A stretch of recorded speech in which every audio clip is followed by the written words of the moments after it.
The Buddha addressed the Bodhisattvas and the entire great assembly, saying, "O sons of the virtuous family, you should believe the true words of the Tathagata."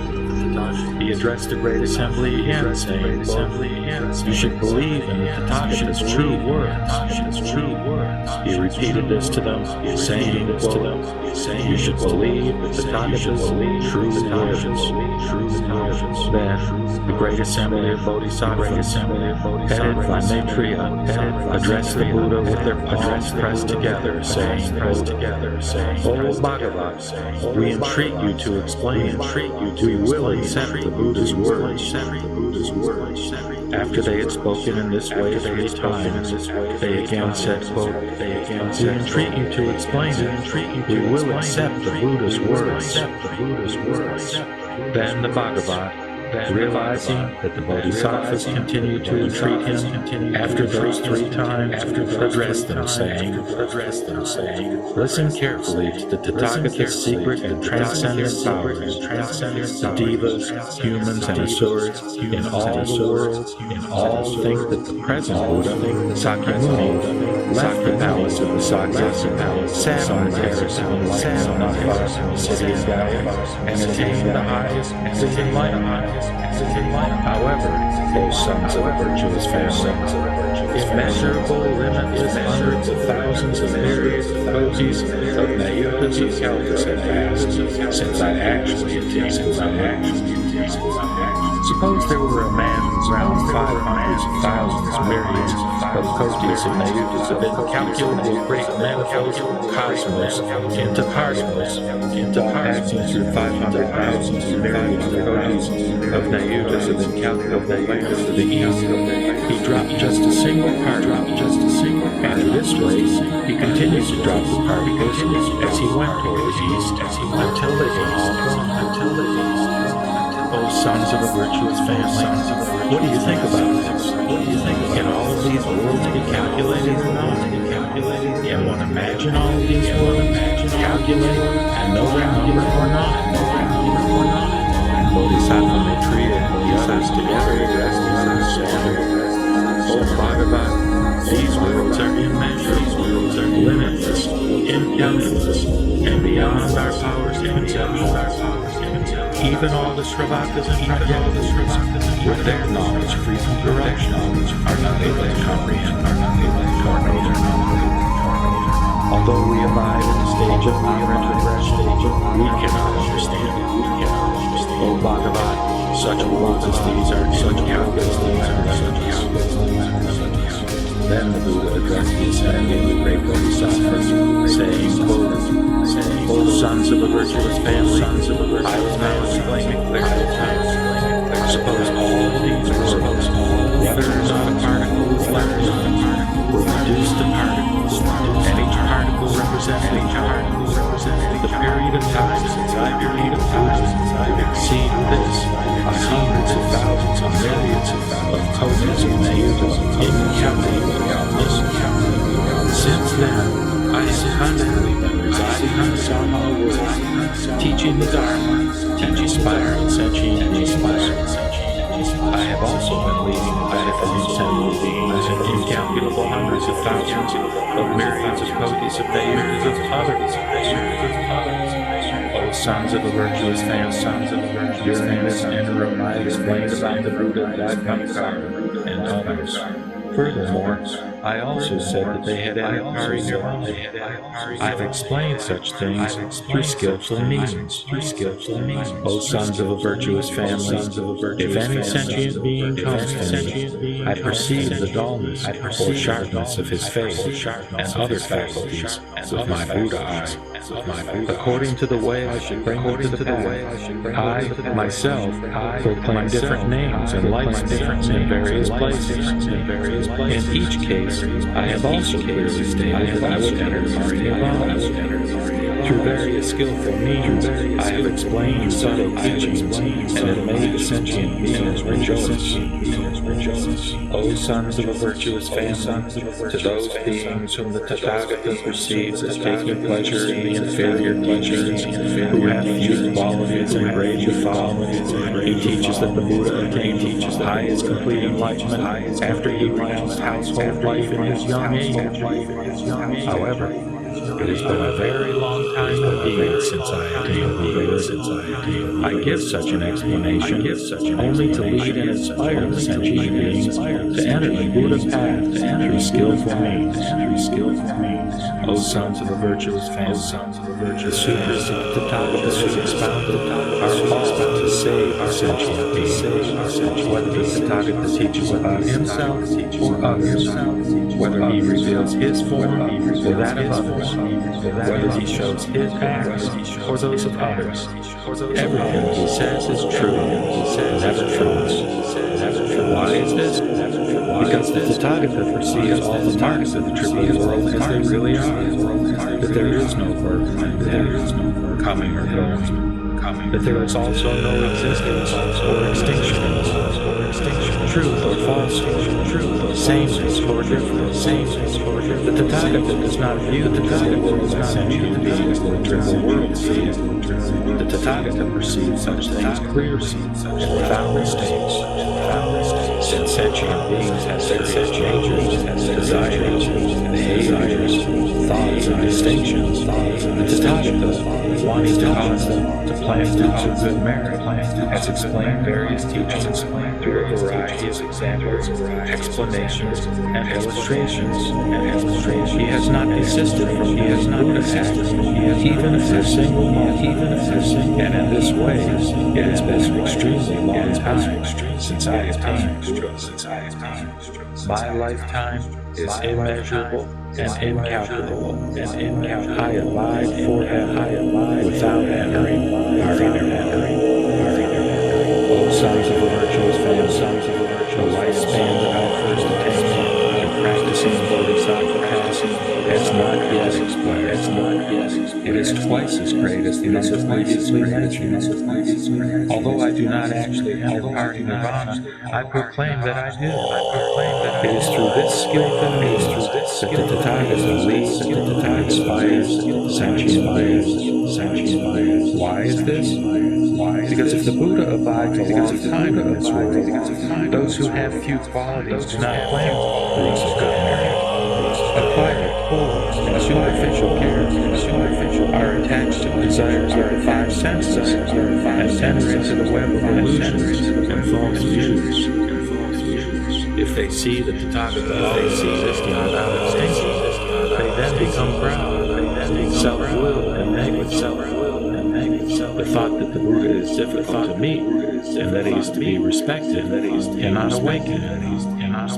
That is why the Tathagata teaches through skillful teachings, saying, O monks, you should know that the appearance of the Buddhas in the world is very difficult to encounter.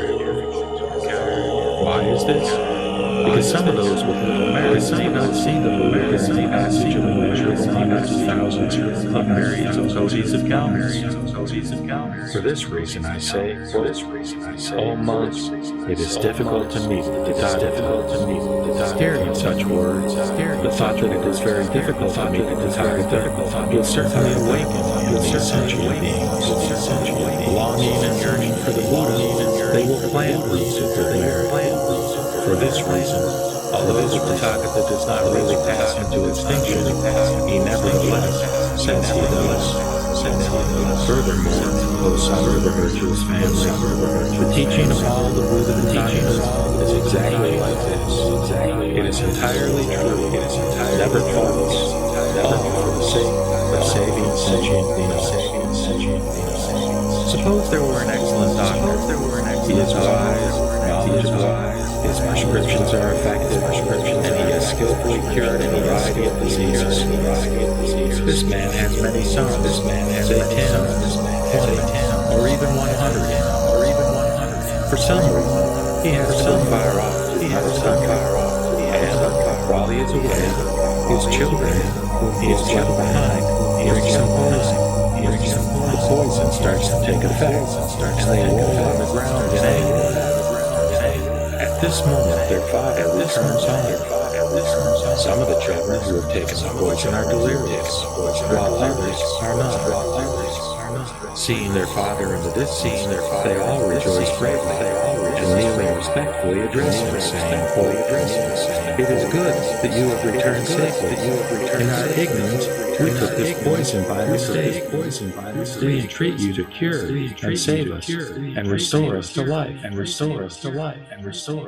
Seeing his children suffering in this way, the Father searches for beneficial herbs possessed of good color, aroma, and flavor, according to the medical manual.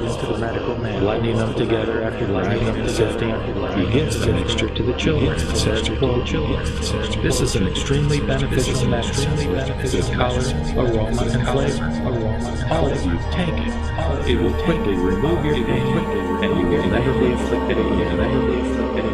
Then the children, who have not become delirious, see this beneficial medicine as good color and immediately take it. The affliction is completely removed and they are cured. The remaining children, those who are delirious, seeing their fathers come to them, rejoice and ask him to seek after his children. Although he offers them medicine, they will not take it. Why is this? The poison has so deeply penetrated them that they have become delirious. They do not think that the medicine of good color and aroma is good. The Father thinks, "These children are to be pitied. The poison has completely warped their minds. Although they rejoiced upon seeing me and saw the cure, and so you will take this medicine. I will not cause them to take this medicine through skill from me. He then says to them, "You should know that I am now close to death. I will now leave this beneficial medicine here. You should take it." Having left these instructions, he goes to another country and sends a messenger back. "Your father has already died." Upon hearing that their father is dead, the children become very distressed and thankful. "If our father had lived, he would have taken pity on us and protected us. But now, abandoning us, he has died in a distant country." They now consider themselves fortunate, having no one to rely on. Through constant grieving, their bodies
the variety of the blessings,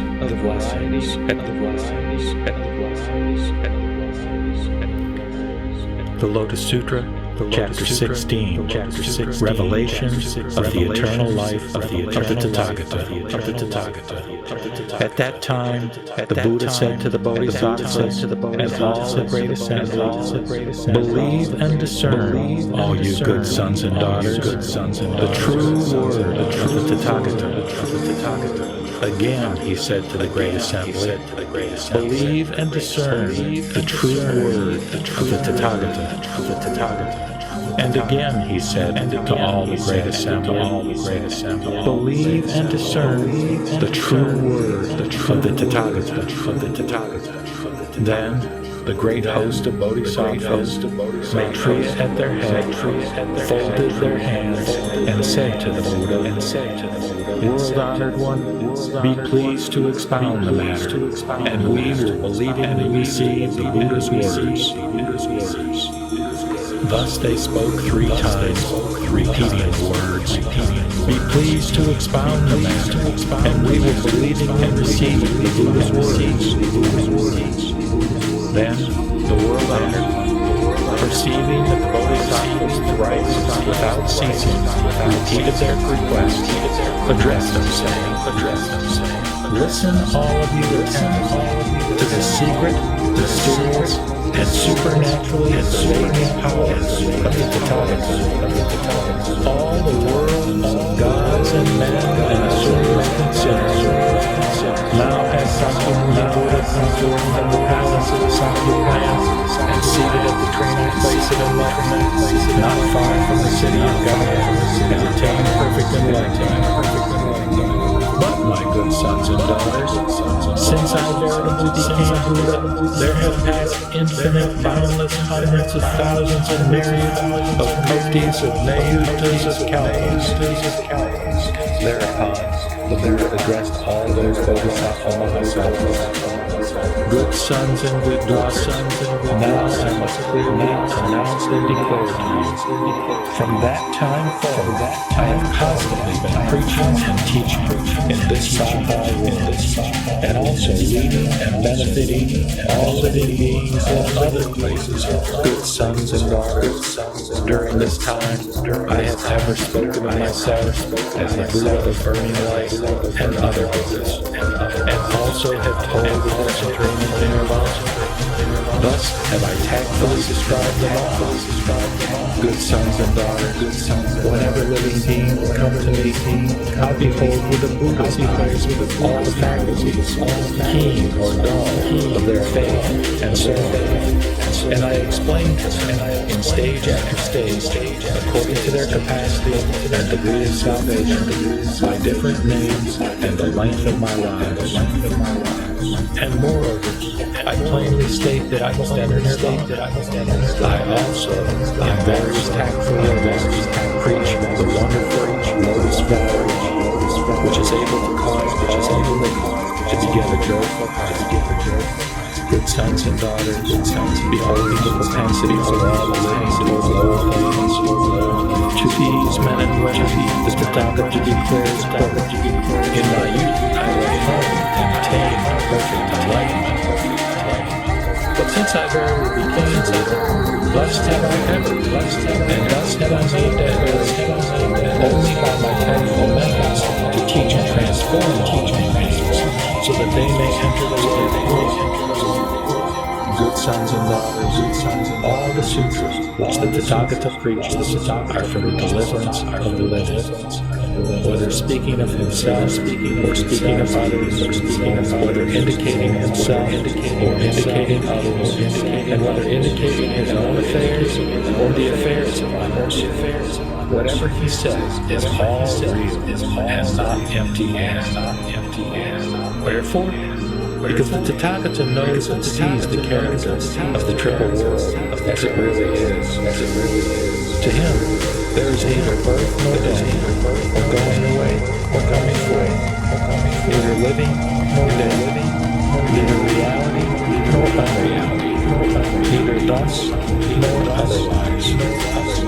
Unlike the way triple world holds triple world, The Tathagata clearly sees such things as these, without mistake, because all are living have various natures, various desires, various activities, various ideas and reasonings. So, desires so often to produce the world of goodness. The Tathagata, by so many reasonings, parables, and discourses, has preached his various truths. The Buddha deeds which he does have never failed and never failed.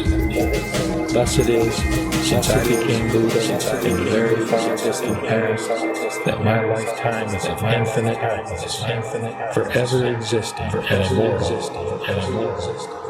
Good sons and good daughters, the lifetime which I attained by pursuing the Bodhisattva way is not even yet accomplished, but will still be twice the previous number of kalpas. But now, in this unreal nirvana, I announce that I must enter the real nirvana.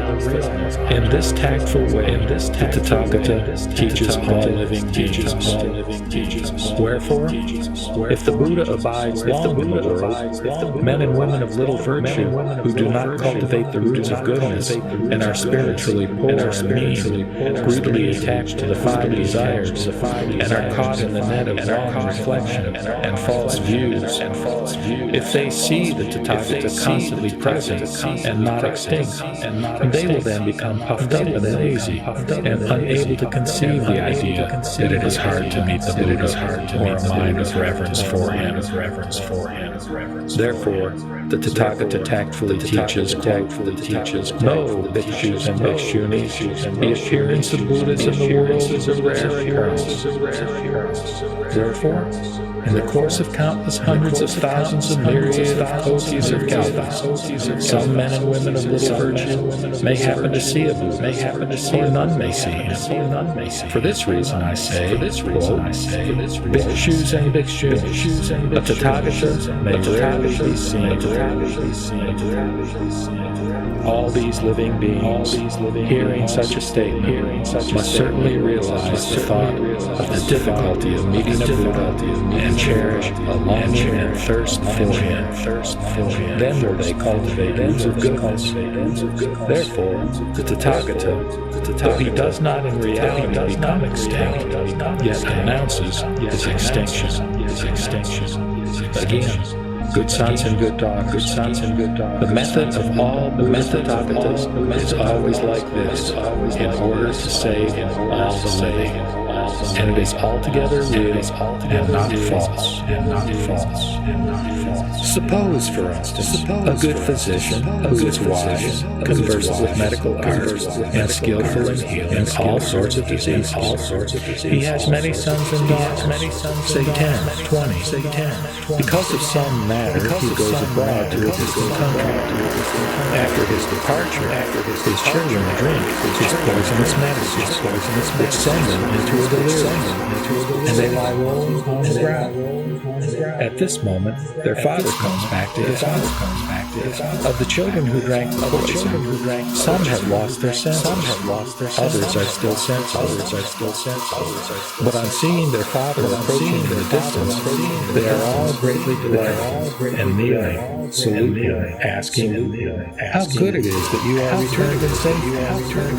We, in our foolishness, have mistakenly dosed ourselves with poison. We beg that you will heal us and give us back our lives." The father, seeing his children in such distress, in accordance with his prescriptions, seeks for good herbs together, perfect in color, scent, and fine flavor, and then pounds, sifts, and mixes them, and gives them to his children to take, speaking thus. This excellent medicine, with color, scent, and fine flavor, altogether perfect, you may now take, and it will at once get rid of your distress, so that you will have no more suffering. Those among the children who are sensible, seeing this excellent medicine, with color and scent, take it immediately. and are totally delivered in our terribleness. The others, who have lost their senses, seeing their Father come, though they are also delighted, salute him and ask him to heal their illnesses.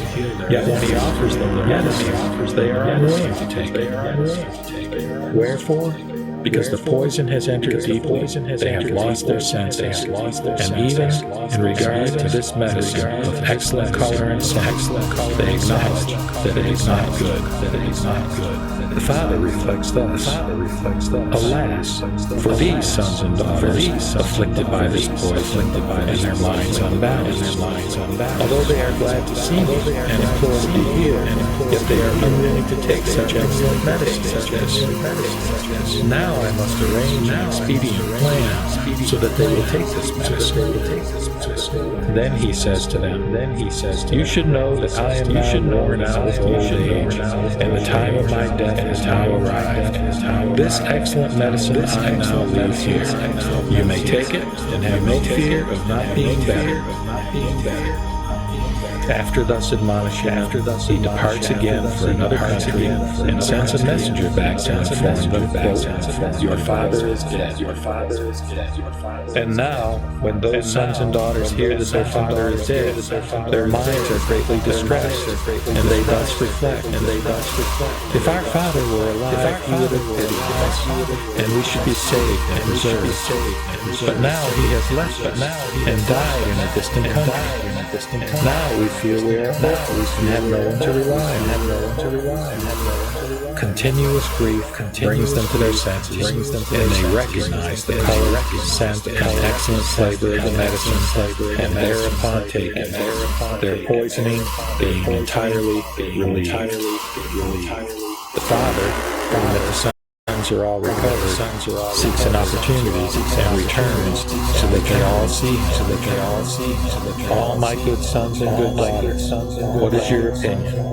Are there any who could say that this good physician had committed the sin of falsehood? No, world-honored one. The Buddha then said, I also am like this. Since I became Buddha, infinite, boundless, hundreds, thousands, myriads, Lotus, Lotus, countless ago, for the sake of all living beings, by my tactful powers, I have declared that I must enter Nirvana.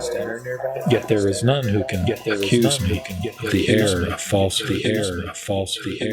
At that time, the world-honored one, desiring to proclaim this teaching over again, spoke thus in verse.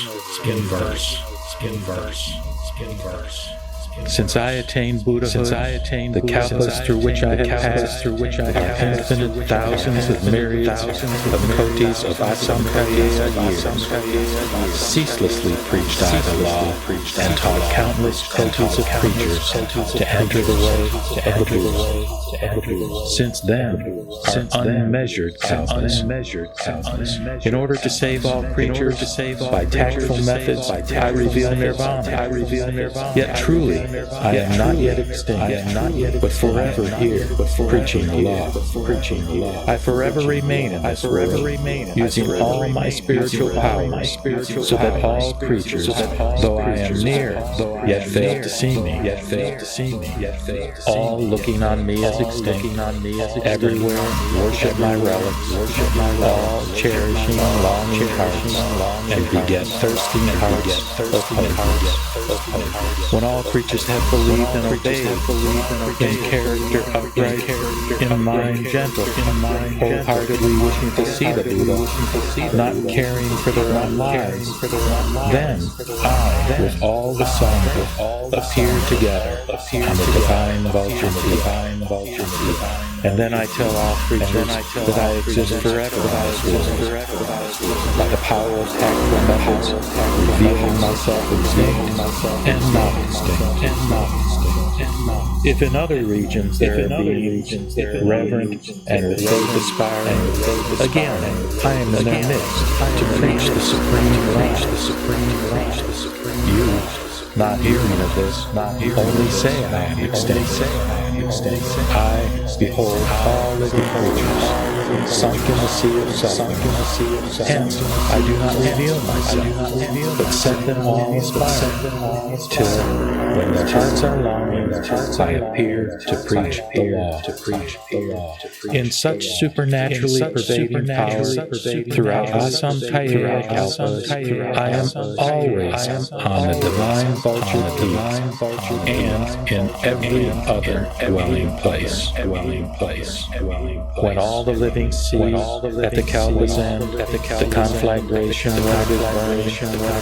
tranquil is this round of mine, ever filled with heavenly beings, parks, and many palaces, with every kind of gem adorned, precious trees full of blossoms and fruits, where all creatures take their pleasure. All the gods strike the heavenly drums, and evermore make music, showering mandarana flowers on the Buddha and his great assembly. My pure land will never be destroyed. Yet all view it as being burned up, and grief and horror and distress fill them all like this. All those creatures, by reason of their evil karma, through Asam Kaya Kalpas, hear not the name Precious Three. But all who perform virtuous deeds and are gentle and of upright nature, these all see that I exist and am here, expounding the law. At times, for all this time, I preach the Buddha's life as eternal. To those who at length see the Buddha, I preach that a Buddha is rarely met. My intelligence power is such, my wisdom light shines infinitely.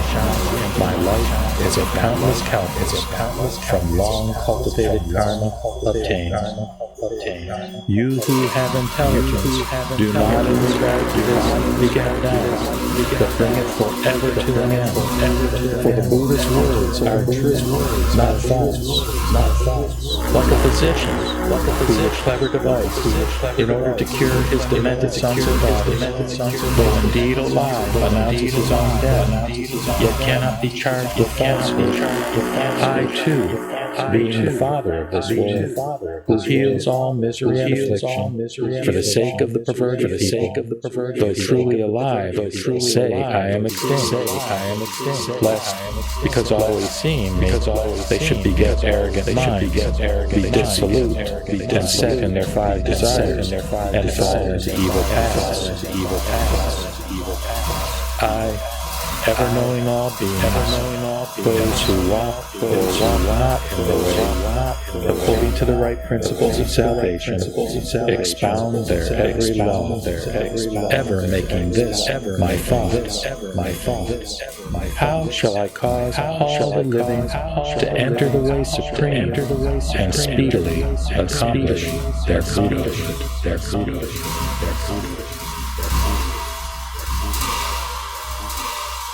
The variety of blessings.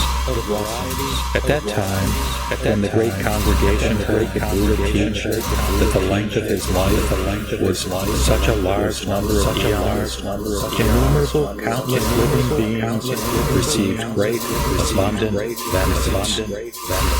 Then the world-honored one said to Maitreya Bodhisattva, the great one, Ajita, when I taught that the length of the Tathagata's life is very long, living beings as numerous as the sands of 680 billion areas of Ganges accepted the teachings of the non-arising of all things, and 1,000 times more Bodhisattva great ones attained mastery of the incantation that enables them to hear and to retain what they hear.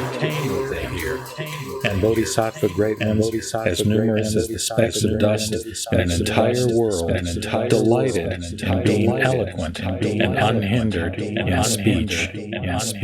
And Bodhisattva great ones, as numerous as the specks of dust in an entire world, attain the power of incantation, which enables them to make hundreds of thousands of billions of repetitions. And Bodhisattva great ones, as numerous as the specks of dust in a 3,000 great thousand-fold rail, turn the irreversible Dharma. And Bodhisattva great ones, as numerous as the specks of dust in 2,000 middle-sized lands, turn the pure Dharma. and living beings as numerous as the specks of dust in 8 worlds, all aspire to supreme awakening. When the Buddha had told about those Bodhisattva great ones obtaining such great benefits of the Dharma, Mandarava and great Mandarava flowers rained down from the sky and were scattered over the innumerable hundreds of thousands of billions of Buddhas seated on lion seats under the jewel trees. They were also scattered over Shakyamuni Buddha and the long extinct abundant treasures Tathagata on the lion seat in the stupa of the 7 precious materials, and they were scattered over all the great bodhisattvas and the 4 groups, fine sandalwood, aloe powders, and so forth also rained down, and in the sky heavenly drums resounded by themselves with a wonderful deep resonance. Censers of many jewels burned priceless incense, which moved all around with its own accord, making an offering to the great congregation. Bodhisattvas held canopies over each Buddha, one above another, right up to the heaven. All these bodhisattvas sang countless hymns with exquisite voices, praising the Buddhas. Then Maitreya Bodhisattva rose from his seat, bared his right shoulder, put his palms together, facing the Buddha, and spoke in verse. The Buddha has taught a rare Dharma, never heard before. The powers of the world are great. His lifetime is beyond estimation. Countless children of the Buddha, hearing the world-honored Buddha analyze and tell of the enrichment they will obtain from the Dharma, have been filled with joy. Some are at the stage of never back. Some have mastered incantations. Some take delight in unhindered speech. Some have the ability to retain trillions of repetitions. Bodhisattvas as numerous as the specks of dust in 1,000 major worlds are all able to turn the irreversible Dharma. When living beings hear about the long life of the Buddha, they gain countless flawless and pure fruits. Living beings, hearing the Buddha speak of his lifetime, have all aspired for the unexcelled. The world-honored one, by teaching the immeasurable, inconceivable Dharma, brings abundant benefits to many, as unlimited as space. Mandarava flowers from heaven, and great Mandaravas rain down. Indras and Brahmas as numerous as the sands of the Ganges come from countless Buddha lands. Sandalwood and aloes rain down, jumbled together, like birds coming down from the sky. They are scattered over the Buddhas as in the hospital. Heavenly drums in the sky resound by themselves with wonderful resonance. Tens of millions of billions of kinds of robes from heaven come rolling down. Wonderful censers of many jewels burn priceless incense, which moves all around of its own accord as an offering to the world-honored. The multitude of great bodhisattvas build canopies with 7 precious materials, tall and wonderful, and in trillions of varieties, one above the other, up to heaven. Before each of the Buddhas, jeweled streamers hang and flutter, and tens of millions of billions of verses of praise are sung to the Tathagatas. Such things as these we have never known. Hearing that the Buddha's lifetime is immeasurable, all beings are filled with joy. The Buddha's name is heard throughout the universe, bringing abundant benefit to the living everywhere.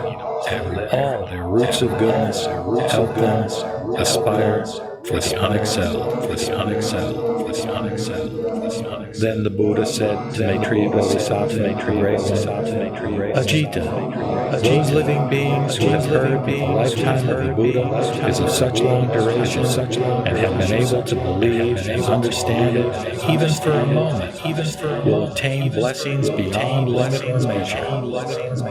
Suppose there are good sons or good daughters who, for the sake of supreme awakening, over 80 trillion myriads of eons, follow the 5 transcendental practices: generosity, morality, patience, perseverance, and meditation, leaving out wisdom, compared with those mentioned above. The blessings they attain will not even equal 100, 1,000, or 1 part of 100,000 billion. Indeed, such a comparison cannot be made either with numbers or with parables and similes. If any good sons or good daughters have such a blessing as this, they cannot fail to attain supreme awakening. Then the world-honored one, wanting to say what he meant once again, spoke in verse. Suppose someone seeking Buddhism were to follow the 5 transcendental practices for 80 trillion millions of eons, and during those eons have alms and offerings to Buddhas, Pragyeka Buddhas and disciples, and the multitude of bodhisattvas were to give rare and varied foods and drinks, fine clothing and bedding, or monasteries built of sandalwood and adorned with gardens and woods. If such people were to continue to give such a wonderful variety of alms through all those eons and transfer the merit to the Buddha way, and if they were to observe the precepts purely and without flaw or fault, and seek the unexcelled way that all Buddhas praise, and were they to patiently endure insult and live in a state of gentle harmony, not letting their mind be disturbed, even though various evils were to come upon them, and when people who think they have the Dharma and are filled with utmost arrogance make light of them and make them suffer, they would patiently bear even this. Or were they diligent and persevering, always strong in mind and will, for innumerable hundreds of millions of eons, single-mindedly, never neglect, for innumerable eons, dwelling in secluded places, and, whether sitting or walking, avoiding sleeping and always concentrating, were they able by this means to produce states of meditation and to remain undisturbed, dwelling in peace for 800,000 millions of eons, and maintaining this blessing of single-mindedness, or to seek the unexcelled way, saying, I will attain comprehensive wisdom and attain all the states of meditation.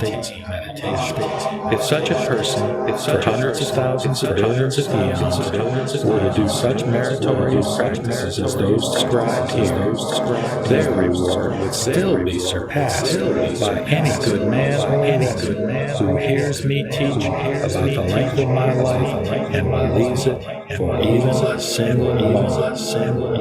If anyone is entirely free from doubts and misgivings, and deeply believes, even for a moment, their blessings will be like this.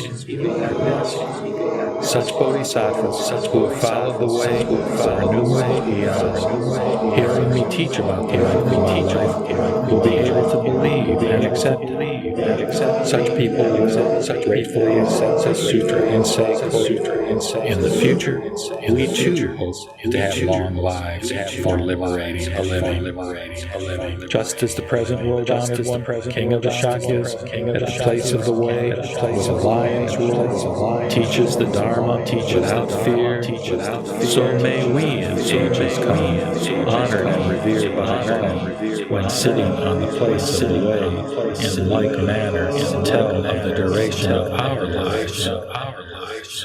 If there are any who are profound in spirit, who are pure-hearted, and do what is right, who, hearing much, retain it all, who understand the Buddha's words according to their meaning, such people so have no doubt.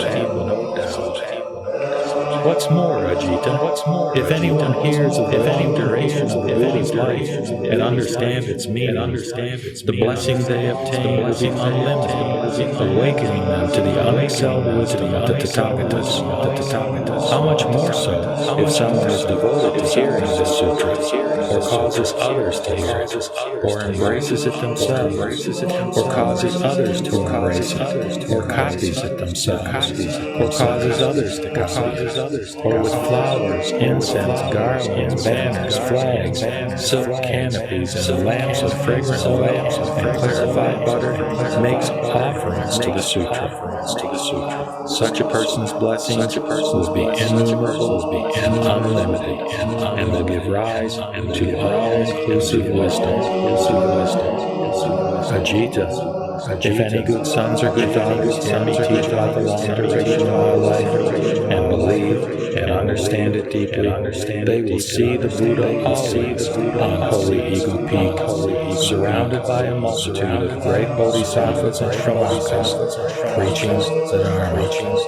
And they will see this world with its land of lapis lazuli, smooth and lead, its 8 roads marked off with jambonada gold and lined with jeweled trees, its tall buildings all made of precious materials, in which multitudes of bodhisattvas live together. If anyone is able to see such things, you should know that this is a sign of their profound faith and understanding. After the extinction of the Tathagata, if people hear this sutra and do not speak ill of it, but rejoice in it, you should know that this is a sign of their already having deep faith and understanding. How much greater is that of those who read and recite, receive and embrace it? Ajita, such good sons or good daughters do not need to put up stupas, temples, and monasteries for me, or to make the 4 types of offerings to the monks. Why?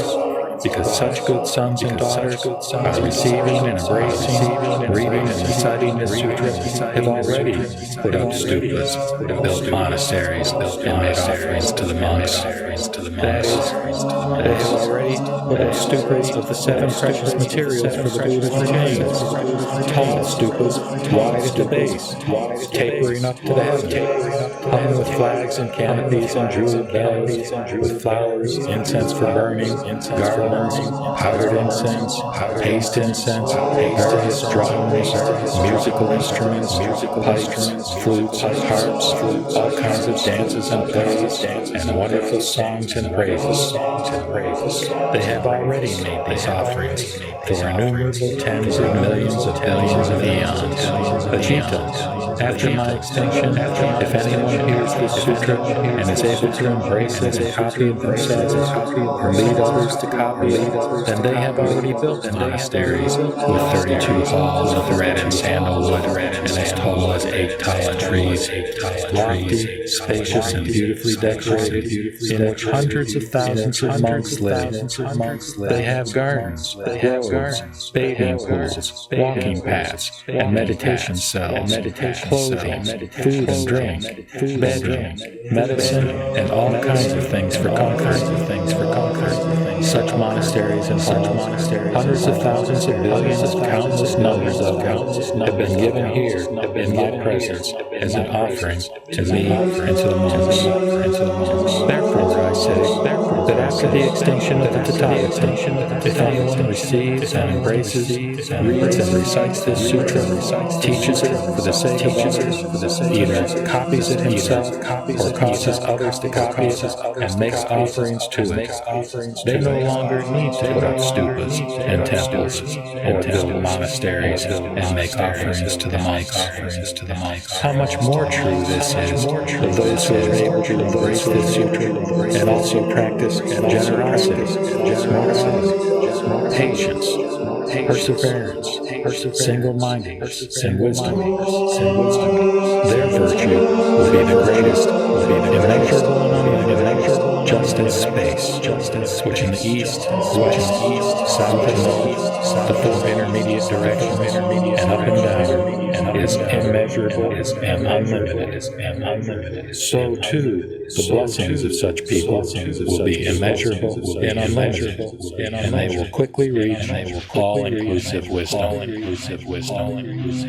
If anyone reads and recites, receives and embraces this sutra, teaches it for the sake of others, copies it himself, or causes others to copy it, they have already put up stupas or built monasteries, served and praised the community of Shravakas, and also, in hundreds of thousands of billions of ways, praised the merits of the Bodhisattvas. If, for the sake of others, with various causes and conditions, they explain this Dharma Flower Sutra in accord with its meaning, if they are already able to observe the precepts in purity, and able to live with those who are gentle, patient, without anger, and firm in will and thought, if, always valuing sitting meditation, they have attained profound concentration, have patiently and zealously understood good teachings, and are clever and wise in responding to difficult questions. Ajita,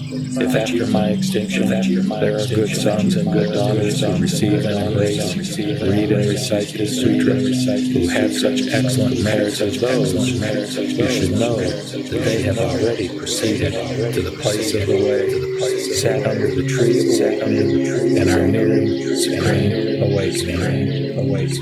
Ajita, wherever those good sons or good daughters sit, or stand, or walk, in that place a stupa should be erected, and all human and heavenly beings should make offerings to it, as though it were a stupa of the Buddha. Then the world-honored one, wanting to say what he meant once again, spoke in verse. If people after my extinction are able to honor and embrace this sutra, their blessings will be immeasurable, as explained above. It is as though they had made all kinds of offerings, and for the Buddha's remains they put up stupas, adorned with the precious seven materials, stupas tall and wide, tapering up to heaven, with banners and tens of millions of billions of jeweled bells, stirred by the wind to make wonderful music. For innumerable eons, they make offerings to these stupas, with flowers, incense, and various kinds of garlands, with robes from heaven, and a variety of musical instruments, and by burning perfumed oil and clarified butter lamps, which constantly illuminate the whole area. In the evil age of the decline of the Dharma, one who can embrace this sutra will have done the equivalent of making all the offerings described above. If people can embrace this sutra, it will be as if in the presence of the Buddha they had built monasteries as offerings to him. Monasteries of 32 halls, 8 tala trees high, complete with superior foods, fine robes and bedding, with quarters for hundreds of thousands, with gardens, groves and bathing pools, with walking paths and meditation cells, all variously and beautifully adorned. If anyone with faith and understanding receives, embraces, reads, recites, and copies this sutra, or even causes others to copy it, and makes offerings to the sutra, scattering flowers, incense, and powdered incense, and constantly burning perfumed oil made from sumana, gardenia, or etamutaka flowers, anyone who makes such offerings will obtain innumerable blessings. Just as space is unlimited, so too are that person's blessings. How much more so anyone who embraces this sutra and at the same time is generous, loyal, and patient, who enjoys meditation, does not get angry or speak ill of others, is reverent toward stupas and mausoleums, and humble toward monks, who is never even close to getting arrogant, always pondering about wisdom, and does not get angry when asked difficult questions, explaining to questioners appropriate. If anyone is able to do all this, that person's blessings will be immeasurable.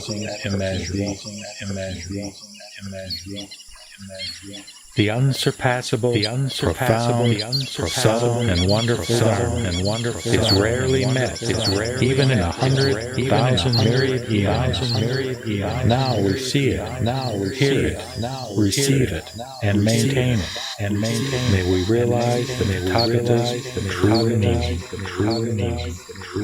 The Lotus Sutra, Chapter 18, Blessings of Responding with Joy. At that time, Maitreya Bodhisattva, the Great One, said to the Buddha, World-honored one, if there are good sons or good daughters who, hearing this Dharma Flower Sutra, respond with joy, how many blessings will they gain? Then the Buddha said to Maitreya Bodhisattva, Ajita, after the extinction of the Tathagata, if any monks, nuns, laymen, laywomen, or otherwise people, young or old, respond with joy to hearing this sutra and leave this Dharma assembly to go somewhere else, whether to a monk's quarter or to a solitary place or to a city or settlement, town or village, and make a great effort to preach what they have heard according to their ability for their fathers and mothers, relatives, or good friends and acquaintances, then all these people, having heard it, will respond with joy as well, and go on to share the teaching with others. And these others, having heard it, will also respond with joy, and they will share the teaching, and so on in turn. Ajita, if anyone says to another, there is a sutra named the Dharma Sutra, let's go and listen to it together. And if those who are so persuaded go and hear it, even for a moment, the blessings of those who have done the persuading will be such that when they are reborn, they will be born in the same place as bodhisattvas who have attained the powers of incantation. They will be sharp and wise. Ajita, just notice, if the blessings obtained from persuading one person to go and hear the Dharma are like this, how much greater they will be if someone wholeheartedly hears, teaches, reads, and recites the Dharma, analyzes it for the people in the great assembly, and practices what it teaches. Then the world-honored one, wanting to say what he meant once again, spoke in verse. Suppose anyone in a Dharma assembly hears even one verse of this sutra, and responding with joy, teaches it for others, and in this way the teaching rolls on until it reaches the 50th person. The blessings of this last person I will now analyze for you. Suppose a great gift giver, for a full 80 years, makes offerings to countless multitudes according to their desires. Then he thinks, quote, I should teach them to gain the fruits of the way, and by skillful means he then teaches them the real Dharma of Nirvana. Quote, nothing in the world is stable, like bubbles or spray or flames. You should quickly cultivate detachment from things. Close quote. When people hear this Dharma, they will become arhats, endowed with the 6 divine powers, the 3 kinds of knowledge, and 8 kinds of liberation. But the last and 50th person who hears even one verse and responds with joy will gain far greater happiness, beyond comparison by parable or simile. If someone whose turn to hear is so distant has such immeasurable blessings, how much greater is that one in the Dharma assembly who first hears it and responds with joy. Chapter 19. The blessings of the Dharma teacher. Then the Buddha said to the Bodhisattva constant effort, the Great One, if any good sons or good daughters receive and embrace this Dharma Flower Sutra, or read it, or recite it, or explain it, or copy it, they will obtain 800 blessings of the eyes, 1,200 blessings of the ears, 800 blessings of the nose, 12 1,200 blessings of the tongue, 800 blessings of the body, and 1,200 blessings of the mind. With these blessings, they will adorn the 6 faculties, making all of them pure. Such good sons or good daughters, with the pure physical eyes received from their parents at birth, will see whatever exists, whether exposed or hidden, in the 3,000 great thousandfold world, the mountains, the forests, rivers and seas, down to the deepest purgatory and up to the highest heaven. They will see all the living beings in it and recognize both all of the causes and conditions and all of the effects and consequences resulting from their past actions.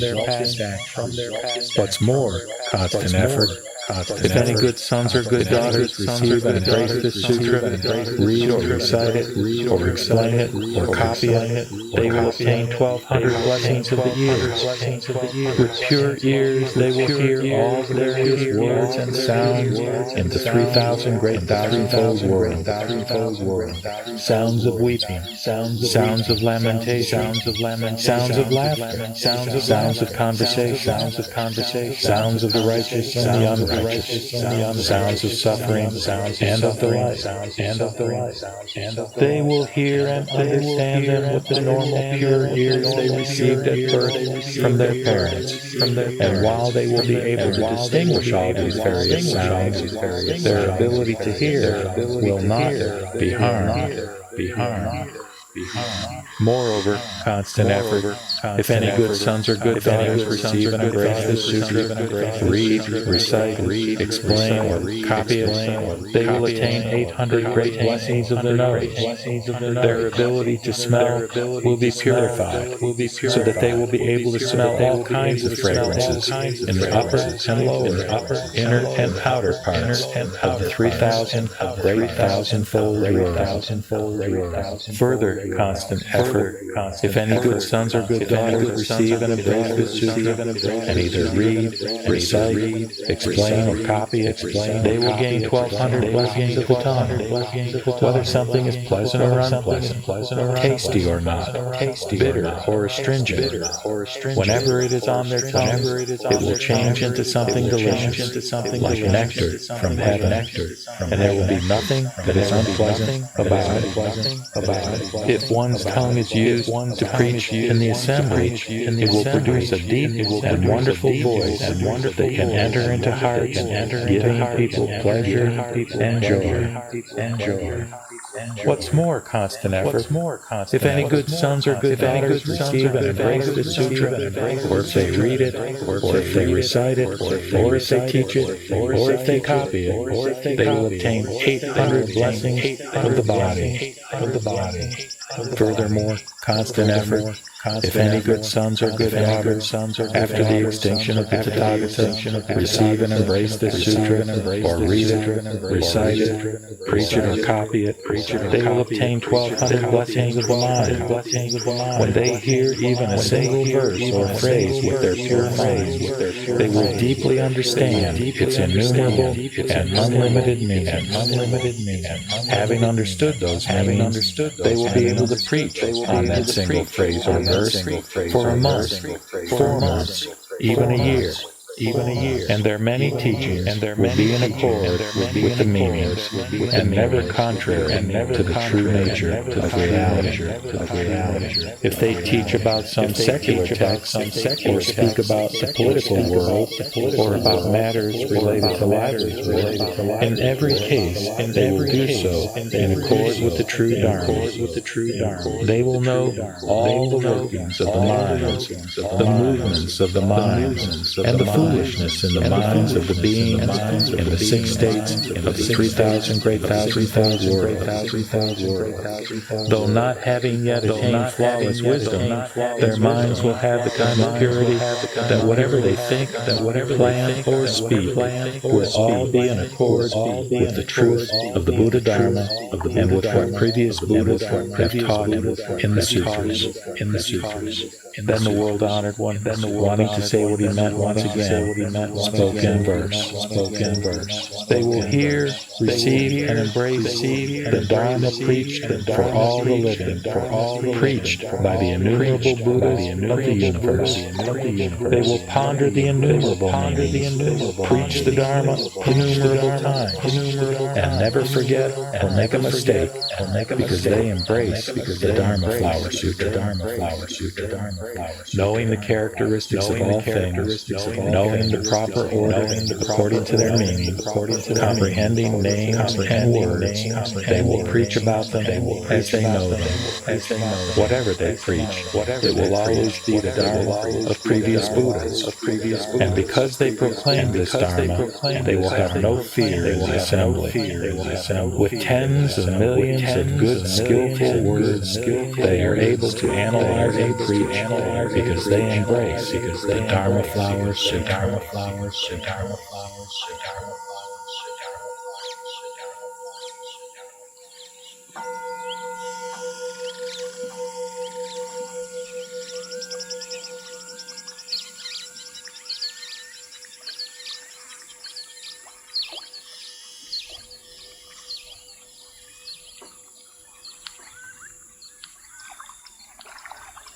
The Lotus Sutra, Chapter 20, Never Disrespectful, Bodhisattva.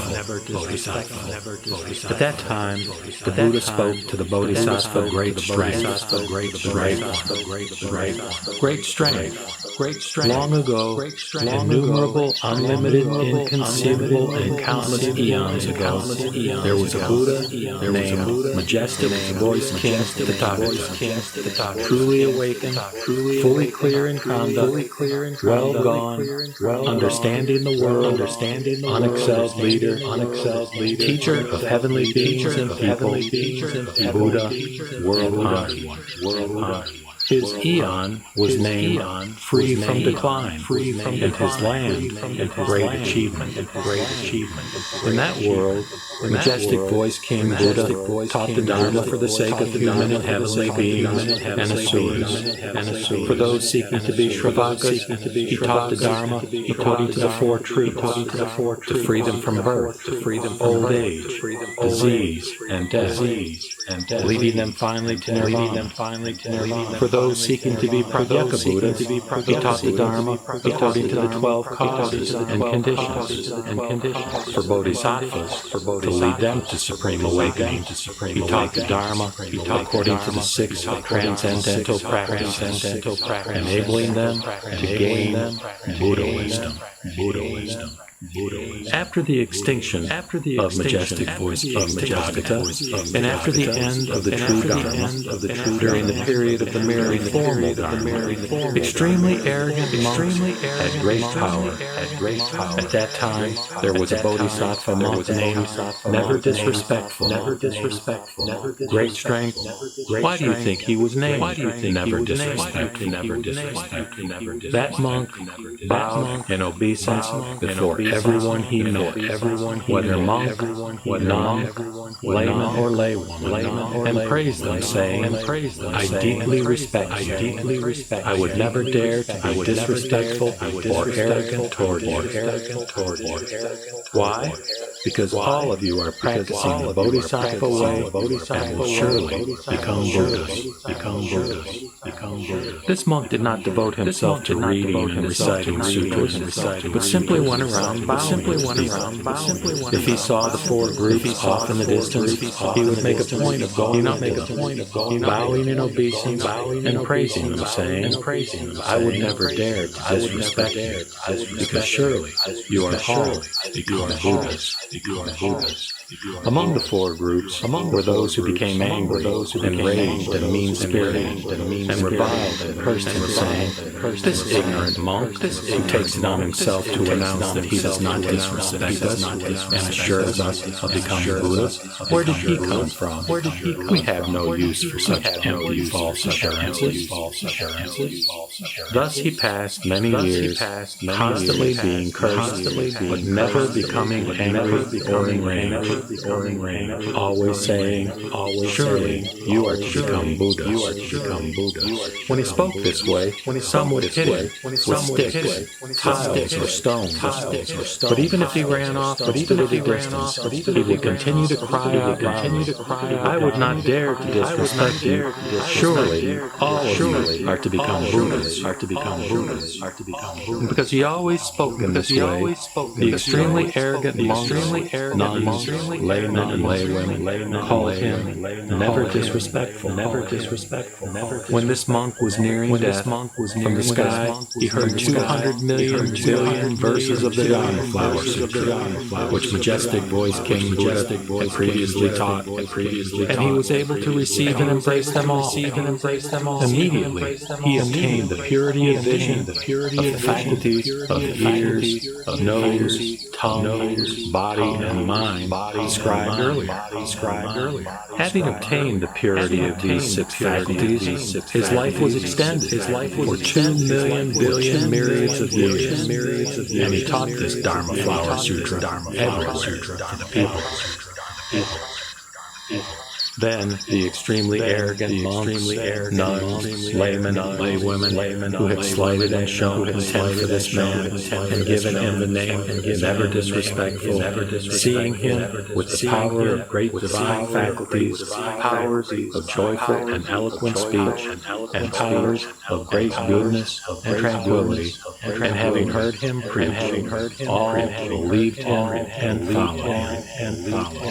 This bodhisattva transformed a multitude of tens of millions of billions, enabling them to dwell in a state of supreme awakening. Through the causes and conditions created by this, he also met 200 billion Buddhas. Under the Dharma of those Buddhas, he received, embraced, read, recited, and taught this sutra for all 4 groups. Among the 4 groups, he taught the Dharma, feared the Dharma. Great strength. In this way, never disrespectful Bodhisattva, the Great One, made offerings to numerous people, revering, honoring, and praising them. After planting such roots of goodness, he met tens of millions and billions of Buddhas once again, and under the Dharma of those Buddhas, taught this sutra, gaining blessings that enabled him to become a Buddha. Great strength. What do you think? Can never disrespectful Bodhisattva who lived at that time be unknown to you? He was really me. If I had not received and embraced, read and recited this sutra and taught it to others in previous lives, I would not have been able to attain supreme awakening so quickly. Because I received and embraced, read and recited this sutra and taught it for others under previous Buddhas, I attained supreme awakening quickly. You should know, great strength, that this Dharma Flower Sutra abundantly benefits the Bodhisattvas, the great ones, and enables them to reach supreme awakening. This is why the Bodhisattvas, the great ones, after the extinction of the Tathagata, should always embrace, read and recite, and explain and copy this sutra. During billions and billions of eons of inconceivable time, rare are the times that one can hear this Dharma Flower Sutra. During billions and billions of eons of inconceivable time, Buddhas, world-honored ones, rarely taught this sutra. Therefore, its followers, after the Buddha's extinction, on hearing such a sutra as this, should have no doubt or perplexity. They should wholeheartedly teach this sutra everywhere. Meeting Buddhas in age after age, they will quickly achieve the Buddha way. Lotus Sutra, Chapter 21, Divine Powers of the Tathagata. At that time, all the bodhisattvas, the great ones, who have sprung up from the earth, equal in number to the specks of dust of 1,000 worlds, put their palms together,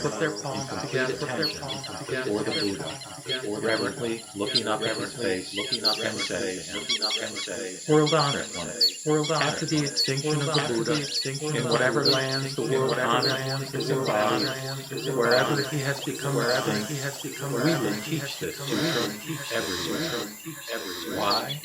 Because we too want to gain this true and pure great and Dharma, to embrace, to read and recite, explain, copy, and make offerings to it. When the world honored one revealed his great divine powers to the born man beautifully and innumerable hundreds and thousands of billions of bodhisattvas, the great ones who have lived in this world for a long time, as well as monks, nuns, laymen, laywomen, gods, dragons, sutras, chimeras.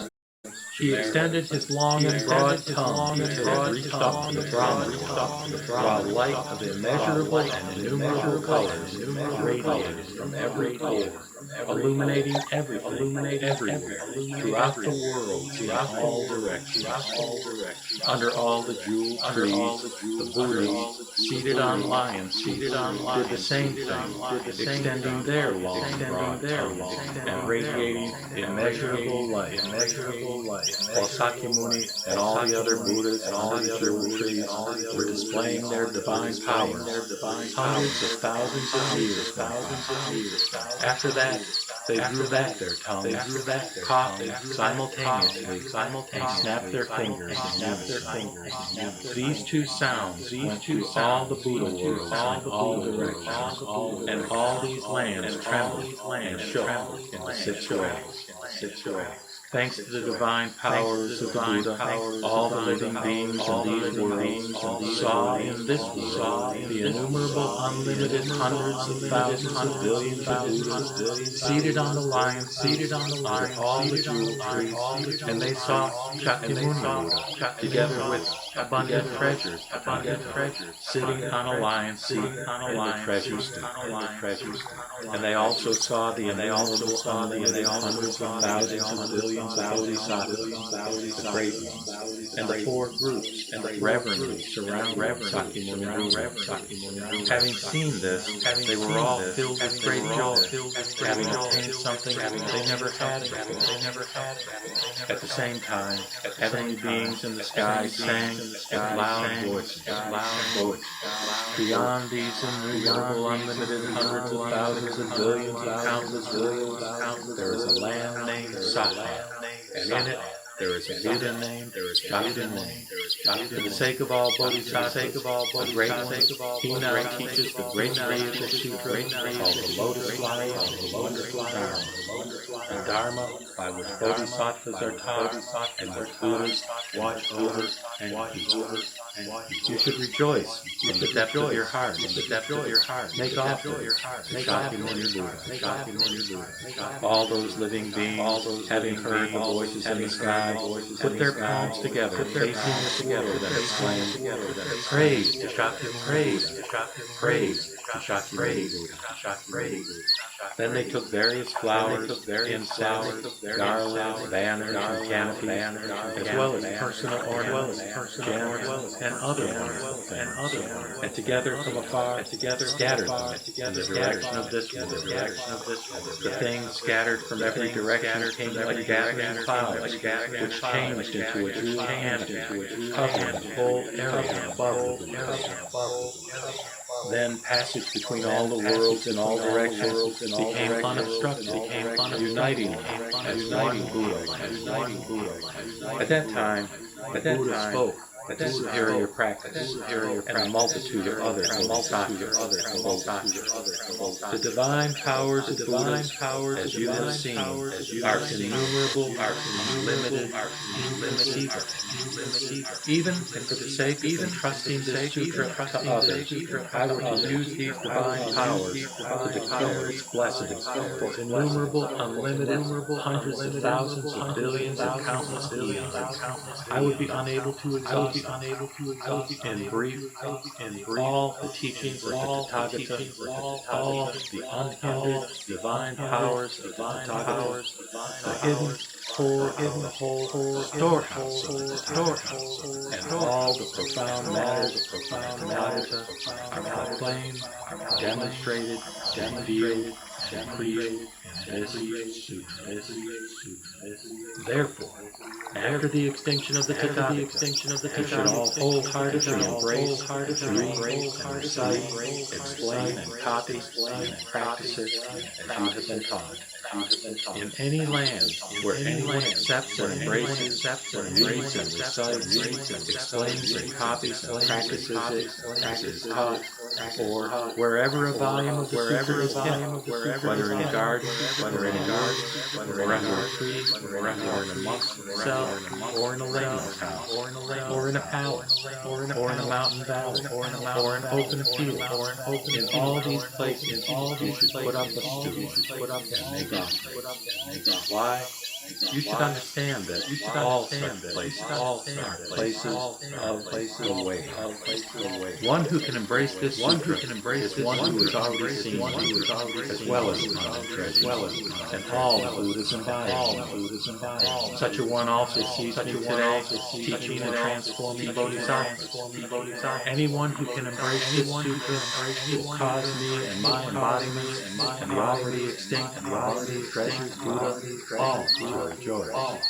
The Buddhas present in all directions and those of the past and the future will also be seen and be given offerings and led to rejoice by such a person. Anyone who embraces this Sutra before long will surely gain as well the hidden core of the Dharma, attained by the Buddhas in their places, in their way. One who embraces this Sutra will delight in endless teaching and meaning of what has been taught, with their names and expressions, like a wind in the sky, which never meets obstacles. After the extinction of the Tathagata, anyone who knows the sutras preached by the Buddha, their causes and conditions in proper order, will teach them truthfully, in accord with their true meaning. Just as the light of the sun and the moon can dispel darkness, such a person working in the world can dispel the gloom of living beings, leading innumerable bodhisattvas finally to dwell in one being. Therefore, one who has wisdom, hearing of the blessings to be gained after my extinction, should embrace this Sutra. Such a person will be determined to follow without doubt. Chapter 22. Entrusting. At that time, Shakyamuni Buddha rose from his Dharma seat and displayed great divine power. Laying his right hand on the head of the innumerable Bodhisattvas, the Great One, he said, "For incalculable hundreds of thousands of billions of eons, I have studied and practiced this rare Dharma of supreme awakening. Now I entrust it to you. You should wholeheartedly disseminate this Dharma, making its benefits spread everywhere. You should receive and embrace, read and recite and proclaim, so that all living beings everywhere may hear and understand. Why? Because the Tathagata has great compassion, is not stingy or begrudging, has no fear, and gives to living beings Buddha wisdom, Tathagata wisdom, natural wisdom. The Tathagata is the great gift giver for all living beings. You too should follow the teachings of the Tathagata and not be stingy or begrudging. In the future, If good sons or good daughters have faith in the wisdom of the Tathagata, you should preach this Dharma Flower Sutra for them, so that they can hear and understand. In this way, they can be led to Buddha wisdom. If there are living beings who do not have faith in it or accept it, you should use other profound teachings of the Tathagata to demonstrate and teach it, enriching them and giving them joy. If you do this, then you will have repaid the grace of the Buddha.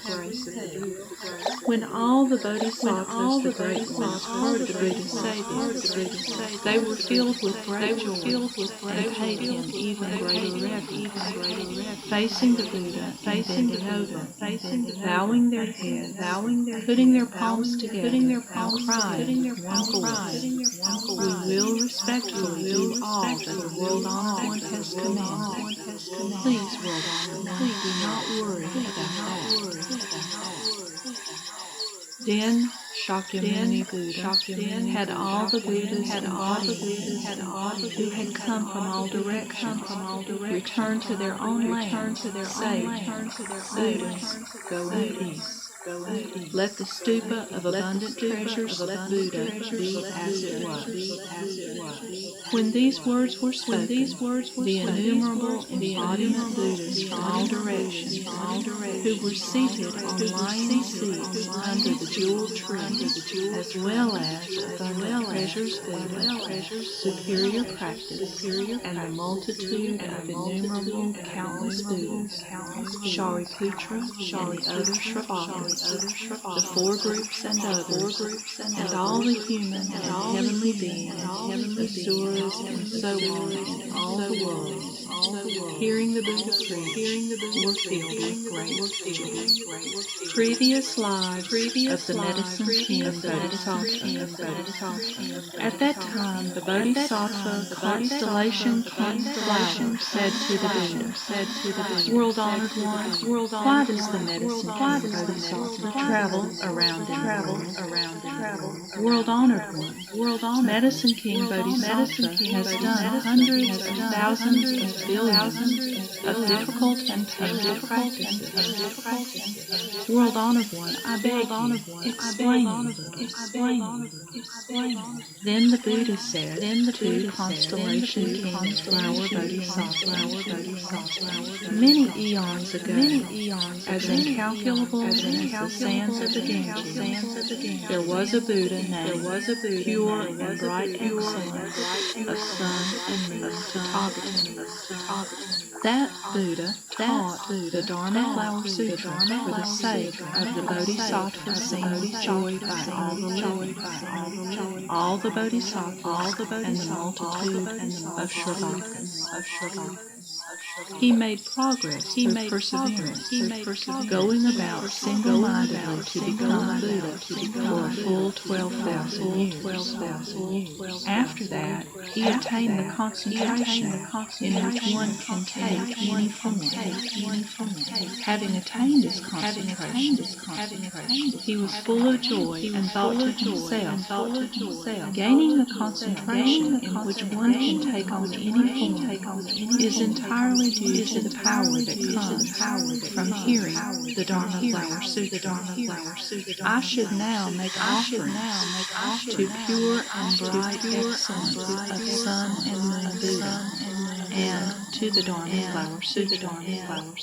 Having said this, before the 84,000 stupas, he burned his arms, which had 100 marks of good fortune, for 72,000 years. This led to an innumerable multitude of those seeking to be Shravakas, and innumerable countless numbers of other people to seek supreme awakening, enabling all of them to dwell in the concentration in which one can take on any form. Then all those Bodhisattvas, human and heavenly beings, asuras and others, seeing him without arms, were troubled and sorrowful, and they said, "This seen with joy by all the living Bodhisattvas, is indeed a teacher. He has taught and he has taught. But now he has burned off his arm. His body is not. Then, seeing the joy by all the living beings, made a vow in the great assembly, saying, having thrown away both my arms, I certainly will obtain a Buddha's golden body. If this be true and not false, let both my arms be restored to what they were. As soon as he had made this vow, as a consequence of the purity and weight of this bodhisattva's merit, virtue, and wisdom, his arms were spontaneously restored. At that moment, the entire world trembled and shook in the sixth way. Treasured flowers, in human and heavenly beings, all obtained something they could never obtain. The Buddha said, the constellation king flower bodhisattva, what do you think? Is seen with joy,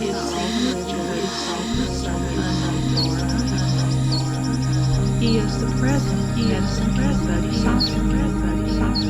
He has thrown away his body as an offering, this way, and this way, thousands of years.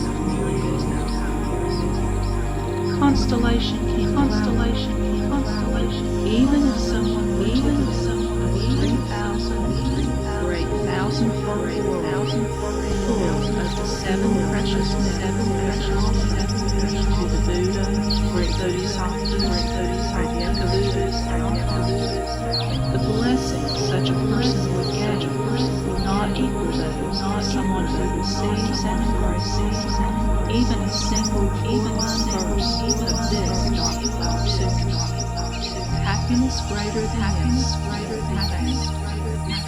For example, constellation king, just as among all the bodies of water, brooks, streams, rivers, and oceans, so too this Flower Sutra, most profound and greatest among all the sutras preached by the Tathagata.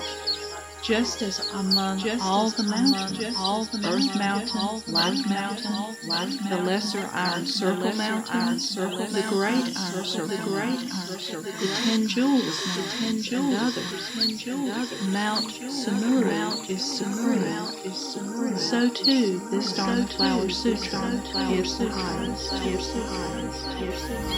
Constellation king, this sutra can liberate all the living. This sutra can enable all the living to be free from pain and suffering. This sutra can liberate and abundant all the living, all fulfilled. Just like a clear, cool pool, it can satisfy all who are thirsty. Like fire to someone cold, like clothing to someone who's naked, like a leader found by a group of magi, like a mother found by her children, like a ferry found by passengers, like a doctor found by the sick, like a lamb found by people in the dark, like riches found by the poor, like a ruler found by the people, like a sealer found by traders, and like a torch found in darkness. This Dharma Flower Sutra can enable all the living to liberate themselves from all suffering, disease, and pain, loosening all the bonds.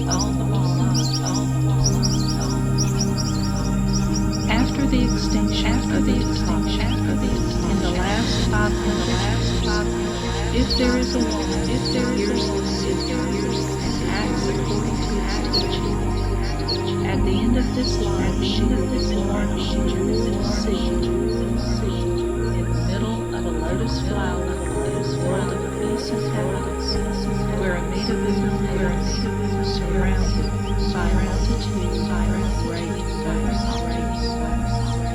She will attain divine powers, divine songs, and accepted the non-arising of all things.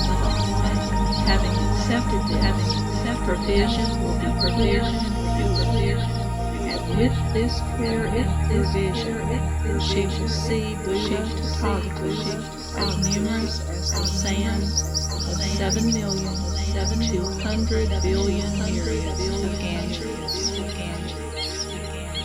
Then Buddhas will unite in praising her from afar, saying, in the midst of the Dharma, Shakyamuni Buddha, you have been enabled to embrace, read and recite, and ponder over this Sutra, and teach it for others. The merit and virtue you have obtained is immeasurable and immeasurable. This is something fire cannot buy, and water cannot wash away. Constellation King, such are the blessings, such are the powers of wisdom, that I just told you. Constellation King, use your divine power to guard and protect. Why?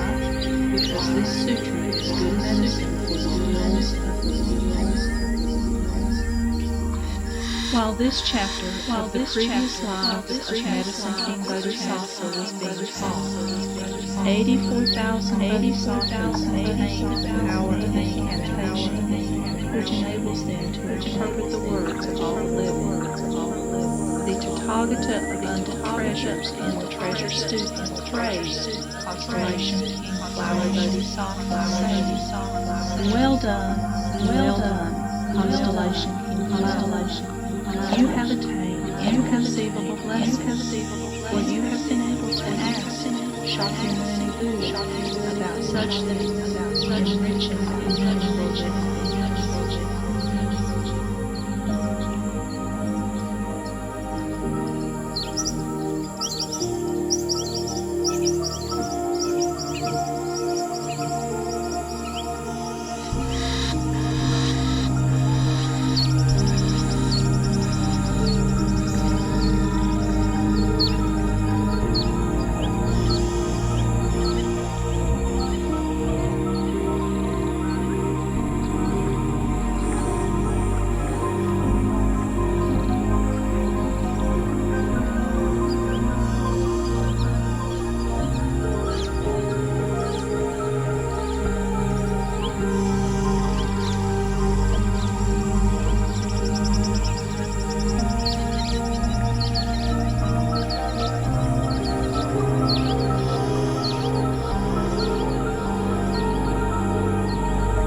taught the Dharma. He taught the Dharma.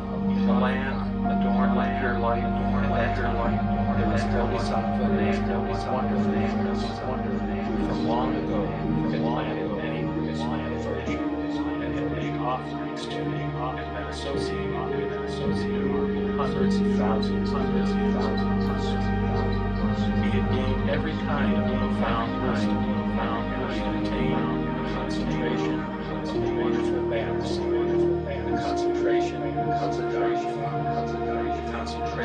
pure virtue, the concentration of the constellation of the concentration of being without measures, the concentration of the seeing, the concentration that enables one to understand all beings, the concentration that collects all blessings, the concentration of the concentration of the play of divine lives, the concentration of the wisdom, the concentration of the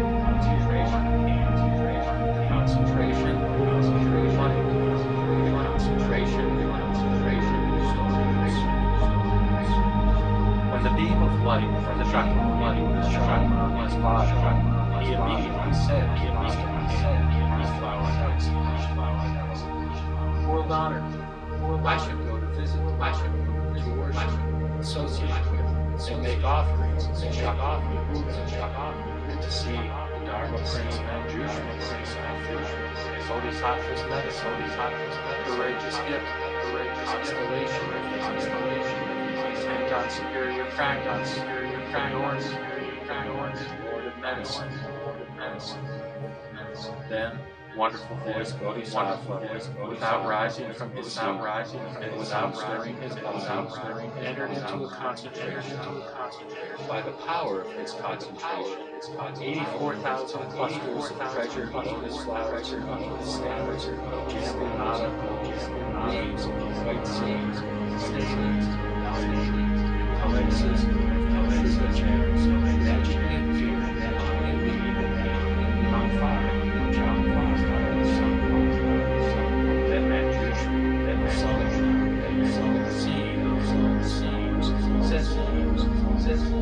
World honor. For what reason does this auspicious sign appear? Shakyamuni Buddha then said to Manjushri, in order to make offerings to me, associate and worship. Wonderful voice Bodhisattva, great one, wants to come to this world, wants the company of 84,000 Bodhisattvas, lands, wisdom king, pure flower constellation. He also wants to make offerings to the Dharma flowers. Manjushri asked, World honor, what roots of virtue has Bodhisattva planted? What blessings has he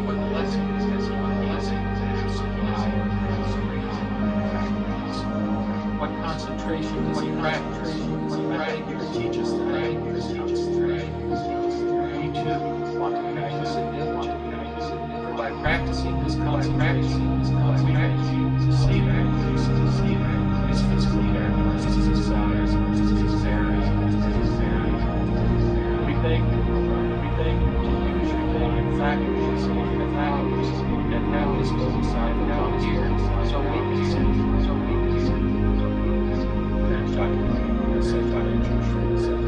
Tathagata abundant treasures, so abundant treasures,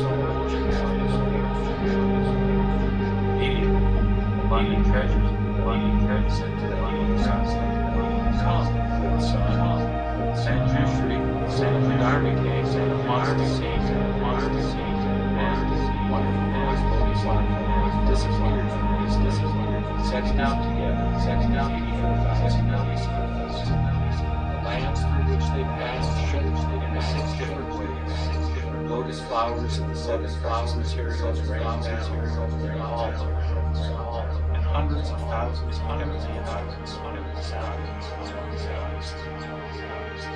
taking his place on a platform made of the 7 precious materials. He rose up to a height of 7 towers, surrounded surrounded by a multitude of bodhisattvas, he came to holy, in this one. When he arrived, he came down from the platform of seven precious materials, taking a necklace worth hundreds of thousands. He went to where Shakyamuni was and presented them. World honor, wisdom king, with flower constellation, flower of fire, are your elements and cards, is your daily life, are the four elements, are the affairs,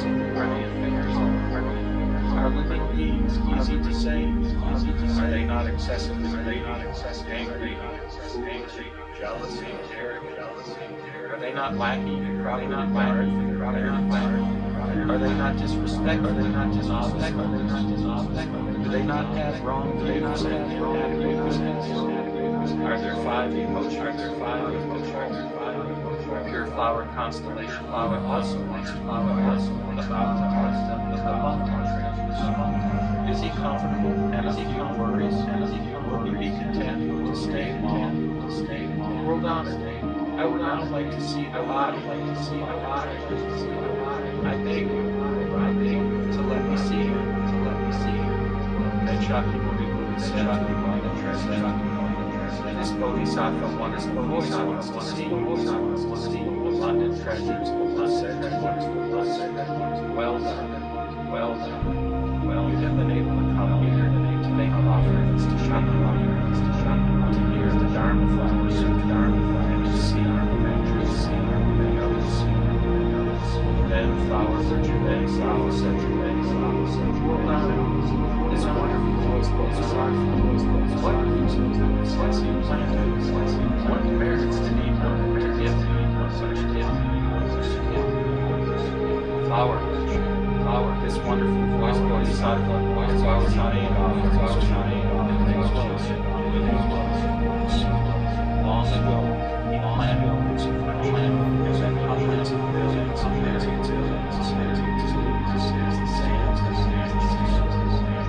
flower. You see merely from one side,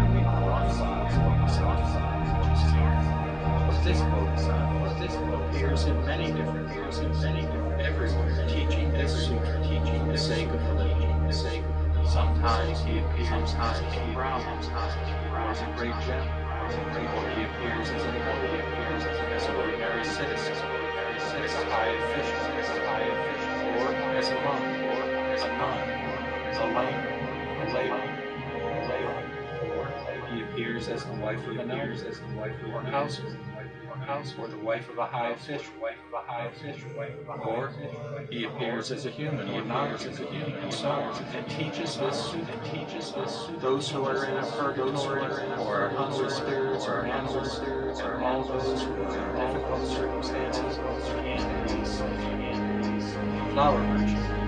This wonderful voice bodhisattva is able to save all is written. By transforming these various ways, he teaches this, all, but his divine fact, his transformative power, and his wisdom are never diminished by this. This bodhisattva uses many times, so that every one of them, is appropriate, and he does this, and he does the worlds in every direction, numinous is the same. For those who need the form of those Ravaka, he ensures and teaches the Dharma. For those who need the form of no project, to be liberated, he appears in form of project. For those who need the form of the Bodhisattva to be liberated, he appears in the form of the Bodhisattva. For those who need the form of those who need the form, he appears in the form and teaches them. And these various ways, what is needed for a greatest various ways. Even if it is appropriate to have a distinction, he shows himself as mistakes, flowers, Such is the power, such is the power, such is the power.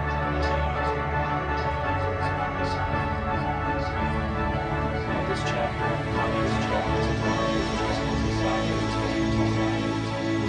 flower virtue, concentration, Lotus Sutra, chapter 25. The all-sidedness,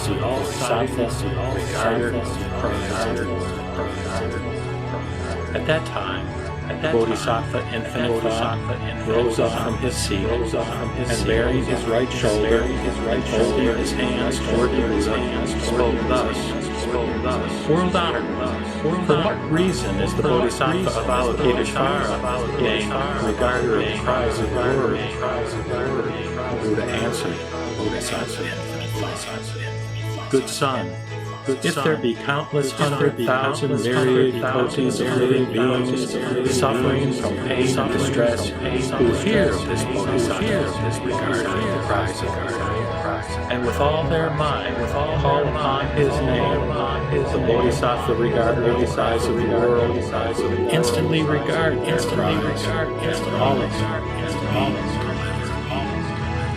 If there be any who keep the name of that Bodhisattva, that regards the cries of the world, though they fall into a great fire, the fire will not be able to burn, by virtue of the supernatural power of that Bodhisattva's majesty. If any, carried away by a flood, call upon his name, they will immediately reach the shallows. If there be hundreds of thousands of myriads of kotis of beings who in search of gold, silver, lapis lazuli, moonstones, agate, coral, amber, pearls, and other treasures go out on the ocean, and if a black gale blows their ships to drift on the land of the Rakshasa demons, and if amongst them there be even a single person who calls upon the name of the Bodhisattva regarder of the cries of the world, all those people will be delivered from the throes of the Rakshasas. It is for this reason he is named regarder of the cries of the world. If, again, there be any man on the verge of deadly harm, he calls upon the name of the Bodhisattva regarder of the cries of the world, the sword of the attacker will instantly snap asunder, he will be set free. Even if the 3,000 great thousand-fold world were full of yakshas and yakshasas, seeking to afflict these wicked demons, hearing them call upon the name of the Bodhisattva regarder of the cries of the world, would not be able to see them, how much less. If, moreover, there be anyone guilty or not guilty, loaded with manacles, fetters, or chains, who calls on the name of the Bodhisattva regarder of the cries of the world, they shall all be snapped and broken off, and he shall be free. If the 3,000 great thousand-fold world were full of enemies and robbers, and there were a merchant chief who led many merchants, and in charge of costly jewels, costly perilous roads, and among them one man speaks forth, Good sons, be not afraid. With one mind, do you invoke the title of Bodhisattva regarder of the cries of the world? For this Bodhisattva is able to give courage to all the living. If you invoke his name, you will be freed from these enemies. On hearing this, if all the traders together with one voice cry, Nama, Bodhisattva regarder of the cries of the world, then by invoking his name, they will be relieved. Infinite thought, such is the awe-inspiring supernatural power of the Bodhisattva. If any being is much given to carnal passion, keep in mind and revere the Bodhisattva regarder of the cries of the world, they will be set free from their passion. If any much given to irascibility, keep in mind and revere the Bodhisattva regarder of the cries of the world, they will be set free from their irascibility. If any much given to infatuation, keep in mind and revere the Bodhisattva regarder of the cries of the world, they will be set free from their infatuation. Infinite thought, Such are the abundant benefits conferred by the supernatural power of the Bodhisattva regarded as the prize of the world. Consequently, let all the living beings ever keep in mind. If any woman desiring a son worships and pays homage to the Bodhisattva regarded as the prize of the world, she will bear a son, happy, virtuous, and wise. If she desires a daughter, she will bear a daughter of good demeanor and looks, who of old has planted virtuous roots, beloved and respected by all. Infinite thought, such is the power of Bodhisattva regarded as the prize of the world. If any of the living revere and worship the Bodhisattva regarded as the prize of the world, blessings will not be rudely rejected. Therefore, let all the living cherish the title of the Bodhisattva regarded as the prize of the world. Infinite thought. Suppose anyone cherishes the names of Bodhisattvas numerous as the sands of 62 kotis of the Ganges, who all his life makes them offerings of food, drink, garments, bedding, and medicine. What is your opinion? Are not the merits of that good son or good daughter abundant? Infinite thought replied, extremely abundant. The world-honored one, the world-honored proceeded.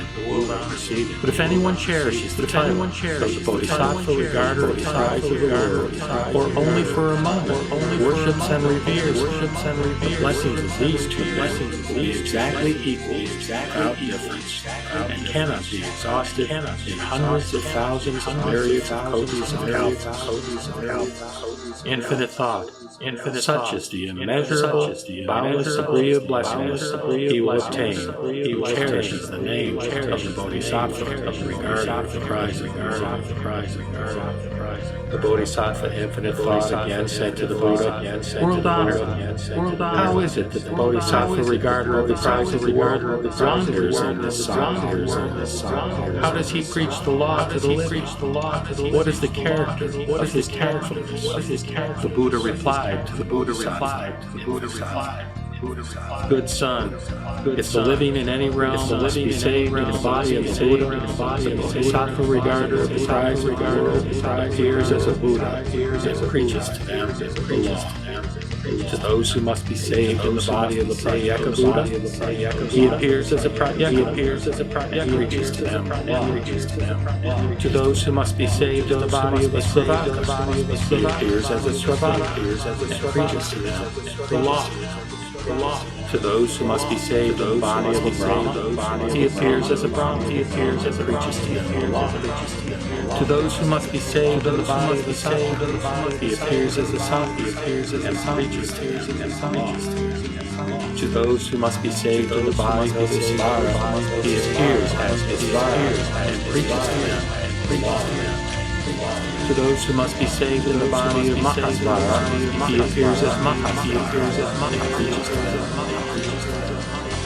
To those who must be saved in the body of a great divine general, he appears as a great divine general, and preaches to them. To those who must be saved in the body of Vaisravana, he appears as Vaisravana, and preaches to them the law. To those who must be saved in the body of a minor king, he appears as a minor king, and preaches to them. To those who must be saved in the body of an elder, he appears as an elder, and preaches to them. To those who must be saved in the body of a citizen, he appears as a citizen, and preaches to them. To those who must be saved in the body of a minister of state, he appears as a minister of state, and preaches to them. To those who must be saved in the body of a Brahmin, he appears as a Brahmin, and preaches to them.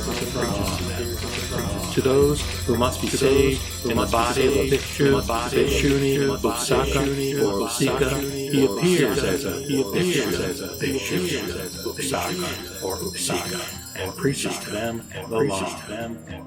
To those who must be saved in the body of the wife of an elder, citizen, minister, or Brahmin, he appears as a woman, and preaches to them the law. To those who must be saved in the body of a youth or maiden, he appears as a youth, and preaches to them. To those who must be saved in the body of a god, dragon, yaksha, gandharva, asura, garuda, kinara, maharaja, human or non-human being, he appears in every such form, preaches to them. To those who must be saved in the shape of a diamond holding god, he appears as a diamond holding god, and preaches to them. Infinite thought. Such are the merits acquired by this Bodhisattva, regarder of the cries of the world, and the various forms in which he rambles through many lands, living. Therefore, do you with single mind pay homage to the Bodhisattva, cries of the world. This Bodhisattva Mahasattva, regarder of the cries of the world, is able to make fearless those in anxiety and distress. For this reason, all in this Saha world give him the title Bestower of Fearlessness. The Bodhisattva Infinite Thought said to the Buddha, World Honored One, let me now make an offering to the Bodhisattva regarding the cries of the world. Thereupon, he unloosed from his neck a necklace of pearls worth 100,000 pieces of gold, and presented it to him, making this remark. Good sir, accept this pious gift of pearls. The Bodhisattva regarder of the cries of the world would not accept. Again, the Bodhisattva Infinite Thought addressed the Bodhisattva regarder of the cries of the world. Good sir, out of compassion for us, accept this necklace.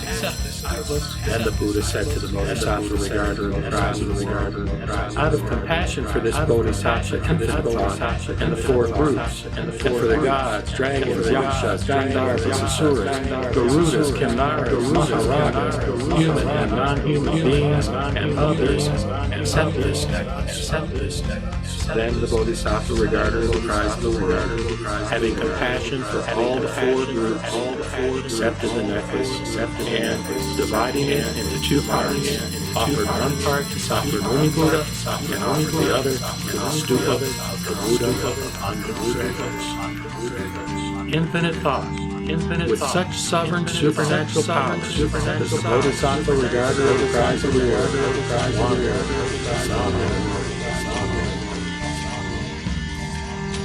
This is the first section. This is the first chapter 25 of the Lotus. The universal gateway of the Bodhisattva, regarder of the cries of the world. Then, inexhaustible mind Bodhisattva asked this question in verse. World-honored one, of wonderful features, let me now ask you again, why is this Buddha named regarder of the cries of the world? The honored one, with wonderful features, answered inexhaustible mind in verse.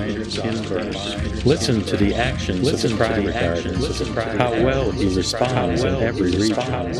His great vow is as deep as the sea, unfathomable, even after eons. Serving many hundreds of billions of Buddhas, he has made a great pure vow. Let me tell you briefly about it. Those who listen to his name, see his body, and keep him in mind, not wasting time, will be able to put an end to all their suffering. If someone intending to harm you throws you into a burning pit, keep in mind the cry regarder's powers, and the pit of fire will become a pond. Or if you are drifting around in a great ocean, threatened by dragons, fishes, and various demons, keep in mind the cry regarder's powers, and you will not drown in the waves. If you are on the peak of Sutra and someone pushes you off, keep in mind the cry regarder's powers, and you will stay in the sky like the sun. Or, if you are pursued by bad people and thrown down from Dr. Mountain, keep in mind the cry regarder's powers, and not a hair will be injured. If you are surrounded by robbers, each with a knife ready to use on you, keep in mind the cry regarder's powers, and their hearts will become compassionate. compassionate. Or if you get into trouble with the king and are threatened with execution, keep in mind the cry regarding powers, and the executioner's sword will break into pieces. If you are imprisoned, shackled and chained, your arms and legs in stocks, keep in mind the cry regarding powers, and you will be freed from your bonds. Or if someone tries to hurt you with curses or poisons, keep in mind the cry regarding powers, and the harm will revert to its originator. Or if you meet evil ogres, poisonous dragons, or poisonous spirits, keep in mind the cry regarding powers, and none of them will dare to harm you. If you are surrounded by evil beasts with sharp tusks and frightening paws, keep in mind the cry regarding powers, and they will flee in every direction. If there are lizards, snakes, vipers or scorpions, with poisonous breath that burns like fire, keep in mind the cry regarding powers, and at the sound of your voice, they will flee. Or if clouds bring thunder and lightning flashes, hail pellets, or rain pours down, keep in mind the cry regarding powers, and all will instantly disappear. If living beings suffer adversity and are oppressed by countless pains, the power of the wonderful wisdom of the cry regarder will liberate them from the world of suffering. Perfect in divine powers, practicing wisdom of skillful means everywhere, throughout the universe, there is no place where he does not appear. All evil circumstances in the realms of purgatories, hungry ghosts, and animals, and suffering, birth, old age, sickness and death, gradually he brings all of them to an end. Hearing this from the Buddha, inexhaustible mind Bodhisattva joyfully said to the Buddha in verse, true regard, pure regard, vast wisdom, compassionate and kind regard, always looked up to, his pure and spotless radiance is a wisdom sun, destroying all kinds of darkness. He subdues the storms and fires of disaster. He illumines the whole world. Precepts from his compassionate body shake like thunder. His compassion is like a great cloud, pouring Dharma rain like nectar, like quenching the flames of affliction. If you are brought before a judge in a dispute, or terrified in the midst of a battle, keep in mind the cry regarding his powers, and all vengeance will be driven away. Wonderful voice, regarder of the cries of the world, Brahma voice of the rolling tide, world-surpassing voice. He should always be kept in mind. Never have a moment of doubt about the pure and holy regarder of the cries of the word. By those in suffering and agony, or facing death, he can be relied upon for protection. Equipped with all blessings, viewing all with compassionate eyes, his ocean of accumulated blessings is immeasurable. Heads should be bowed to him.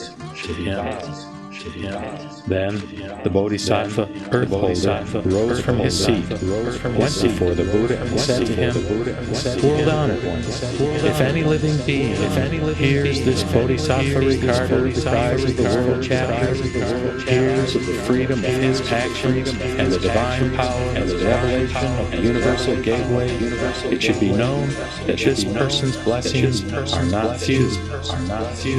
While the Buddha taught this chapter on the Universal Gateway, all 84,000 living beings in the assembly became determined to reach the incomparable state of supreme awakening.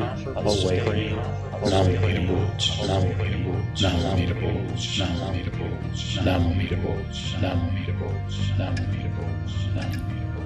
The Lotus Sutra, Chapter 26, Incantations.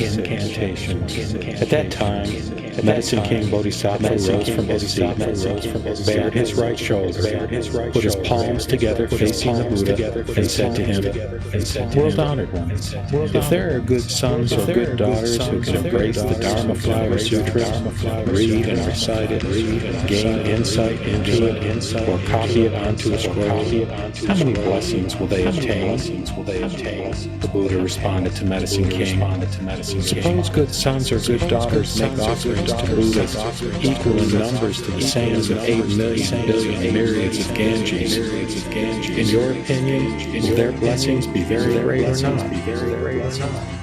"Very great, world-honored one." The Buddha continued, "If any good sons or good daughters are able to embrace even a single 4-line verse of this sutra, read and recite it, understand the meaning of it, and do as it says, their blessings will be very great. Then Medicine King Bodhisattva said to the Buddha, "World-honored one, I will now make an incantation for the preachers of the Dharma. It will protect them."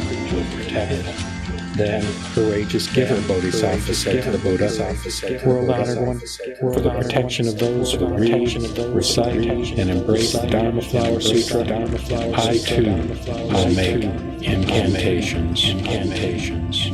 The Buddha said, Good.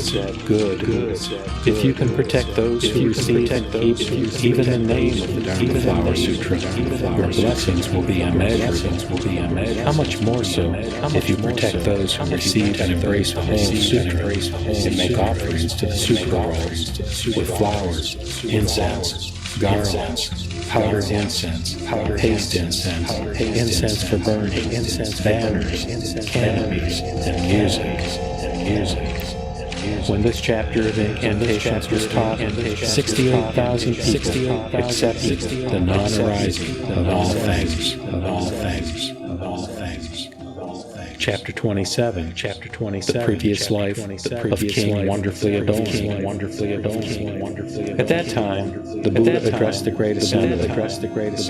Long ago, in a previous age, innumerable, unlimited, and inconceivably countless eons ago, there was a Buddha named Sound of Thunder in the Clouds, whose land was named Adorned with Light, and whose eon was named Seen with Joy.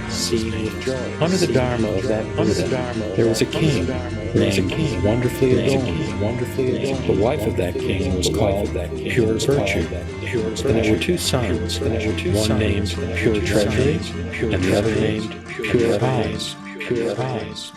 Those 2 sons had great divine powers, merit, virtue, and wisdom. For a long time, they followed the way of Bodhisattva practice, that is, the practice of generosity, the practice of morality, the practice of patience, the practice of perseverance, the practice of meditation, the practice of wisdom, the practice of skillful means, kindness, compassion, joy, impartiality, and the 37 kinds of aids to the way.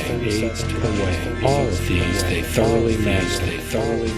They had also attained the Bodhisattva concentration, the pure concentration, the sun, stars, and constellations concentration, the pure light concentration, the pure color concentration, the pure illumination concentration, the long adornment concentration, and the concentration of the treasury of great dignity and virtue. They had thoroughly mastered these concentrations. Then that Buddha, wanting to guide King Wonderfully Adorned, and having compassion for the living, taught this Dharma Flower Sutra. Meanwhile, the 2 sons, Pure Treasury and Pure Eyes went to their mother, and putting their 10 fingers and palms together said to her, "We beg you, Mother, to go and visit Sound of Thunder in the Clouds Buddha. We also would wait on, associate with, make offerings to, and worship him. Why? Because this Buddha is teaching the Dharma Flower Sutra among the multitudes of human and heavenly beings, and we ought to hear and receive it." The mother replied to her sons, "Your father has faith in our Buddhist way, deeply attached to Brahman teachings. You should go and talk to your father, so that he may participate and go with you." Pure Treasury and Pure Eyes, putting their 10 fingers and palms together, said to their mother, "We are sons of the Dharma King, yet we were born in this home with wrong views." The mother said to her sons, "You should be concerned about your father, and show him some divine markings, so that when he sees them, his mind will become clear, and he will permit us to go to the Buddha." Showing various divine marvels, they led their father, the king, to cleanse his mind for faith and understanding. When their father saw his sons with such divine powers, he was overjoyed, and with palms together greeted his sons, saying, "Who is your teacher? Whose disciples are you?" The two sons replied, "Sound of Thunder in the Clouds Buddha, who is now under the Bodhi tree of 7 precious materials, seated on the Dharma seat among the human and heavenly beings of all the world, and is teaching the Dharma Flower Sutra everywhere. He is our teacher. We are his disciples." The father then said to his son, "Now I too would like to go see your teacher. Let us go together." With this, the two sons went to their mother, and with palms together said to her, "Our father, the king, has now come to believe and understand, and has been able to set his mind on supreme awakening. We have done the Buddha's work for our father's sake. Please, Mother, allow us to leave home and pursue the way under the Buddha." Then the mother said, "I will allow you to leave home." Why? Because it is difficult to meet a Buddha. With this, the two sons said to their parents, "Good father and mother, we beg you in time to go to Thunder in the Clouds Buddha.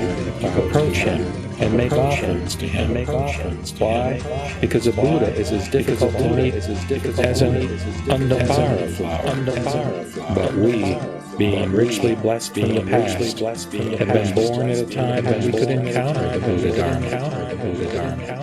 At that time, all the 84,000 women in the rear palace of King Wonderfully Adorned became capable of receiving and embracing this Dharma Flower Sutra. Pure Eyes Bodhisattva had long ago mastered Dharma Flower concentration, and Pure Treasury Bodhisattva had mastered the concentration of freedom from evil levels of existence, innumerable hundreds of thousands of billions of eons. This was because he wanted to lead all the living away from the evil levels of existence. The wife of that king had attained the Buddha's assembly concentration and knew the secret resources of Buddhas. Her two sons, using their powers of skill and their means, skillfully transformed their father, enabling him to have faith in, to understand, and to love and delight in the Buddha Dharma. Then that Buddha taught the Dharma for the sake of the king, demonstrating and teaching it to him, enriching him, and bringing him joy. The king was joyous in delight. Then, Sound of Thunder in the Clouds Buddha said to the foes, "Do you see this king wonderfully adorned standing before me with his palms together? This king, having been a monk under my Dharma, and diligently studying and putting into practice the Dharma that helps one along the Buddha way, will become a Buddha, named Salt Tree King. His land will be named Great Light, and his eon named Great High King.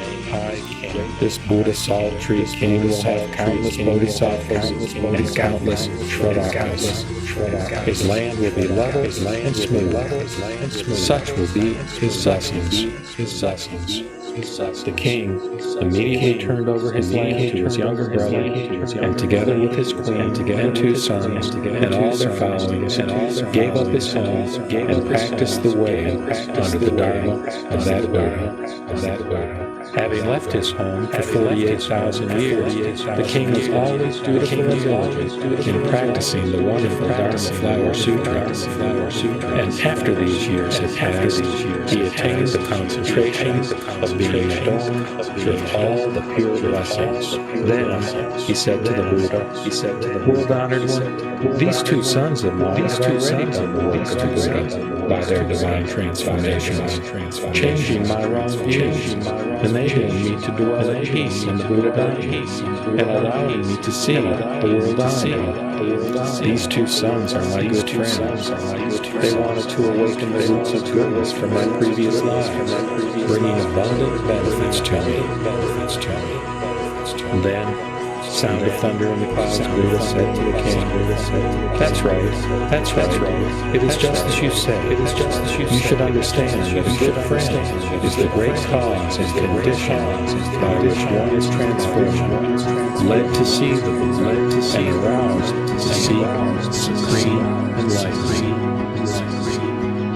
When King wonderfully adored and praised that of Buddha's kindness hundreds of thousands of billions of blessings, putting his palms together before the Tathagata in complete devotion, he spoke to that Buddha once again, saying, "World-honored, this is unprecedented.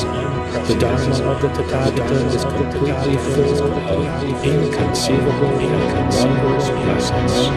The practice of his teachings and precepts will bring peace and comfort and good feelings. From this day forward, I will no longer follow nor will I allow myself wrong views, pride or arrogance, anger, or any other evil states." Having spoken these words, he bowed to the Buddha and left. The Buddha said to the great assemblage, "What do you think? Is this king wonderfully unknown to you? He is the present Bodhisattva flower virtue. The queen pure virtue is the Bodhisattva, the marks of shining adornment, who is now in the presence of the Buddha. Out of mercy for King wonderfully and his people, she was born among them. The 2 sons are the present medicine king Bodhisattva and superior medicine Bodhisattva. These Bodhisattvas, medicine king and superior medicine, have already attained great blessings, and under countless hundreds of thousands of billions of thousands, have planted roots of virtue and attained good blessings beyond conception. When the Buddha taught this chapter, the previous life of King Wonderfully, 84,000 people acquired pure qualities for seeing things.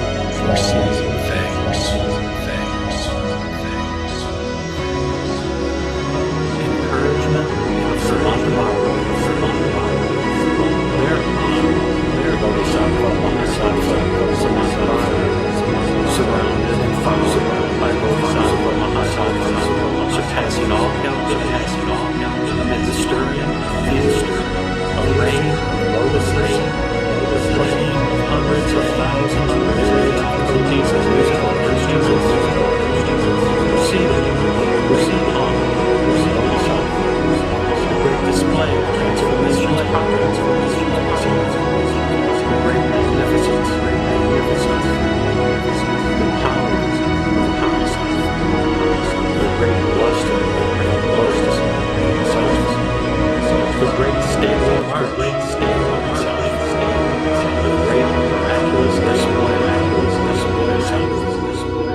a great phantasmagorical sight of gods, nagas, goblins, gandharvas, demons, garudas, kimaras, great serpents, men, and beings not human, who, produced by his magic, surrounded and followed him. Samantabhadra, then, amid such inconceivable miracles worked by magic, arrived in his sight.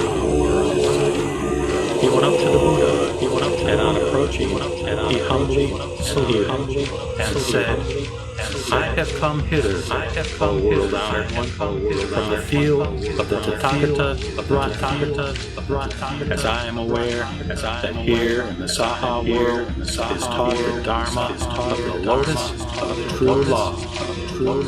I have come accompanied by these 100,000s of Bodhisattva Mahasattvas. May the world-honored one deign to expound in extension this Dharma of the Lotus of the true law to these Bodhisattva Mahasattvas.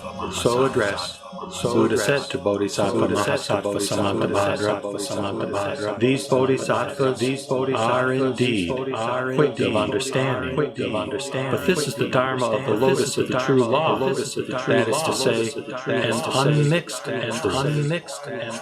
The Bodhisattvas exclaim, indeed. Then the Bodhisattva Mahasattva Samantabhadra says to the Buddha, at the end of time, at the end of the period, I will protect those who keep this sutra. I will take care of their safety, avert blows, and destroy poison, so that no one laying snares for those creatures may surprise them. Incessantly and constantly will I protect such a preacher. And when a preacher who applies himself to this Dharma shall take a walk, then will I mount a white elephant with 6 tusks, and with a train of bodhisattvas betake myself to the place where that preacher is walking in order to protect this Dharma. And when that preacher, applying himself to this Dharma, forgets, be it but a single word or so, then will I mount the white elephant with 6 tusks, show my face to that preacher, and repeat this entire Dharma. And when the preacher has seen my proper body, and heard from me this entire Dharma, he, content, in high spirits, rejoiced, joyful and delighted, will the more do his utmost to study this Dharma. And immediately after beholding me, he will acquire meditation and obtain spells termed the talisman of preservation, the talisman of 100,000 kotis, and the talisman of skill in all sounds. Further, the Bodhisattva Mahasattvas to whom this Dharma of the Lotus of the true law shall be entrusted, those preachers should take this view. It is owing to the power and grandeur of Bodhisattva Mahasattva Samantabhadra that this Dharma has been entrusted to us. Those preachers who shall copy and keep this sutra are to partake of the course of duty of the Bodhisattva Mahasattva Samantabhadra. They will belong to those who have planted good roots under many Buddhas, and whose heads are caressed by the hands of the Tathagata. Those who shall copy and keep this sutra will afford me pleasure. Those who shall copy this sutra and comprehend it shall, when they disappear from this world, after having copied it, be reborn in the company of Amitabha Tathagata. Such is the massive merit resulting from copying this Dharma.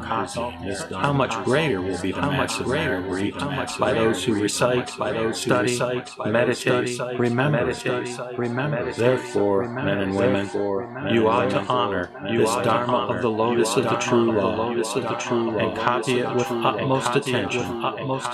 He who copies it with undistracted attention shall be supported by the hands of 1,000 Buddhas, and at the moment of his or her death, he or she shall see another 1,000 Buddhas face to face. Therefore, then, men and women should respectfully copy this Dharma of the Lotus of the true law, respectfully recite it, respectfully study it, respectfully treasure in his or her mind. I myself, world-honored one, will superintend this Dharma, and through my superintendence, it may here spread throughout the world.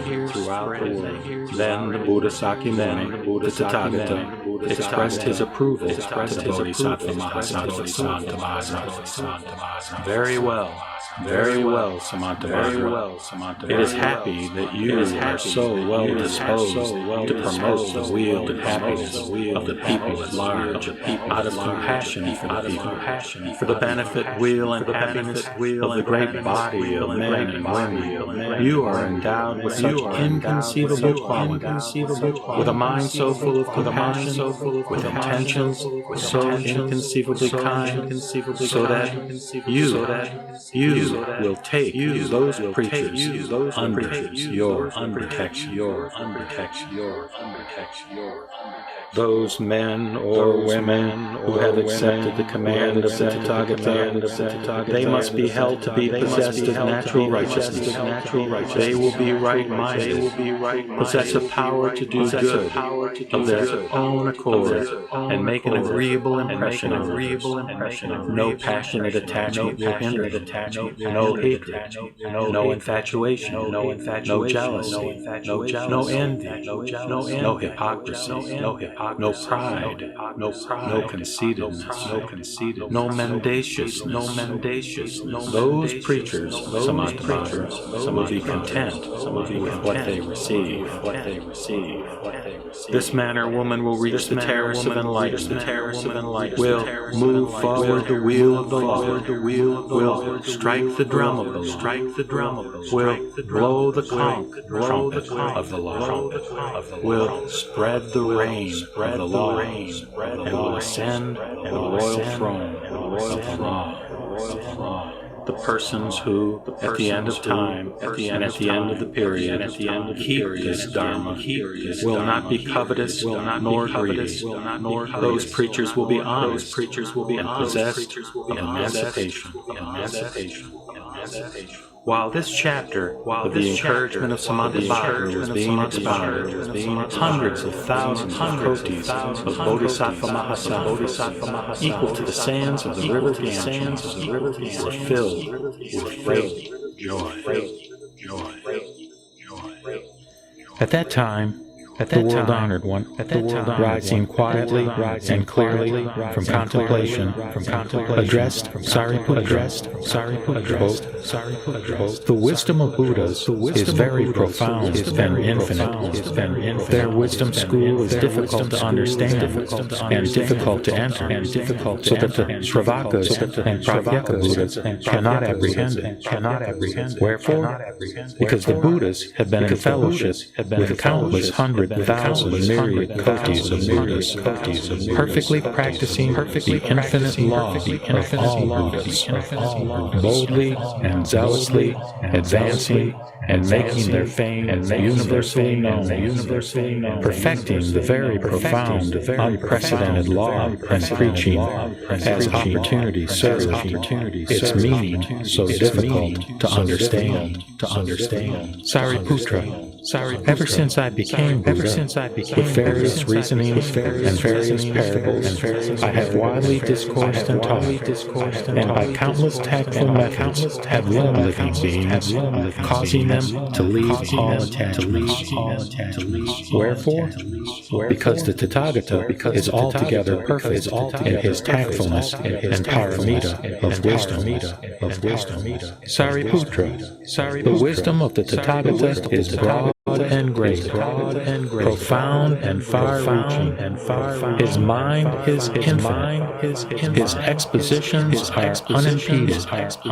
His powers, his fearlessness, his meditations, his emancipations, his contemplations have enabled him to enter into the boundless realms and to accomplish all the unprecedented law. Sariputra, the Tathagata is able to discriminate everything, preach the laws skillfully, use gentle words, and cheer the hearts of all. Sariputra, essentially speaking, the Buddha has altogether fulfilled the infinite, boundless, unprecedented law. Enough, Sariputra. There is no need to say more. Wherefore? Because the law which the Buddha has perfected is the chief, unprecedented law, and difficult difficult to understand.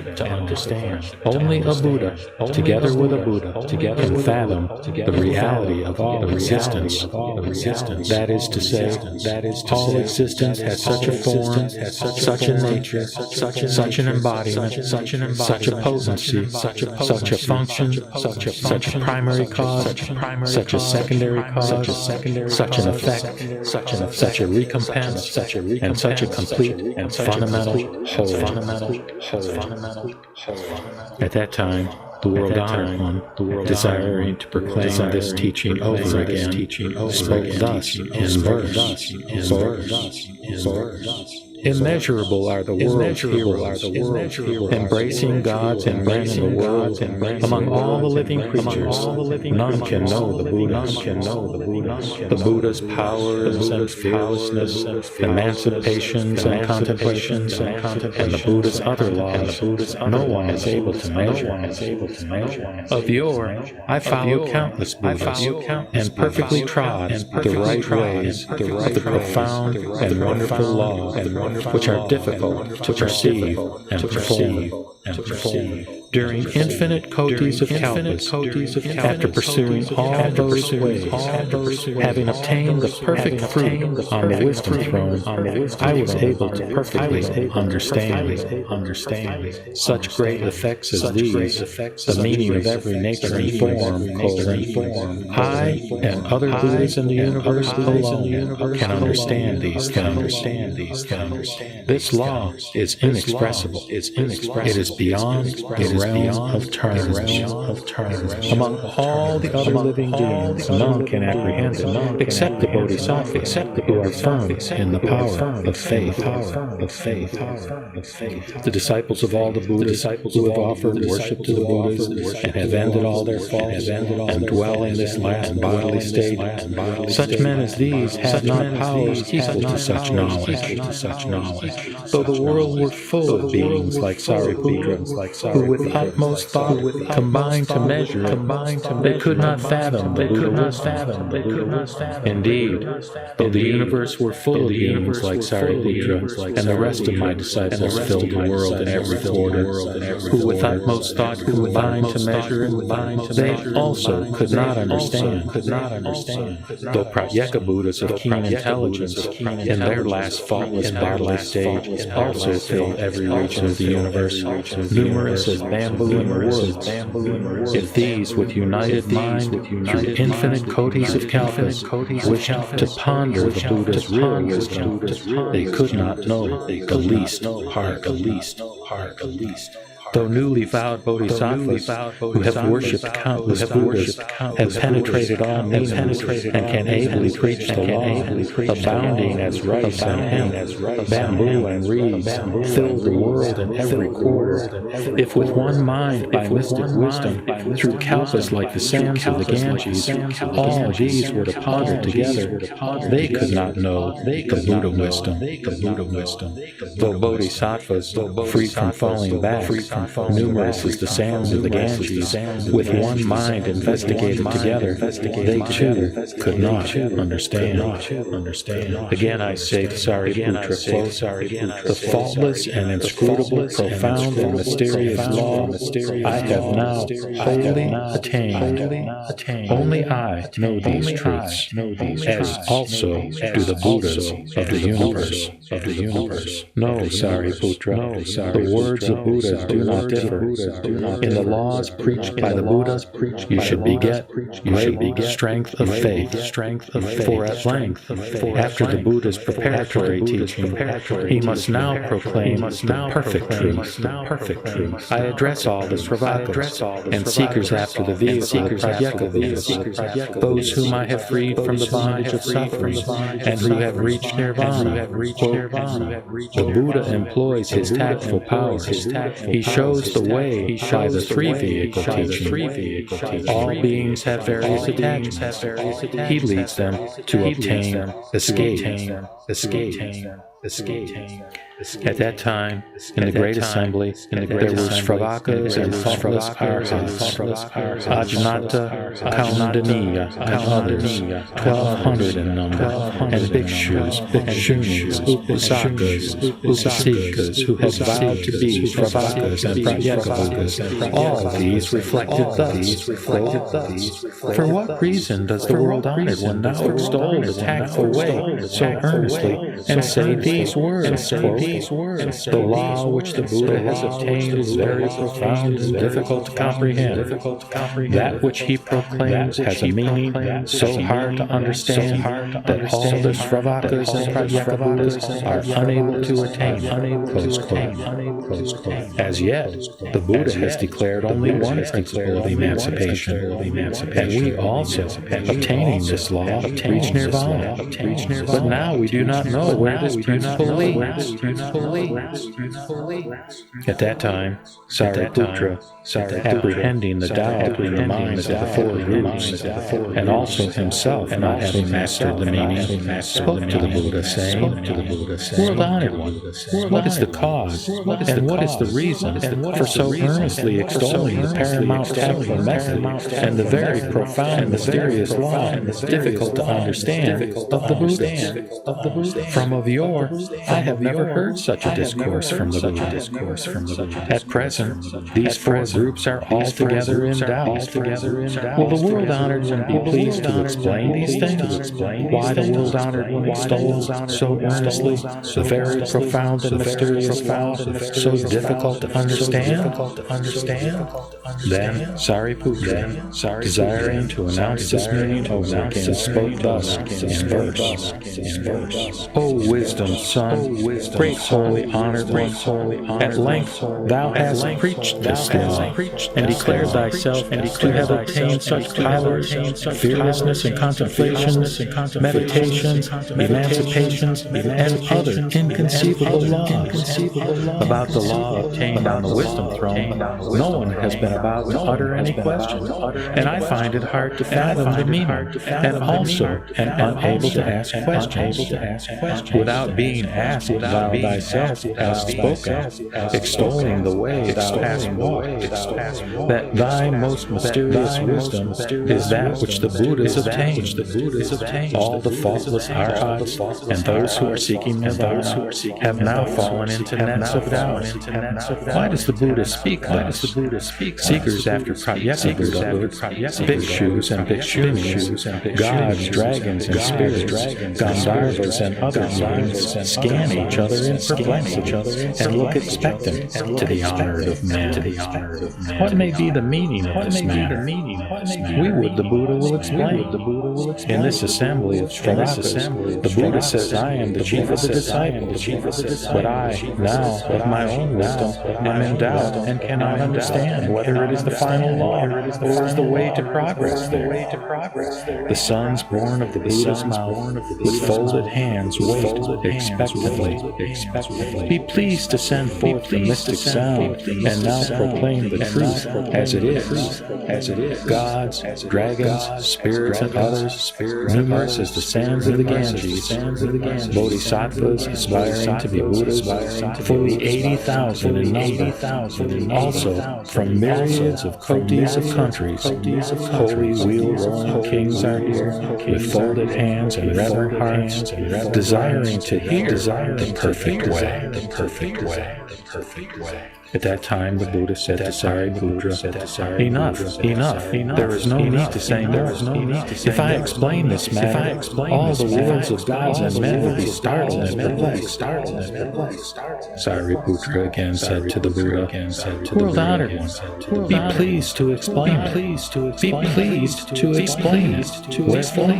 Because in this assembly there are numberless 100,000 myriad kotis of Hamsakaya living beings who have already seen the Buddha, whose perceptions are keen, and whose wisdom is clear.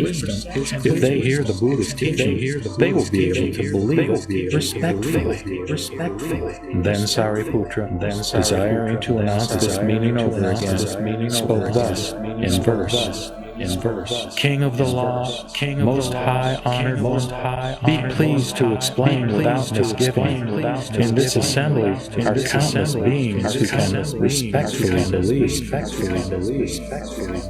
The Buddha again said, Enough, Sariputra. If I explained this matter, all the worlds of gods, men, and asuras would be startled and perplexed, and haughty bhikshus might fall into the great pit. Then the world-honored one once again spoke in verse. Enough. No need to say more. My law is subtle and inscrutable. Those who are haughty, would not believe it respectfully. Then Sariputra once again said to the Buddha, World-honored one, be pleased to explain it. Be pleased to explain it. In this present assembly there are, equal with me, hundreds of thousands of myriads of kotis who, in former lives, have followed the Buddha and been transformed by him. Such men as these can certainly believe respectfully, and throughout the night will peacefully rest and various ways be abundantly benefited. Then Sariputra, desiring to announce this meaning over again, spoke thus in verse. Most high and honored of the living, be pleased to explain the paramount law. I am the eldest son of the Buddha. Condescend to explain it discriminatively. In this assembly, countless beings are able respectfully to believe this law. The Buddha already, in his former lives, has taught such living beings, all with one mind, folding their hands, desire to hear the Buddha's words. There are 1,200 of us, and others aspiring to be Buddhists. Be pleased for the sake of these beings to condescend to explain discriminatively. If these hear this law, they will beget great joy. At that time, the world-honored one addressed Sariputra. Since you have already thrice earnestly repeated your request, how can I refuse to speak? Do you now listen attentively to, ponder, and remember? I will discriminate and explain it for you. When he had thus spoken, in the assembly, some 5,000 bhikshunis, upsakas, and upasikas straightway rose from their seats, and, saluting the Buddha, withdrew. Wherefore? Because the root of sin in these beings was so deep, and their haughty spirit so enlarged, that they imagined they had attained what they had not attained, and had proved what they had not proved. In such error as this, they would not stay, and the world-honored one was silent and did not stop them. Thereupon the Buddha addressed Sariputra. Now, in this congregation, I am free from useless twigs and leaves, and have nothing but all that are purely the true and real. It is good, Sariputra, that such extremely haughty ones as those are gone away. Now carefully listen, and I will expound the matter for you. Sariputra said, So be it, world-honored one. I desire joyfully to listen. The Buddha addressed Sariputra. Such a wonderful law as this is only preached by the Buddha Tathagatas on rare occasions, such as the Adambara flower is seen but once in long periods. Sariputra, believe me, all believe me. In the Buddha's teaching, no word is false. Sariputra, the meaning of the laws which the Buddhas expound as opportunities serve is difficult to understand. Wherefore? Because I expound the law by numberless tactful ways, and with various reasonings and parabolic expressions. These laws cannot be understood by powers of thought or discrimination. Only the Buddhas can discern them. Wherefore? Because the Buddhas, because the world-honored ones, only on account of the one very great cause appear in the world. Sariputra, why do I say that the Buddhas, the world-honored ones, only on account of the one very great cause appear in the world? Because the Buddhas, the world-honored ones, desire to cause all living beings to open their eyes to the Buddha knowledge, so that they may gain a purer mind. Therefore, they appear in the world. Because they desire to show all living beings the Buddha knowledge, they appear in the world. Because they desire to cause all living beings to apprehend the Buddha knowledge, they appear in the world. Because they desire to cause all living beings to enter the way of the Buddha knowledge, they appear in the world.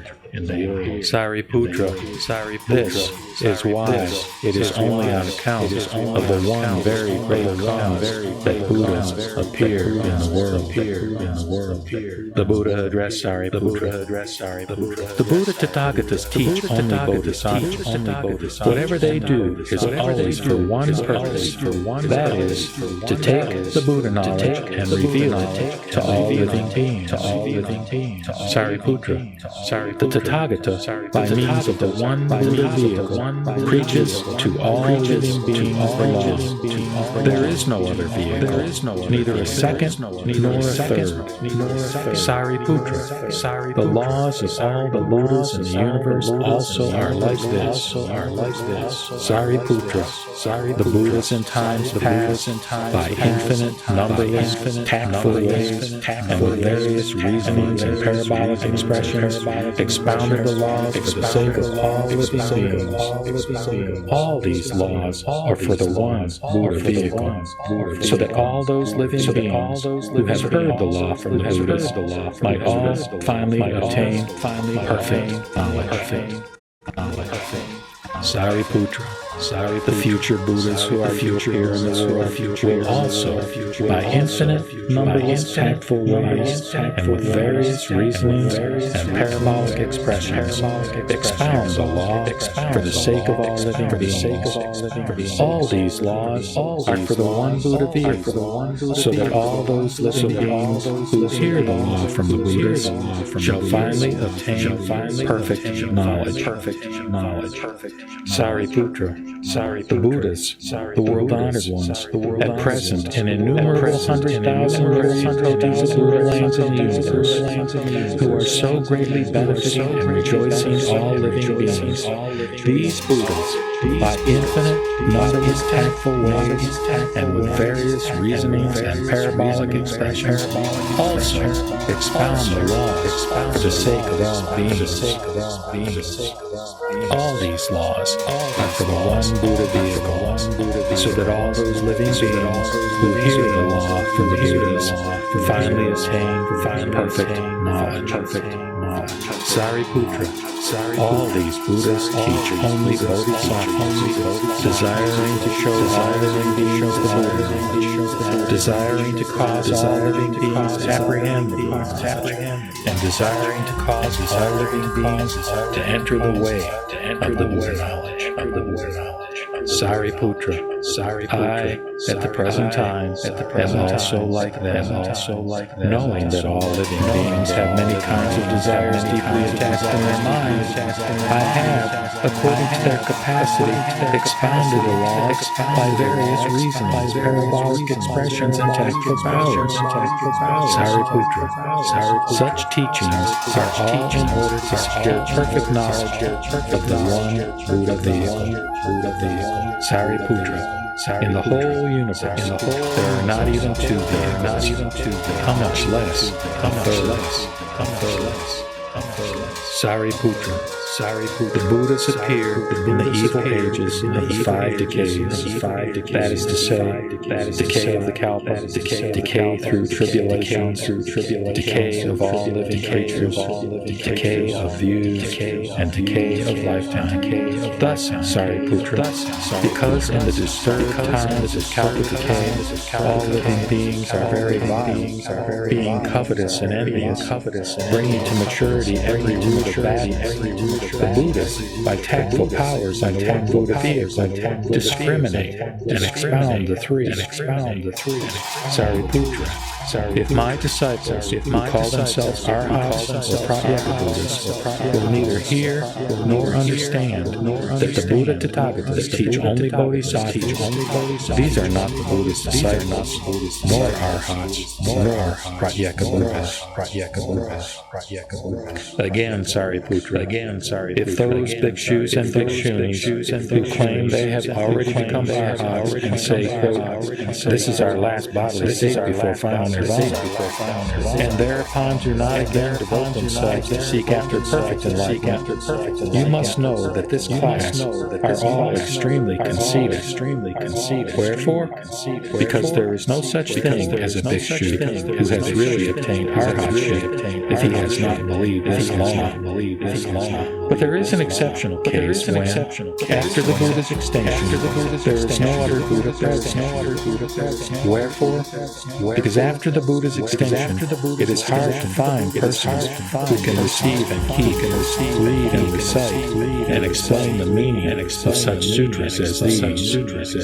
Only if they meet other Buddhas can they, in this same law, obtain the solution. Sariputra, you should with all your heart believe and discern, receive and keep the word of the Buddha. No word of the Buddha Tathagatas is false. There is no other vehicle, but only the one Buddha vehicle. At that time, the world-honored one, desiring to proclaim this teaching over again, spoke thus, Bhikshus and bhikshunis, obsessed by utmost arrogance, upasakas filled with self-conceit, upasikas with unbelief, four groups such as these, 5,000 in number, perceiving not their errors, and faults in the commandments, careful only of their flaws, such small wit they show, these dregs of the assembly, who, because of the Buddha's splendid virtues, these men of little virtuous happiness are incapable of receiving. Now this assembly has no twigs and leaves, but only those who are true and real.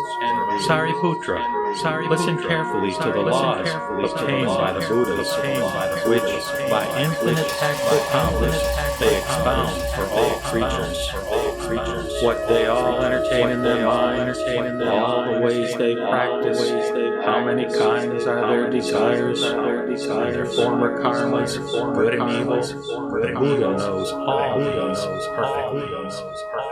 With various reasonings and parables, terms, and tactful powers, he causes them all to rejoice, preaching either sutras, or gathas, or former things, or birth stories, or the unprecedented, and also preaching by reasonings, by parables, and gayas, and by upadisa scriptures.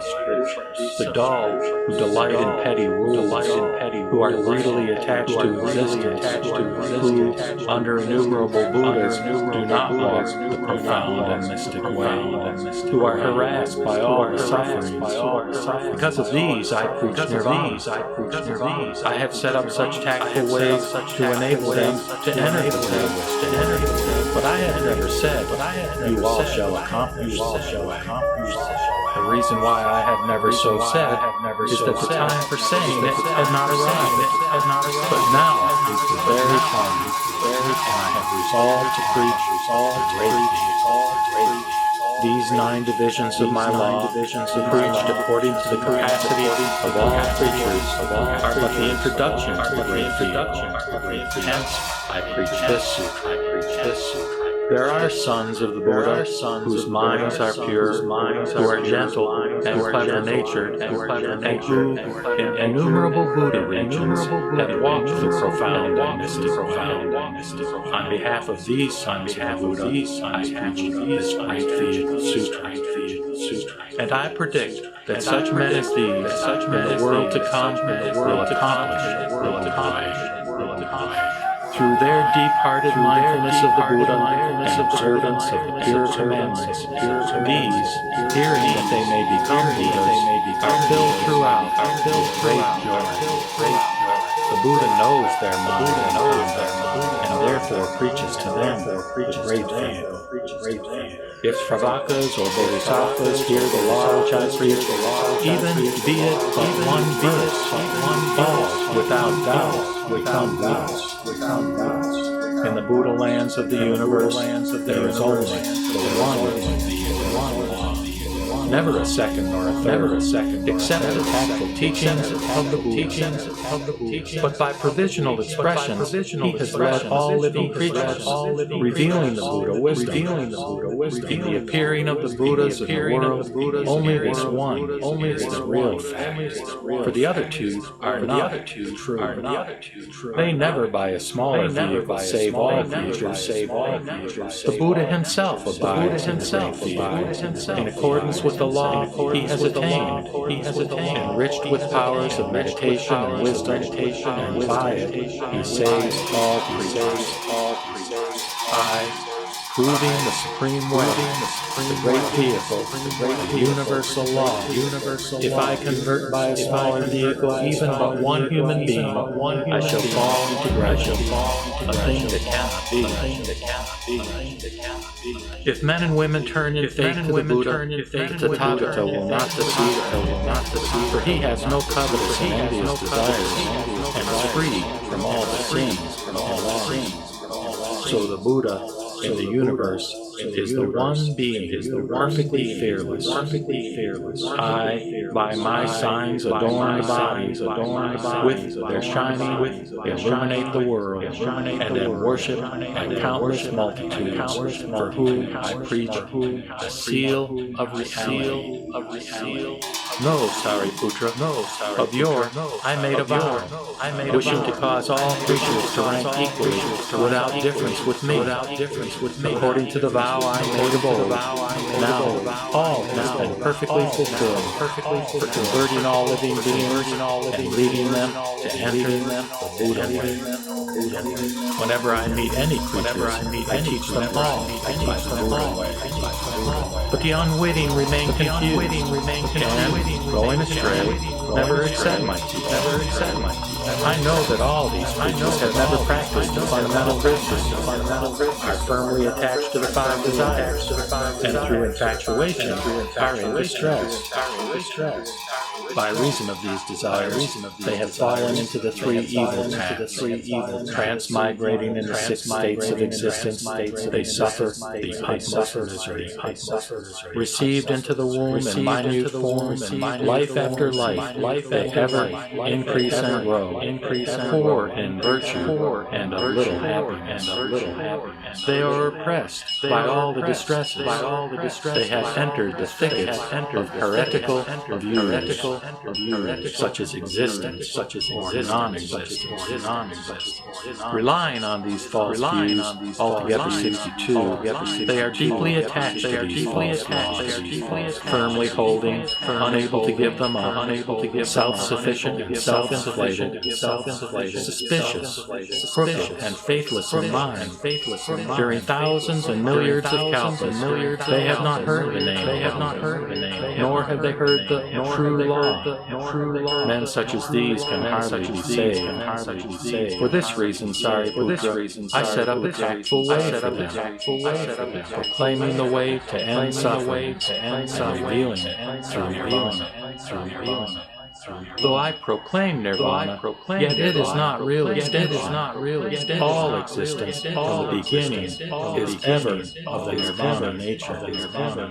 When a son or daughter of the Buddha has fulfilled his or her course in a world to come, he or she becomes Only by my powers of tactfulness do I manifest the three vehicles. For all the world-honored ones expound the one vehicle way. Now let all in this great assembly be free from doubts and perplexities. The Buddhists do not differ in their statements. There is one only, and no second feeling. In the past, countless kalpas, innumerable extinctions, in hundreds, thousands, and millions, whose numbers cannot be counted. All such world-honored ones as these, with various reasonings and parables, and innumerable tactful powers, have proclaimed the various laws. But all these world-honored ones proclaim the one view, converting numberless creatures to enter Buddha. Moreover, the great holy masters, knowing that which all the worlds of gods, men, and other creatures deeply desire in their hearts, in addition, by varying tactfulness, assist in revealing first principles. If there are any beings who have met the former Buddhas, if, having heard the law, they have given donations, if they have kept the commandments and have been persevering, been assiduous, meditative, and wise, having kept these various ways of happiness and virtue, such beings as these have all attained the Buddha way. After the extinction of Buddhas, men and women with good and soft minds for the truth, such living beings as these have all attained the Buddha way. After the extinction of Buddhas, those who worshipped their relics and built many kotis of sorts of stupas with gold and silver and crystal, with moonstone and agate, with jasper and lapis lazuli, clearly and broadly decorated, handsomely displayed on every stupa, or those who built stone shrines of sandalwood and aloes, eagle wood and other woods, of brick, tiles, and clay, or those who, in the wild, raised earth for Buddha's shrines, even children in their play, who gathered sand for a Buddha. All such beings as these have attained the Buddha way. If men and women for the sake of Buddhas have created images carved with the characteristic signs, they have all attained the Buddha way. Or those who, with the precious seven, with brass, red and white copper, with wax, lead and tin, with iron, wood and clay, or with glue and lacquer, have adorned and made Buddha's images. All such ones as these have attained the Buddha way. Those who have painted Buddha's images with the 100 blessed and adorning signs, whether done by themselves or by employing others, have all attained the Buddha way. Even boys and girls in their play, who, with reed, wood, or pen, or with the fingernail, have drawn Buddha's images. All such ones as these gradually accumulate merit and, perfecting great hearts of pity, have attained the Buddha way. Indeed, by influencing the Bodhisattvas, have saved countless creatures. If men and women to the stupas and shrines, to the precious images and paintings, with flowers, incense, flags, and umbrellas, and pay homage with respectful hearts, or employ others to perform music, beat drums, blow horns and conchs, panpipes and flutes, play lutes, guitars, gongs, and cymbals, such mystic sounds as these, all played by way of homage, or with joyful hearts, by singing and extolling the merits, even though in these two have even anyone who, with distracted mind, with but a single flower, has paid homage to me, shall gradually see or those who have offered worship, were it merely by folding the hands, or even raising, or by slightly bending the head, by thus paying homage to the images, gradually see innumerable Buddhas and attain the supreme way, extensively saving countless creatures as they enter the forms nirvana, as when firewood is finished, the fire dies out. If any, even with distracted mind, enters a stupa or temple, and cry but once, Namo Buddha, they obtain. If any from the Buddhas of the past, whether in existence or already extinct, have heard this law, they have all attained the Buddha way. All the future honor, infinite in their number, all these Tathagatas also by tactful ways preach the law. All of the Tathagatas by infinite tactful ways save all living creatures, Buddhas, of those who hear the law, not one fails to become Buddha. This is the original vow of Buddha. By the Buddha way which I walk, I desire universally to cause all creatures to attain the same way, along with though the Buddhas in future ages proclaim hundreds, thousands, kotis, countless schools of countless in reality, they are all but one. The Buddhas, the honored ones, know that nothing has an independent existence, and that Buddha seeds spring from a cause. So they reveal the one. All things abide in their fixed order. Hence, the world abides forever. Having apprehended this on the wisdom throne, the leaders proclaim it in tactful ways, whom gods and men pay homage to. The present Buddhas in the universe, whose number is as the sands of the Ganges, and who appear in the world for the relief of all creatures. These also proclaim such a law as this, knowing the supreme nirvana, though by reason of their tactful powers they display various kinds of ways, really they are but the one Buddha being, knowing the conduct of all creatures, what they entertain in their deepest minds, the karma they have developed in the past, their inclinations and zeal, and their capacities, keen or dull, with various kinds of reasonings, parables, and narrations, as they could respond, so have they tactfully taught. Now, in like manner, for the relief of all creatures, I also, by various kinds of doctrines, promulgate the way. I, by my power of wisdom, knowing the natures and inclinations of creatures, tactfully proclaim the laws which cause all to attain blackness. No,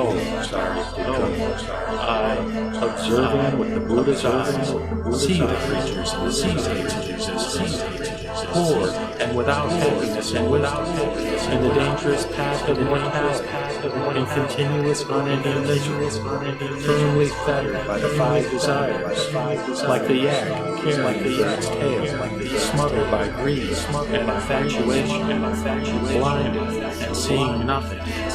They seek not life and light and suffering, but deeply fall into heresy, and seek by suffering to be rid of suffering. For the sake of all these creatures, my heart is stirred, my heart is great pity.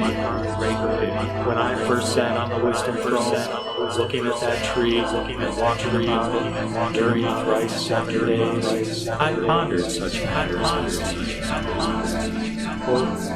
The wisdom which I have obtained is wonderful and supreme, but all creatures are dull in their capacity, pleasure attached, and blind with ignorance. Such classes of beings as these, I thought, how can they be saved?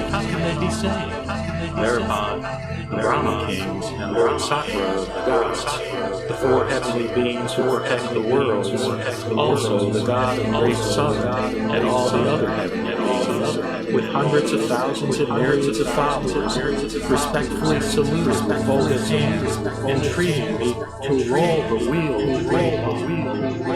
Then I pondered within myself, if I only extolled all creatures, being sons in suffering, will not be able to believe, and by breaking the law through unbelief, will fall into the three evil paths. I had rather not preach that, but instantly enter nirvana. And then, on remembering what formerly was, by their tactful powers, I thought, the way which I have now attained, I must preach as the tripartite.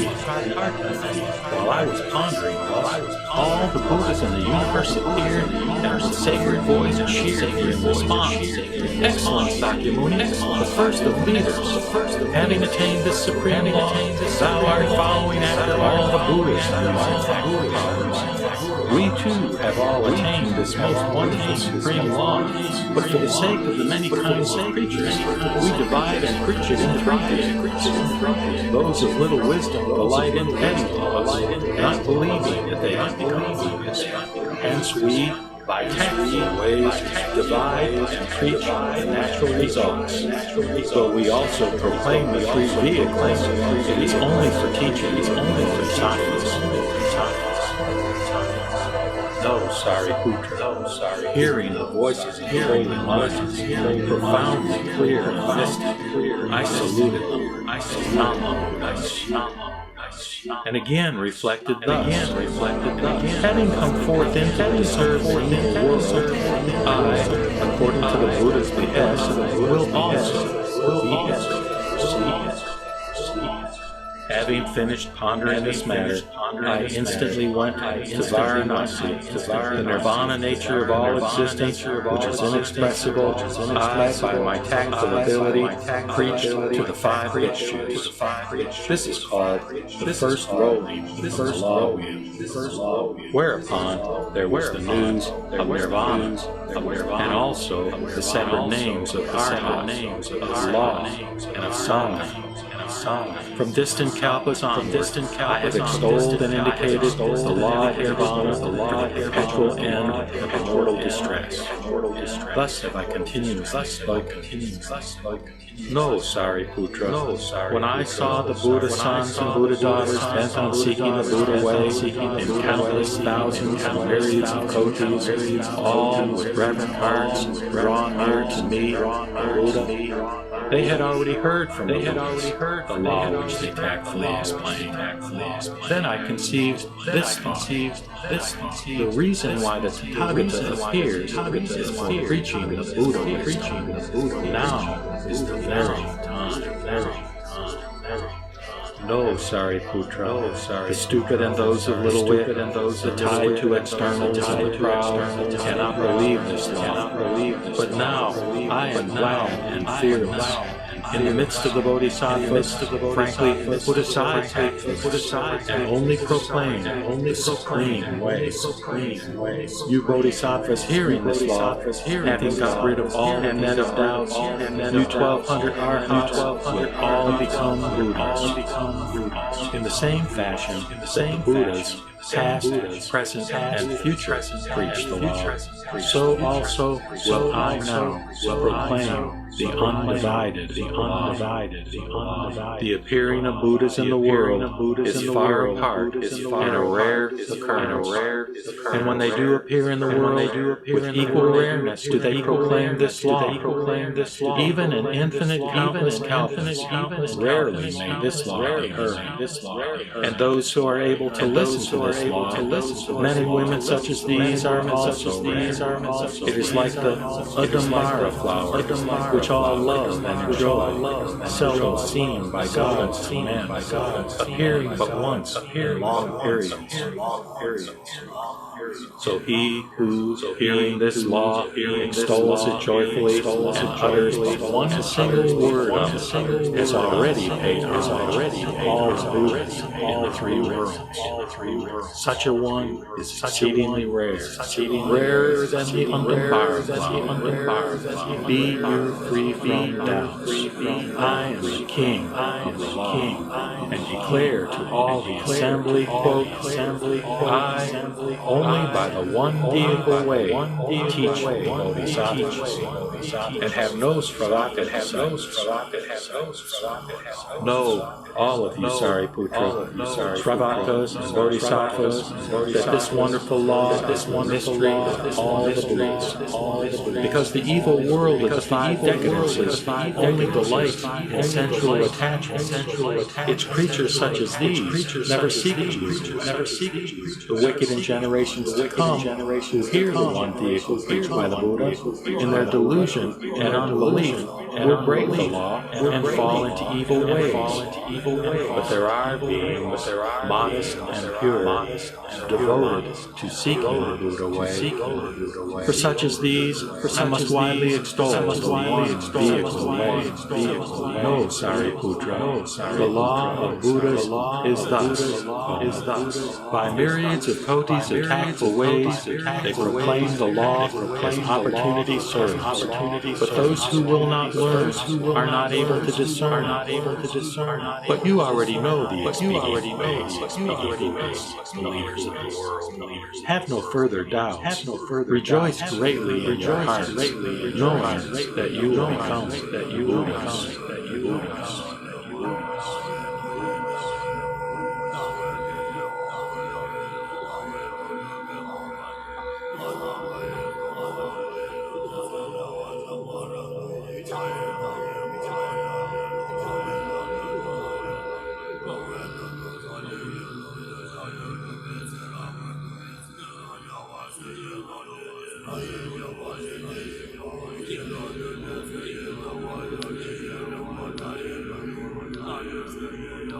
The Parable of the Burning House, from Chapter 3 of the Lotus Sutra, which is entitled,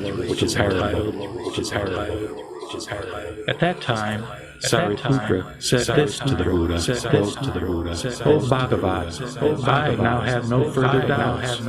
I have received the prediction of the highest supreme enlightenment in the presence of the Buddha.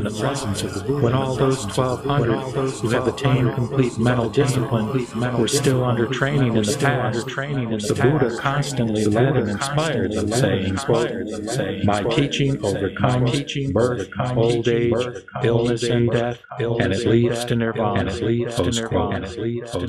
Both those who were still in training and those who were not thought that they were free from false views about the self, existence and non-existence, and declared that they had attained nirvana. Yet now, in the presence of the Bhagavat, they have heard what they have never heard before, and have fallen into doubt. Splendid, O Bhagavat, I entreat you to explain to the fourfold assembly the reason why, and free them from their doubts. Then the Buddha said to Sariputra, Did I not previously tell you that all the Buddha Bhagavats explain the Dharma with various explanations and illustrations, using skillful means, all for the sake of highest complete enlightenment? All of these teachings are for leading and inspiring the Bodhisattvas. Moreover, Sariputra, I will now clarify what I mean with illustrations. Those with wisdom will be able to understand through these illustrations. O Sariputra, suppose there were an aged and extremely affluent man, either in a town, city, or country, who has immeasurable wealth, abundant estates, mansions, and servants. He has a spacious house, yet it only has has a single entrance. Suppose many people live there, as many as 1, 2, or even 500 people.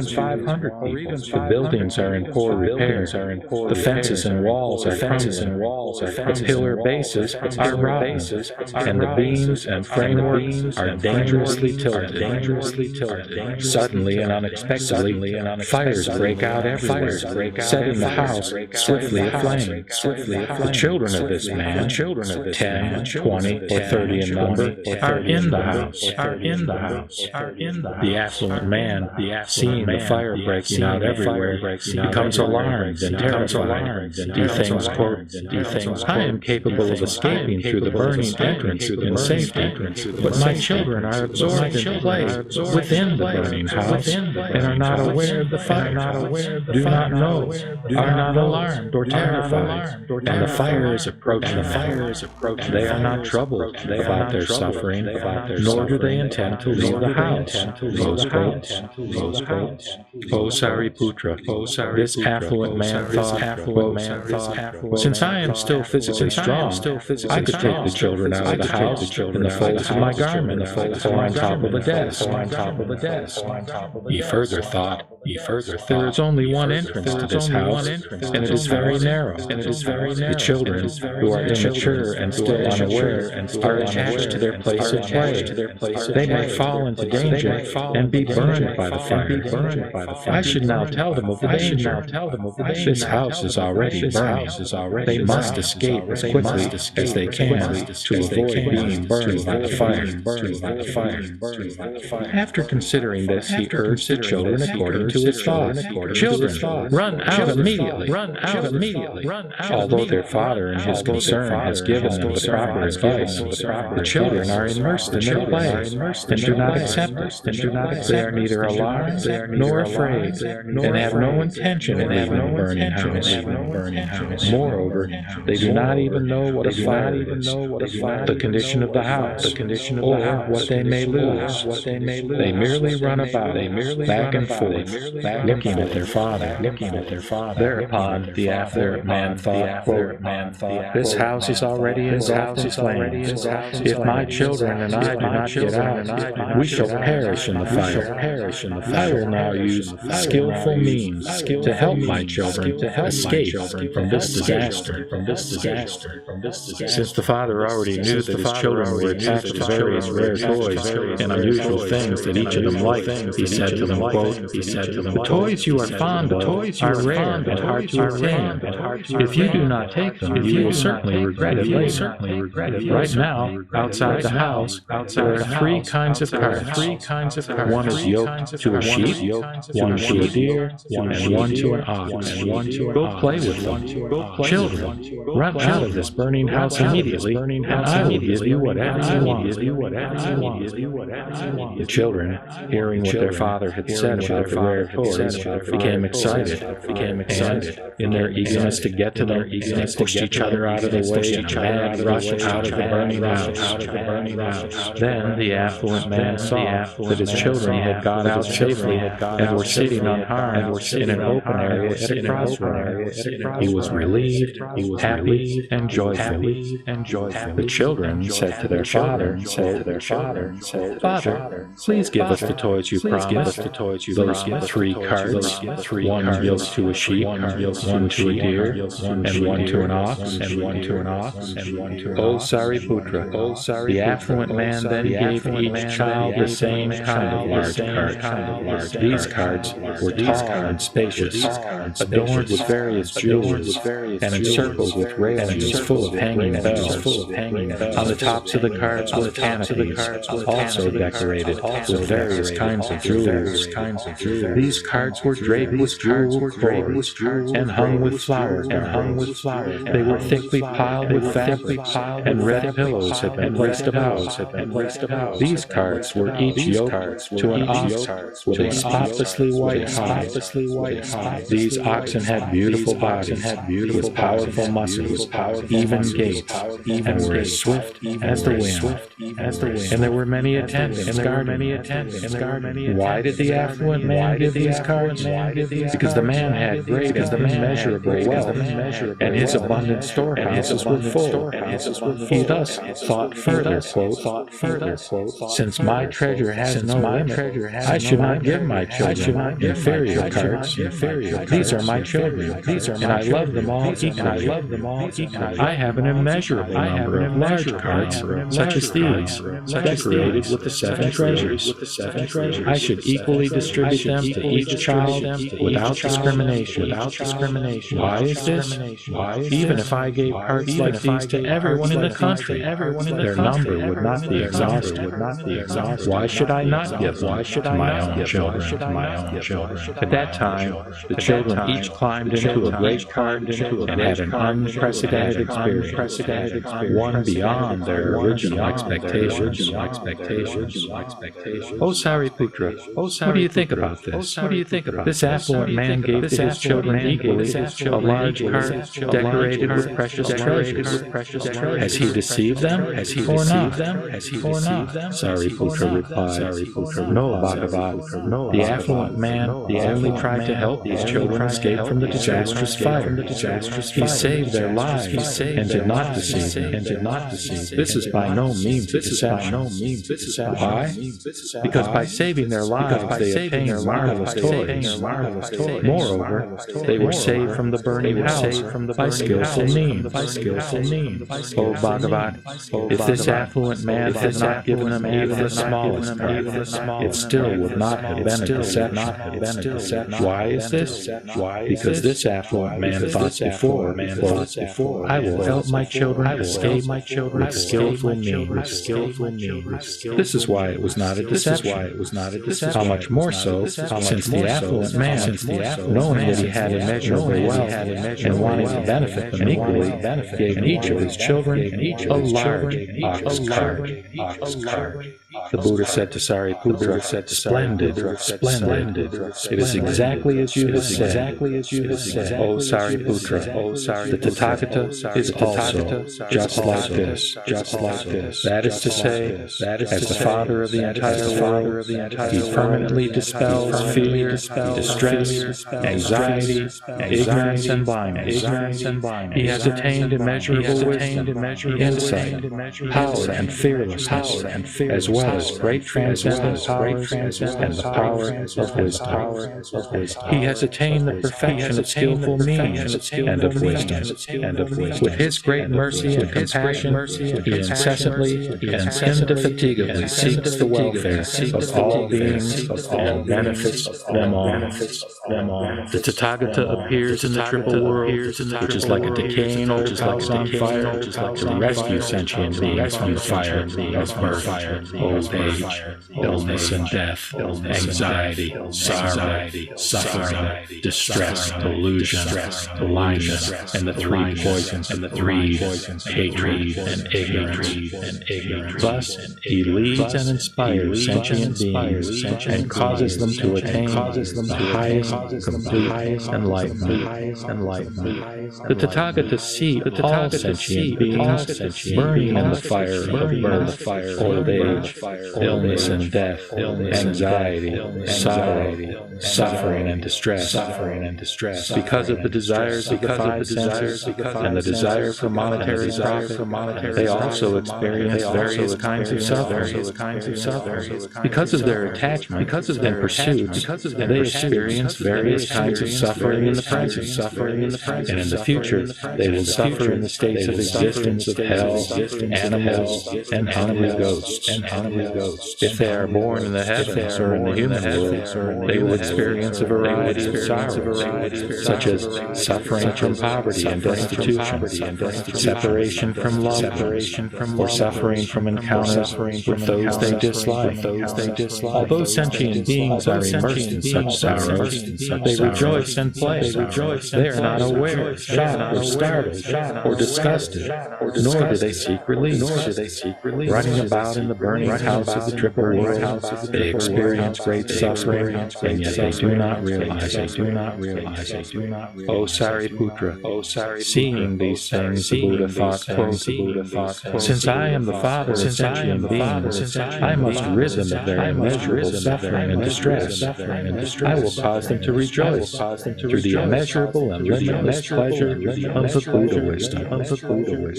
O Sariputra, the Tathagata further thought, quote, if I proclaim the Tathagata's wisdom, insight, power, and fearlessness to sentient beings with my transcendent powers and the power of my wisdom alone, without using skillful means, it will be impossible to save them. Why is this? Because these sentient beings have not escaped from birth, old age, illness and death, anxiety, sorrow, suffering and distress, and are being burned in the blazing house of the triple world. How would they be able to understand the Buddhist wisdom? O Sariputra, although that affluent man had physical strength, he did not use it. He only earnestly employed skillful means to save his children from the disaster of the burning house. And later, he gave each of them a large cart decorated with precious treasures. The Tathagata is exactly like this. Although the Tathagata has power and fearlessness, he does not use them, but rescue sentient beings from the burning house of the triple world only through wisdom and skillful means, teaching the three vehicles to the Shravakas, Pratyeka Buddhas, and Buddhas, saying, quote, do not take pleasure in living in this burning house of the triple world, and do not thirst after inferior objects, sounds, smells, flavors, and tangibles. If you are attached to these objects and have desires, then you will be burned. Leave the triple world in hate, and you will obtain the three vehicles, the vehicles for the Shravakas, Pratyeka Buddhas, and Buddhas. I definitely guarantee this to you. In the end, it will come true.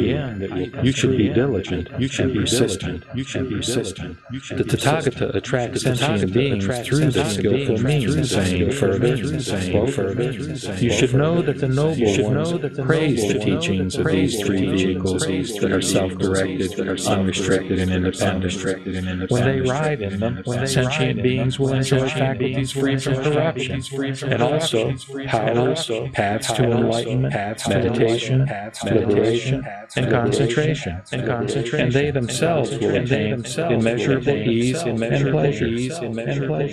O Sariputra, those beings, wise by nature, who accept the Dharma from the Buddha Bhagavan, who are diligent, persistent, and wish to escape from the triple world quickly, and who are seeking nirvana, are all practicing the Sravaka.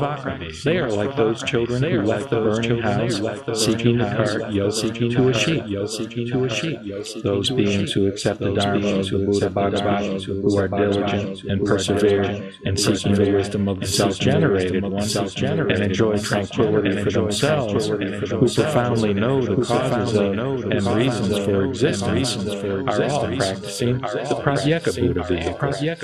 And they are just like those children who left the burning house, seeking the cart to a deer. Those beings who accept the Dharma of the Buddha Bhagavan, who are diligent and persevere in seeking the wisdom of the omniscient one, the wisdom of the Buddha, the wisdom of the self-generated one, the wisdom acquired without a teacher, the wisdom and insight, powers and fearlessness of the Tathagata, who are compassionate, with immeasurable sentient beings at ease, benefit devas and humans, and save all beings, are all practicing the Mahayana. Bodhisattvas are called Mahasattvas, great beings, because they seek this vehicle. They are just like those children who left the burning house, seeking the cart yoked to an ox.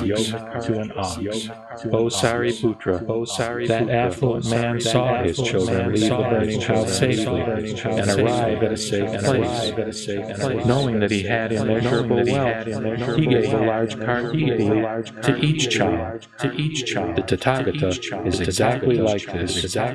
As the Father of all sentient beings, he sees that immeasurable thousands of kotis of sentient beings escape from the dangers, sufferings, and fears of the triple world through the gates of the Buddha teaching and attain the pleasures of nirvana. Then the Tathagata thought, because I possess the treasure house of the Dharma of all the Buddhas, which contains immeasurable limitless wisdom, power, and fearlessness, and because all sentient beings are my children, I will give them equally the Mahayana. I will not allow anyone to attain nirvana merely for himself, but will cause everyone to attain it through the Tathagata's nirvana. I will give sentient beings who have escaped from the triple world all the toys for the Buddha's meditations and liberations, which are of one character and one kind, are praised by the noble, and which produce pure and supreme pleasures. O Sariputra, at first that affluent man attracted his children with 3 kinds of carts, then later gave them only the safest and best large ox cart, adorned with jewels. Moreover, that affluent man was never accused of telling a lie. The Tathagata is exactly like this. He tells no lies. In the beginning, the Tathagata teaches the 3 vehicles in order to lead sentient beings, and later he saves them through only the Mahayana. Why is this? Because the Tathagata possesses the treasure houses of Dharma, which contains immeasurable wisdom, power, and fearlessness. And although he is able to give the teaching of the Mahayana to all sentient beings, not all of them can accept it. O Sariputra, you should know that the Buddhists, with the power of skillful means, teach the single Buddha vehicle, dividing and teaching it as 3. The Lotus Sutra, Chapter 1, Introduction. Thus have I heard. Once the Buddha was staying in the city of Rajagriha on the mountain called Brajaputta, together with a great assembly of 12,000 monks, all of whom were arhats, whose corruption was at an end, who were free from the confusion of desire, who had achieved their own goals, shattered the bonds of existence, and attained complete mental discipline. Their names were Ajna Takalandinya, Maha Kasyapa, Urubil Bhaktyasyapa, Gaya Kasyapa, Nadi Kasyapa, Sariputra, Maha Malgaryana, Maha Katyayana, Anriyuda, Gathina, Gavampati, Revata, Vilandavasta, Bakula, Mahakaustila, Nanda, Sundaranda, Purnamatriana, Putra, Subhuti, Ananda, and Raul. All of them were great arhats, known to the assembly. There were, in addition, 2,000 others, both those who had more to learn and those who did not. The nun, Maha Prajapati, was there, together with her 6,000 attendants, and also the nun, Yashodhara, Rahula's mother, together with her attendants. There were also 80,000 Bodhisattva Mahasattvas, all of whom were irreversible from highest complete enlightenment, Anuttara Samyak Sambodhi. They had attained the Dharanis, were established in eloquence, and had turned the irreversible wheel of the Dharma. Each had paid homage to countless hundreds of thousands of Buddhas, planted roots of merit in their presence, and had always been praised by those Buddhas. They had also cultivated compassion within themselves, skillfully caused others to enter the wisdom of the Buddha, obtained great wisdom, and reached the other shore. All of them were famous throughout countless worlds, and had saved innumerable hundreds of thousands of sentient beings.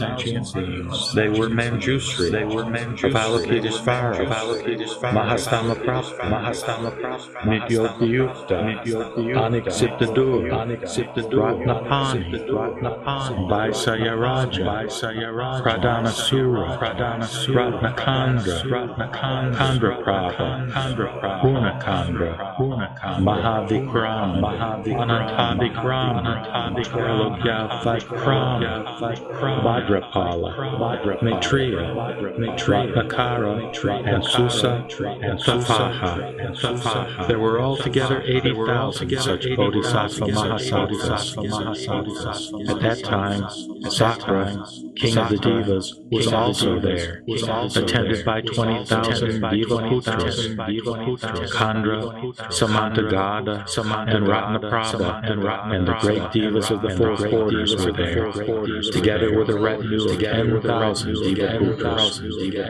The Devaputras, Isvaras, and Mahasvara were there, attended by 30,000 Devaputras. Brahma, the lord of the Saha world, as well as the great Brahma, Sikhin, and the great Brahma, and the great Brahma were there, together with a retinue of 12,000 Devaputras.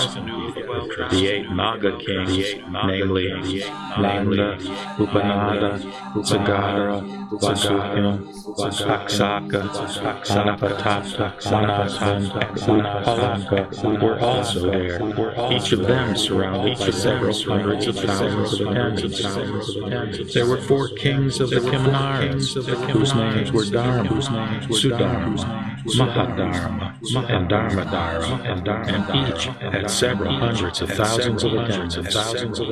The 4 kings of the Gandharvas were there.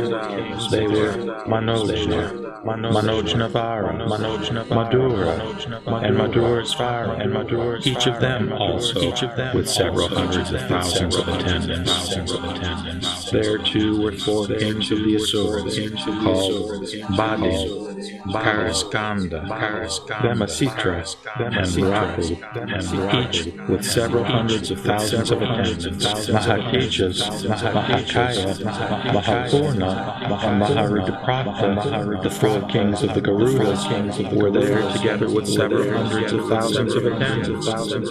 Finally, King Ajasatra, Ajadehi's son, was also there, with several hundreds of thousands of his attendants. Each of them, after having bowed at the Buddha's feet, withdrew and sat to one side. At that time, the Bhagavat was respectfully surrounded by the full assembly, i.e., monks, nuns, laymen, and laywomen, paid homage, honored, and praised. He then taught the Bodhisattvas the Mahayana Sutra called Immeasurable Meanings, the instruction for the Bodhisattvas, and the treasured lore of the treasures. Having taught this sutra, the Buddha sat cross-legged, entering the samadhi called the abode of immeasurable meanings, and remained unmoving in both body and mind. Mandarava and great Mandarava flowers, Manjusaka and great Manjusaka flowers, then fell like rain from the sky, scattering upon the Buddha and all of his attendants, and the whole Buddha world quaked in 6 ways. At that time, the whole assembly of such humans and non-humans, as monks, nuns, laymen and laywomen, the Devas, Nagas, Yaksas, Gandharvas, Asuras, Garudas, Kilnaras, Maharajas, kings and noble empires, having experienced something unprecedented, were filled with joy, and with their palms pressed together, they gazed attentively. Then the Buddha emitted a ray of light from the tuft of white hair between his eyebrows. It illuminated all the 18,000 worlds in the east, known as far as the Lotus fell, the Vichy, and up as high as the Akanista heaven. All the sentient beings in those worlds, living in the 6 transmigratory states, became visible from this world. The Buddhas in those worlds were also seen, and the Dharma they were teaching could be heard. The monks, nuns, laymen and laywomen, and those who had practiced and achieved the path were also to be seen, while the Bodhisattva Mahasattvas of various background causes and conditions, endowed in various degrees with the willingness to understand and having various appearances, were also seen practicing the Bodhisattva path. All of the Buddhists who had achieved Parigné were seen, as well as their relics made of the 7 precious treasures. At that moment, it occurred to Bodhisattva Maitreya, the Bhagavat has now manifested the sign of great transcendent power. What could be the reason for this? The Buddha, the Bhagavat, has now entered Samadhi. Whom should I ask about this wonderful marvel? Who would be able to answer my question? Then he thought further. This Manjushri, Prince of the Dharma, has closely attended and paid homage to innumerable Buddhas of the past. He must certainly have seen such a marvelous sign before. I should ask him now.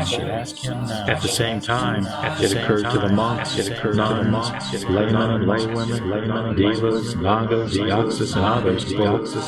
Now, whom should we ask about the illumination and marvelous sign of this Buddha?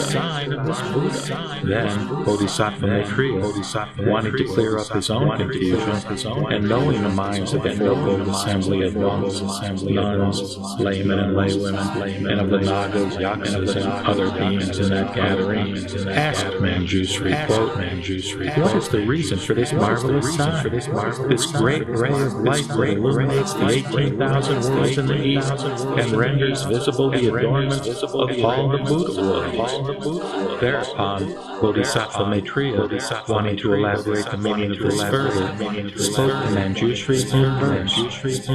O Manjushri, why has the leader emitted this great ray of light far and wide from the tuft of white hair between his eyebrows, raining down Mandarava and Manjusaka flowers, and gladdening the people with the fragrant winds of sandalwood?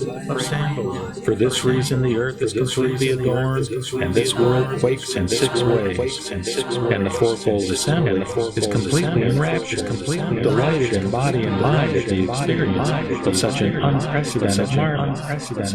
From the depths of the Avicii hell up to the summit of existence, the ray of light from between his eyebrows illuminates the 18,000 worlds, which shimmer like gold, and throughout all these worlds, the births and deaths of the living beings of the 6 transmigratory states of existence, and the good and bad deeds through which they have received good and bad consequences are all to be seen from here. The Buddhas, the sage lords who teach the subtle and supreme Sutra, are also seen, uttering soft sounds with their pure voices. They teach innumerable myriads of kotis of bodhisattvas. With their voices, deep and enticing, like the sounds of Brahma, they make the people eager to hear them. In each world, they teach the true Dharma. They illuminate the Buddha Dharma and enlighten sentient beings by means of various explanations and innumerable illustrations. To those who are suffering and are cast down by old age, illness, and death, they teach nirvana to extinguish their suffering. To those who have merit, have paid homage to the Buddhas and seek the excellent Dharma, they teach the ideal of the Pratyeka Buddha.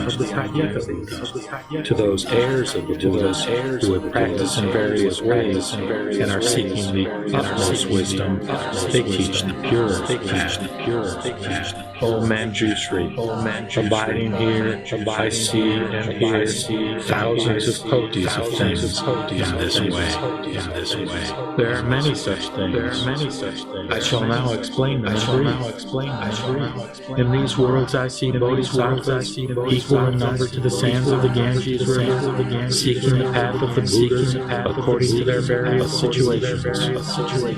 Some undertake the practice of giving gifts, joyfully giving gold, silver, coral, pearls, jewels, conch shells, agates, diamonds, servants, carts, and ornamented litters.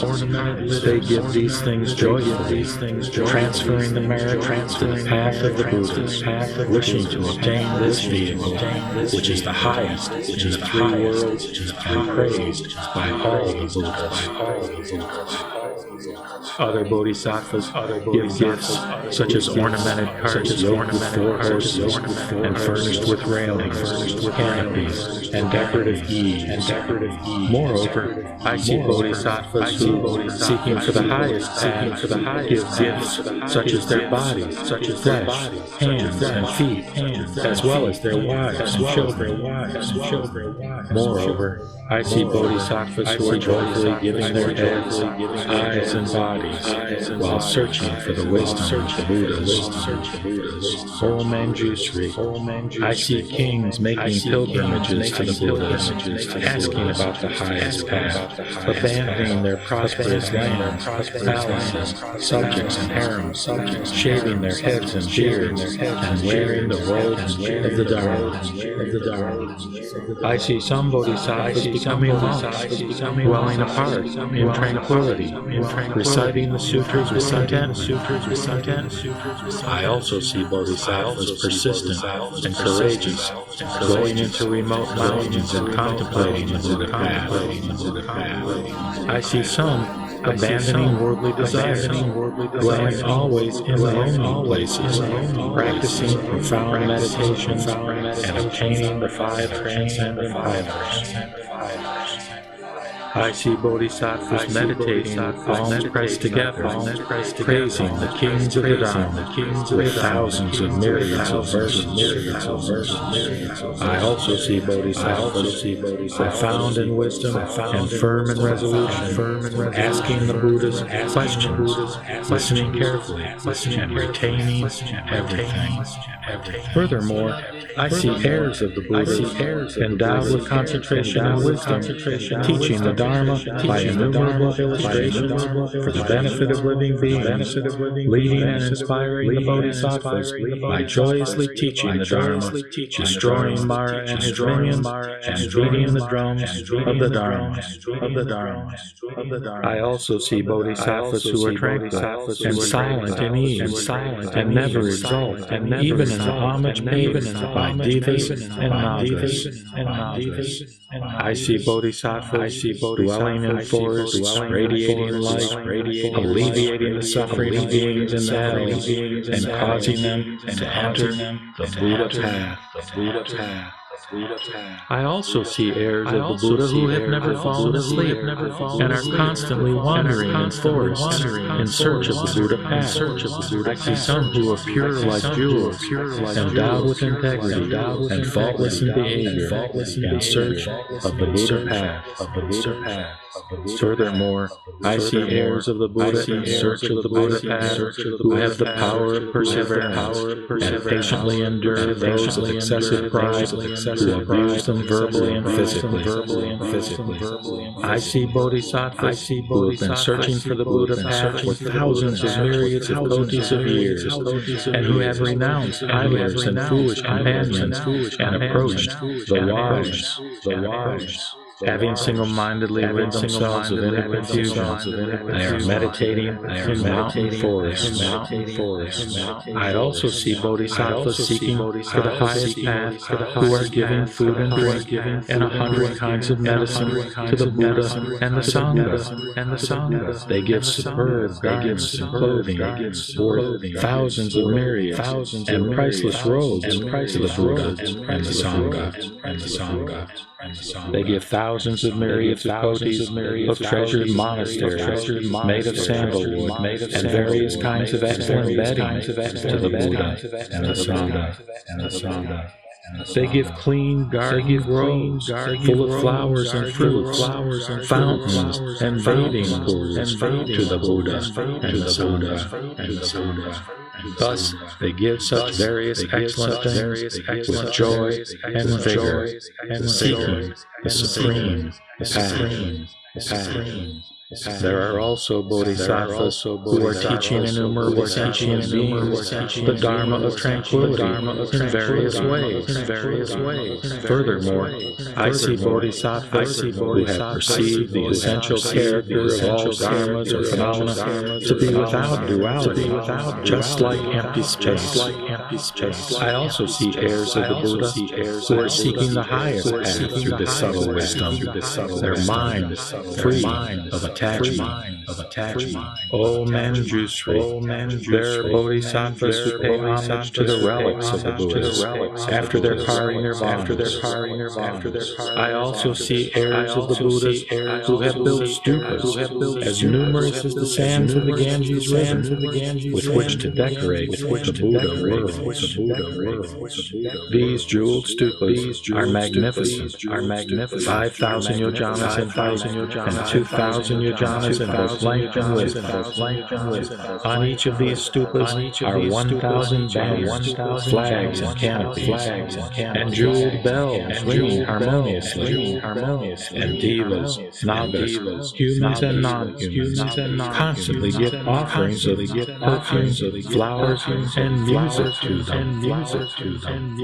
O Manjusri, the heirs of the Buddhas have decorated the stupas in order to pay homage to the relics. These worlds have been spontaneously made as extraordinarily beautiful as the king of the heavenly trees when his flowers bloom. Because the Buddha has emitted this ray of light, I and those with me in the assembly can see these worlds of marvelous and varied beauty. The wisdom and transcendent powers of all the Buddhas are extraordinary. By emitting a single ray of light, he has illuminated innumerable lands. Seeing this, we attain that which we have not met with before.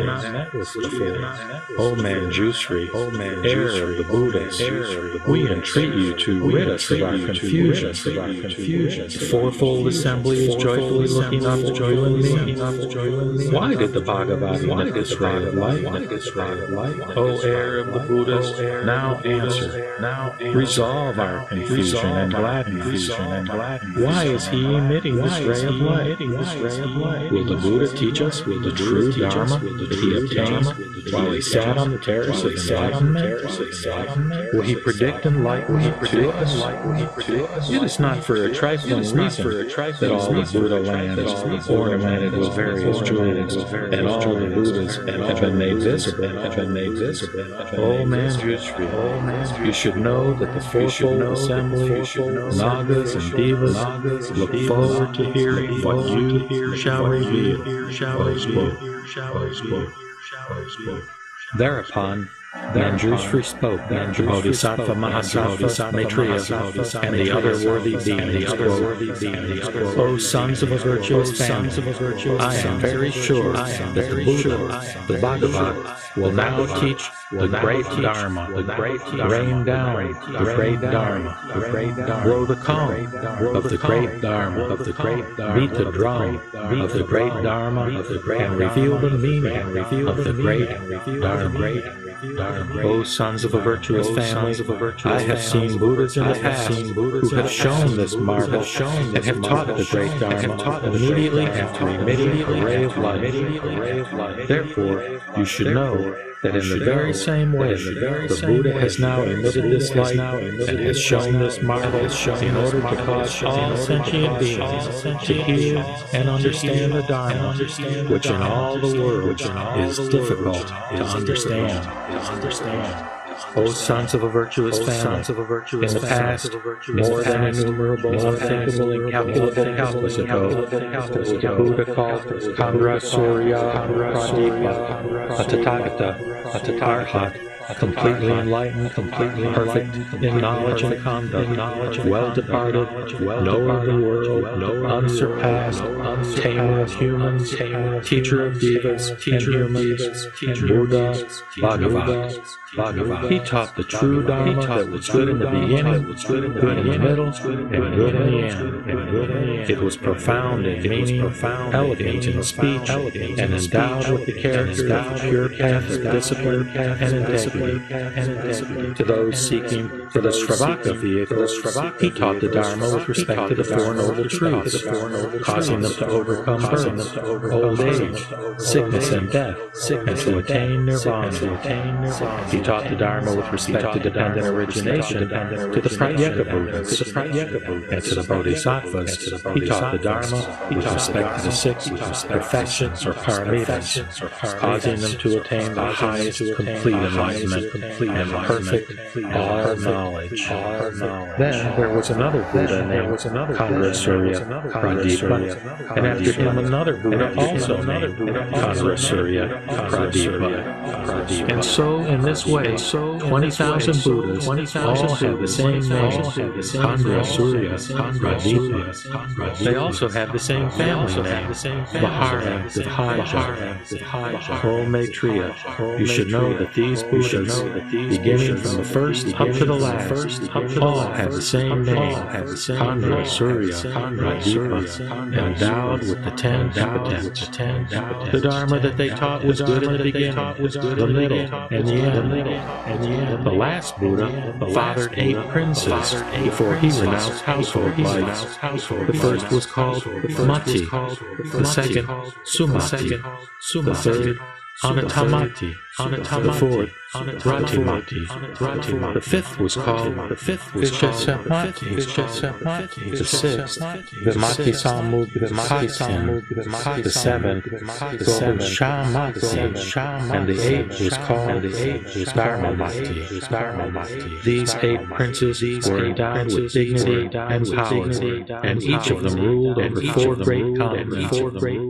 Having heard that their father had renounced household life and attained highest complete enlightenment, all of them abandoned their kingdoms and also renounced household life. Each caused the spirit of the Mahayana to arise within him, practiced the pure path of discipline and integrity, and became an expounder of the Dharma.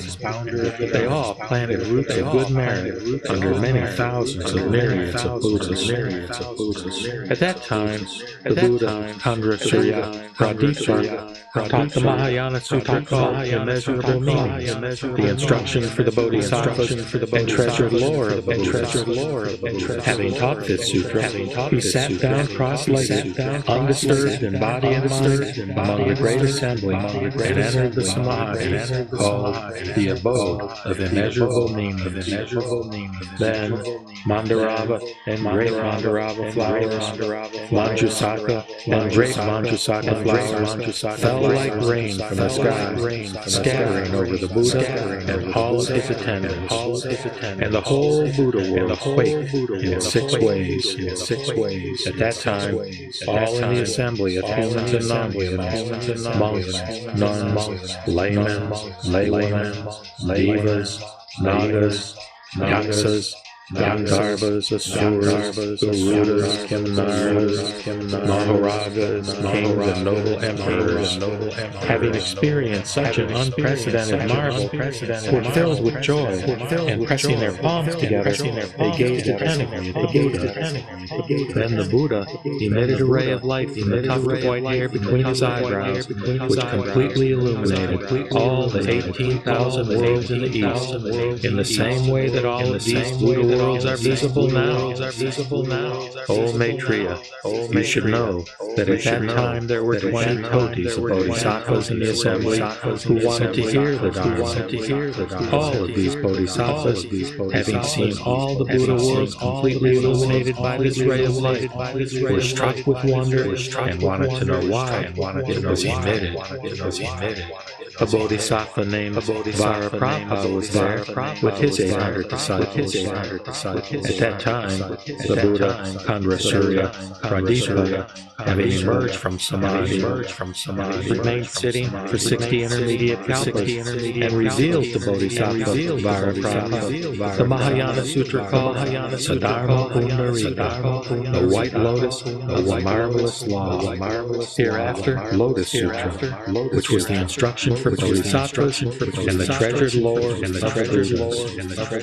The assembly also sat there undisturbed in body and mind, listening to the Buddha's exposition for 60 intermediate kalpas, as if only a single mealtime had passed. During that time, not a single person among them experienced fatigue of body or mind.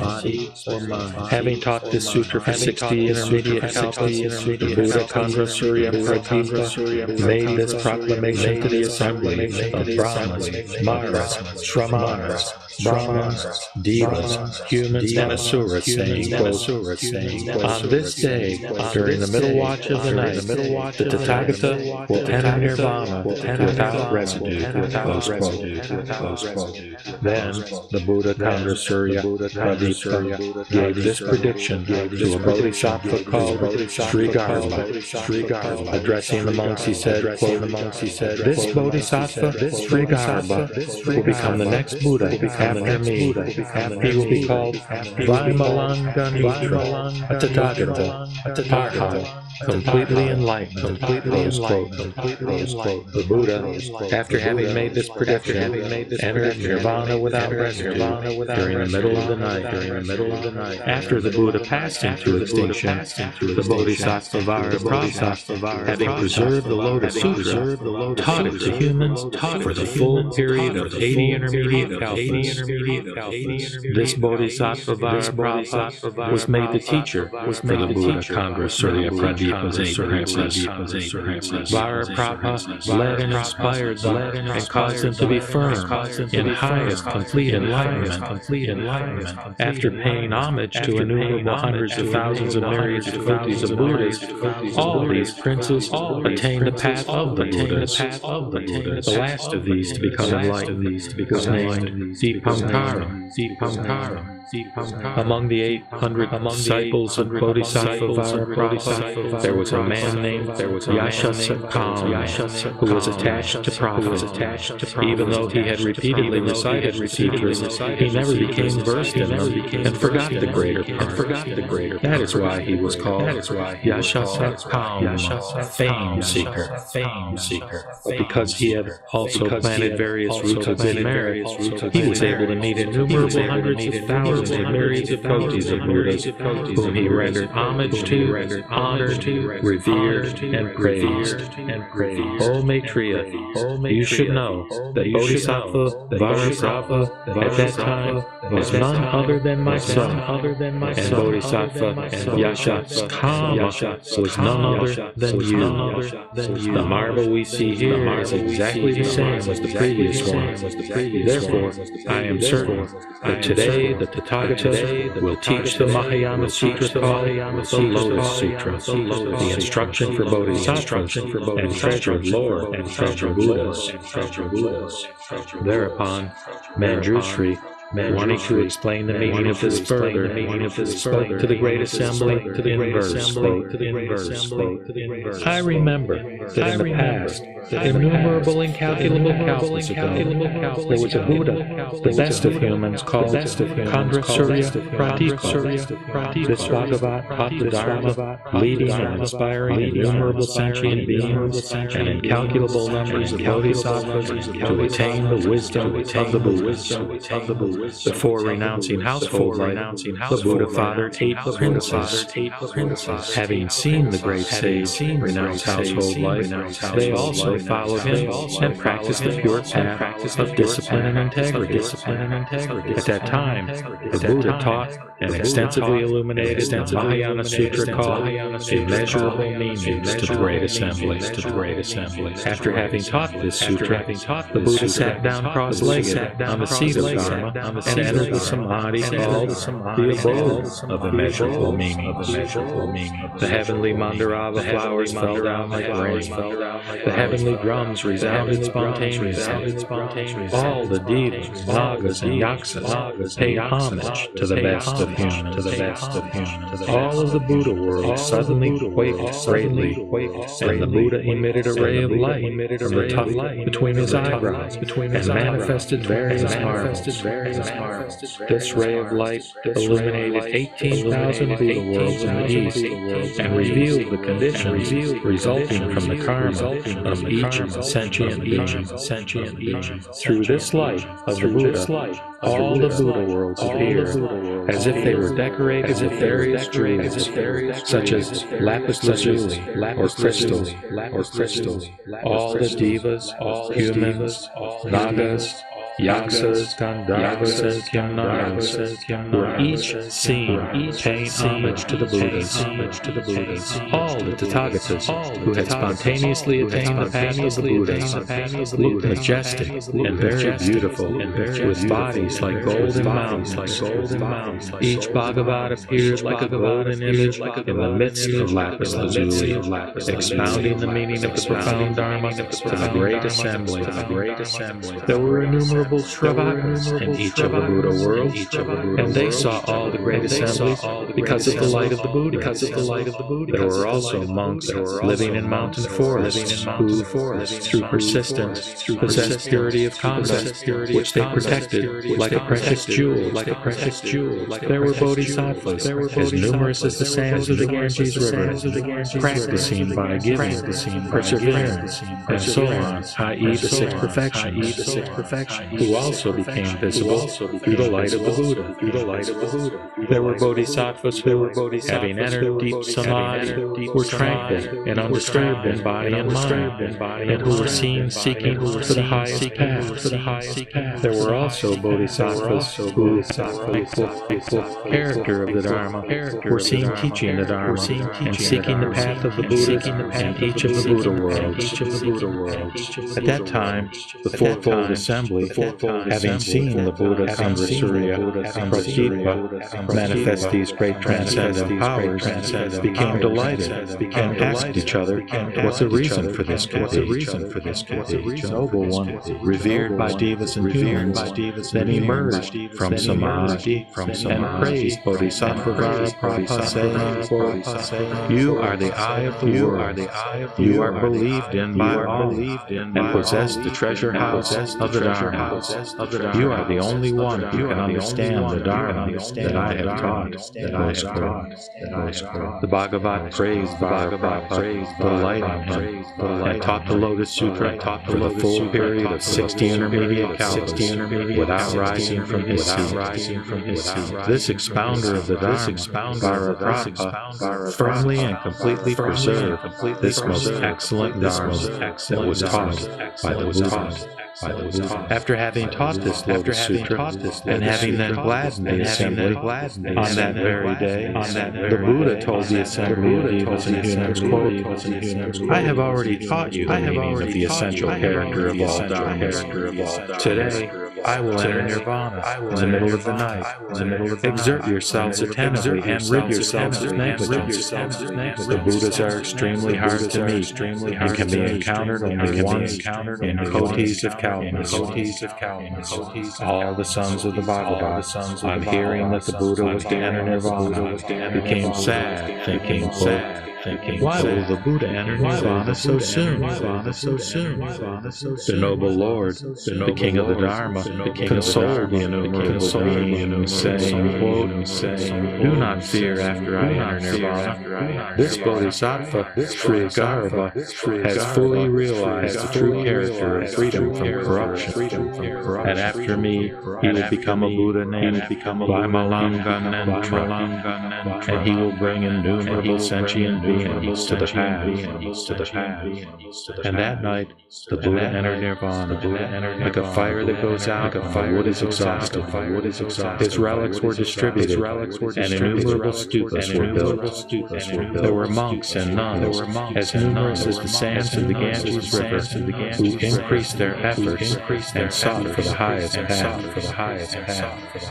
This expounder of the Dharma, Vajraprabha, possessed of the treasure house of the Buddha, extensively proclaimed the Lotus Sutra for 80 intermediate kalpas.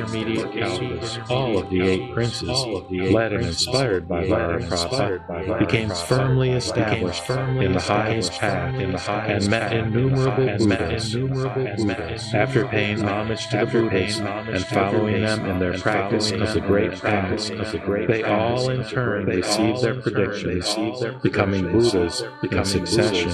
The last, the highest of Devas, was called Dipankara, and as the leader of all the sages, had brought innumerable sentient beings to the path. This expounder of the Dharma, Vajraprabha, had one disciple who was lazy and attached to fame and fortune. This disciple ceaselessly sought these things and amused himself from house to house. He abandoned recitation of the sutras, and, forgetting them, never became versed in them. For this very reason, he was named Yashastama. But since he had also performed many good deeds, he was able to meet innumerable Buddhas. He paid homage to all these Buddhas, and having practiced the great path after them, acquired all the 6 perfections, and now meets the line of the Sakyas. He shall subsequently become a Buddha called Maitreya, who will extensively bring innumerable sentient beings to the path. After the parinirvana of that Buddha, Kadrasurya Pradeepa, the lazy one was none other than you, and the expounder of the Dharma, Vajraprabha, was no one but myself. When I saw the Buddha Dipankara, he also revealed this marvel of light. That is why I know that this Buddha will now teach the Lotus Sutra. This sign is just like the previous marvel. It is the skillful means of all the Buddhas. The Buddha has now emitted this ray of light in order to reveal the essential character of dharmas. Now it should be clear to everyone. Wait attentively, with palms pressed together. Having reigned the Dharma, the Buddha will satisfy those seeking the path. If there is anyone seeking the 3 vehicles who still has any doubts, the Buddha will completely remove them, extinguishing them with none left over. The Lotus Sutra, Chapter 2, Skillful Means. At that time, the Bhagavan arose tranquilly with insight out of Samadhi and addressed Sariputra. Profound and immeasurable is the wisdom of the Buddhas. The gate to their wisdom is hard to enter and difficult to understand. None of the Stravakas and Pratyeka Buddhas may be capable of understanding it. Why is this?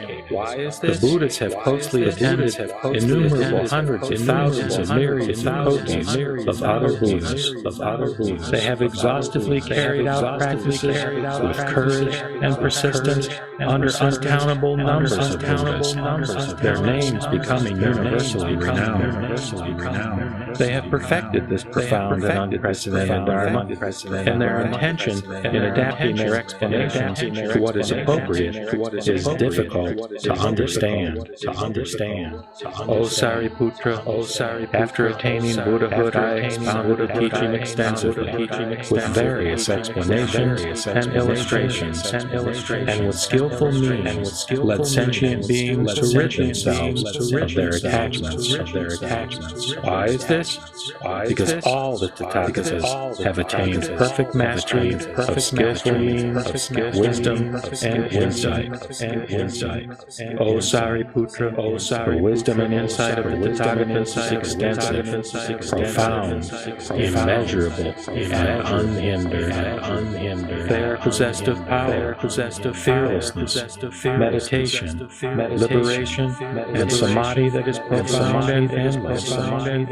They have completely attained this unprecedented Dharma. O Sariputra, the Tathagatas can, through various methods, skillfully illuminate the Dharma with gentle speech and gladden the hearts of the assemblies.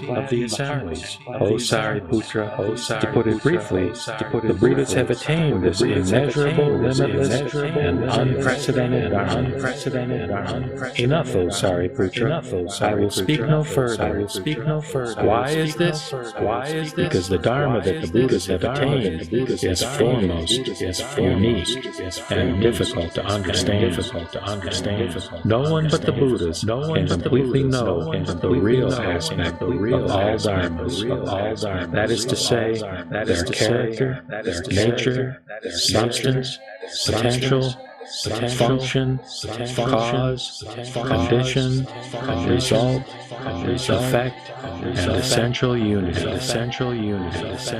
Thereupon the Bhagavad spoke these verses to explain this meaning again. The heroes of the world are inconceivable. Neither devas, humans, nor any other sentient beings are able to comprehend. No one is able to discern the power, fearlessness, liberation, samadhi, and other attributes of the Buddhas. Formerly, under innumerable Buddhas, they have fully accomplished their practices and the Dharma, which is profound and excellent, hard to perceive and difficult to understand. Having pursued these practices for innumerable kotis of kalpas, I obtained the result on the terrace of enlightenment, and understood.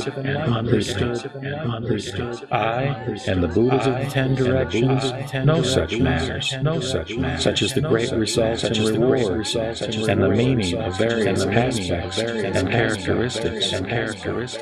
It is impossible to explain this Dharma. The powers of speech fail. No other sentient being is able to understand it, except for those bodhisattvas who, in their belief, are willing to understand.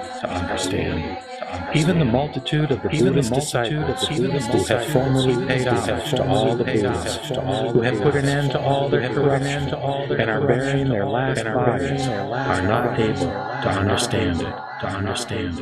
Even if this whole world were filled with those such as Sariputra, and they tried together to comprehend, they still would not be able to understand completely the wisdom of the Buddhists. Again, even if the worlds of the 10 directions were filled with such disciples as Sariputra, and they tried together to comprehend, they still would not be able to completely understand. And even if the world of the 10 directions were filled with pratyeka, as numerous as bamboo trees in a grove, who had keen wisdom and were bearing their last bodies, free from corruption, even if they tried together, single-mindedly, for innumerable calculus, to comprehend the wisdom of the Buddhists, still they would not understand it in the least. Even if the worlds of the 10 directions were packed as thick as stalks of rice, flax, bamboo, and reed, with bodhisattvas, recent aspirants to enlightenment, who had paid homage to the innumerable Buddhas, though they fully understood the meaning and could expound the Dharma, even with this subtle wisdom, if they tried together single-mindedly to comprehend for as many kalpas as the sands of the Ganges River, they still would not be able to know the wisdom of the Buddhists. Even if bodhisattvas, as numerous as the sands of the Ganges rivers, who had reached the stage of non-retrogression, tried together single-mindedly to comprehend, still they would not be able to know. The Buddha, still speaking to Sariputta, said, quote, I have already attained the profound and subtle Dharma that is incorruptible and beyond all comprehension. Only I and the Buddhas of the 10 directions know this. O Sariputta, you should know that the words of the Buddhas are never inconsistent.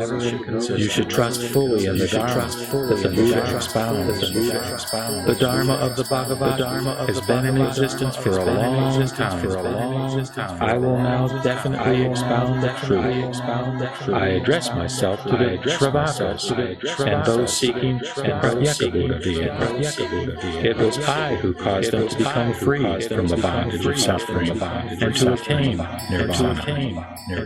I have revealed the teaching of the 3 vehicles with the power of the skillful means of the Buddhas, so as to set free the sentient beings from their various human attachments. At that time, it occurred to the great assembly of 1200 Sravakas, arhats free from corruption, beginning with Ajnata, Kaundinya, and the other monks and nuns, laymen and laywomen, who had set out to become Sravakas and Pratyeka Buddhas. Why has the Bhagavan just now so earnestly praised skillful means? For what reason has he declared that the Dharma that the Buddhas have attained is very profound and difficult to understand? Why has he said that their intention in adapting their teaching to what is appropriate is so difficult to comprehend, and that all the Sravakas and Pratyeka Buddhas are not able to understand it? As long as the Buddha taught the meaning of the single liberation, we thought we had attained that and achieved nirvana. But now we do not understand what he means. At that time, Sariputta, aware of the confusion of the fourfold assembly, and himself also feeling confused, addressed the Buddha, saying, O Bhagavan, for what reason and on what grounds have you so earnestly praised the unique skillful means of the Buddhas and the profound and subtle Dharma that is difficult to understand? Never before have I heard such a thing from the Buddha. Now, Bhagavan, I entreat you to explain this, because the fourfold assemblies are confused. O Bhagavan, why have you so earnestly praised the Dharma that is profound, subtle, and difficult to understand? Thereupon, Sariputta, wanting to further explain what he meant, spoke these verses, O great seer, son of wisdom, now, after a long time, you have taught this Dharma, saying, I have attained the inconceivable Dharma, that is to say, power, fearlessness, samadhi, meditation, and liberation. No one has ever questioned the Dharma that I attained on the terrace of enlightenment. No one has ever questioned my intention, so difficult to conceive. Without being asked, you explained it by yourself, and praised the path you have practiced, saying, the wisdom of the Buddhas have attained is extremely subtle. The Arhats free from corruption, and those seeking nirvana have fallen into confusion. Why has the Buddha said? Those seeking to become Pratyeka Buddhas, monks, nuns, jivas, nagas, yaksas, gandharvas, and the others glanced at each other in confusion, and, looking toward the best of humans, asked, "O Buddha, we entreat you to explain why this is so." The Buddha has said that I am the foremost among the Shravakas, yet now I am confused about my own knowledge and unable to understand. Is it the ultimate Dharma? Is it a path to be practiced? The sons born from the mouths of the Buddhas stand waiting with palms pressed together, looking at the Buddha. I entreat you to proclaim the truth, speaking in the finest voice. The Jivas, Nagas, and others, as numerous as the sands of the Ganges River, as many as 80,000 bodhisattvas who are seeking Buddhahood, and noble emperors who have come from myriads of kotis of countries, are all standing respectfully with palms pressed together, asking how to accomplish the path. Then the Buddha addressed Sariputra, saying, Enough, speak no more. If I explain this matter, the devas and humans and all the world will be astounded. Then Sariputra again addressed the Buddha, "O Bhagavat, please explain it. I entreat you to explain it, because in this assembly there are innumerable hundreds of thousands and myriads of kotis of incalculable sentient beings, sharp in faculties and possessed of wisdom, who have previously encountered the Buddha. When they hear the teachings of the Buddha, they will trust, believe, and accept it." And thereupon Sariputra spoke in verse to explain this again. O King of the Dharma, the best of humans, I entreat you to explain. Please explain it without hesitation. In this assembly there are innumerable sentient beings who will trust and accept it. Then the Buddha again tried to dissuade Sariputra, saying, "If I explain it, the devas, humans, and asuras in all the world will be astounded, and arrogant monks will certainly go to their downfall." At that time, the Bhagavat spoke again in verse, Enough, speak no more. The Dharma that I have attained is excellent and incomprehensible. Though the arrogant hear it, they will never accept it. And again Sariputra addressed the Buddha, saying, "O Bhagavat, please explain it. In this assembly there are people like me and others, numbering into the hundreds of thousands of myriads of kotis of beings who have been led and inspired by the Buddhas in their former existences. Such people will certainly trust, believe, and accept it, and they will benefit, profit, and receive solace from it for a very long time.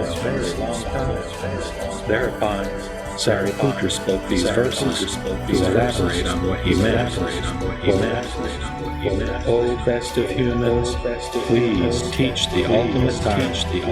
I am the eldest son of the Buddha. Please illuminate and explain it.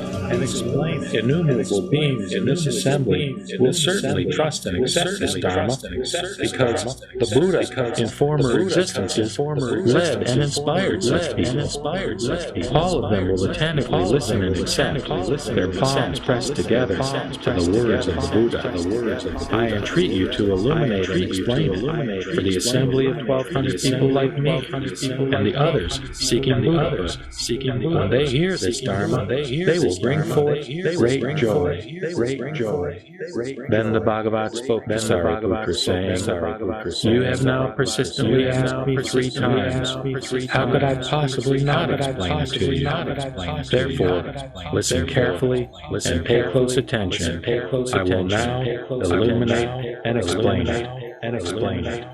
When he said this, 5,000 monks, nuns, laymen, and laywomen in the assembly immediately got up from their seats, bowed to the Buddha, and left. What was the reason for this? Because the roots of error among this group had been deeply planted, and they were arrogant, thinking they had attained what they had not attained, and had realized what they had not realized. Because of such defects, they did not stay, and the Bhagavat remained silent and did not stop him. Then the Buddha addressed Sariputta, quote, "My assembly here is free of useless twigs and leaves. Only the pure essence remains. O Sariputra, let the arrogant ones go. Listen carefully, and I will explain it to you." Then Sariputra replied, "Indeed, O Bhagavat, I greatly desire to hear it."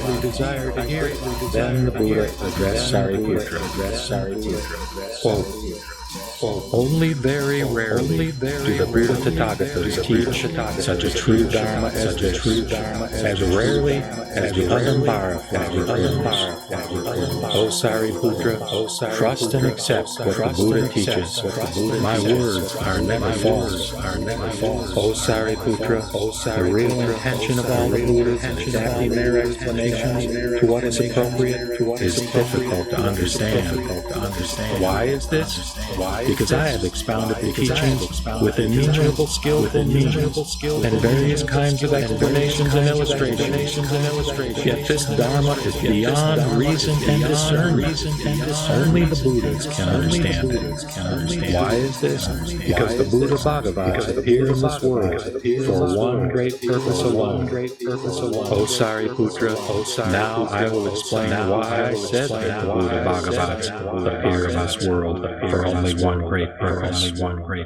The Buddha Bhagavats appear in this world to cause sentient beings to aspire toward purity and the wisdom and insight of the Buddhas. They appear in this world to manifest the wisdom and insight of the Buddhas to sentient beings. They appear in this world to cause sentient beings to attain the wisdom and insight of a Buddha's enlightenment. They appear in this world in order to cause sentient beings to enter the path of the wisdom and insight of a Buddha. O Sariputra, for this one great reason alone, the Buddhas have appeared in this world. The Buddha addressed Sariputra saying, quote, "The Buddha Tathagatas lead and inspire only bodhisattvas. All the acts of a Buddha are always for one purpose. The Buddhas manifest their wisdom and insight solely to inspire sentient beings to enlighten. O Sariputra, the Tathagata teaches sentient beings the Dharma only through the single Buddha being. There is no other, neither a second nor a third. O Sariputra, the true nature of all the Buddhas of the 10 directions is exactly like this. O Sariputra, all the Buddhas of the past expounded the teachings for the sake of sentient beings, using incalculable and innumerable skillful means and various explanations and illustrations. These teachings were all for the sake of the single Buddha being.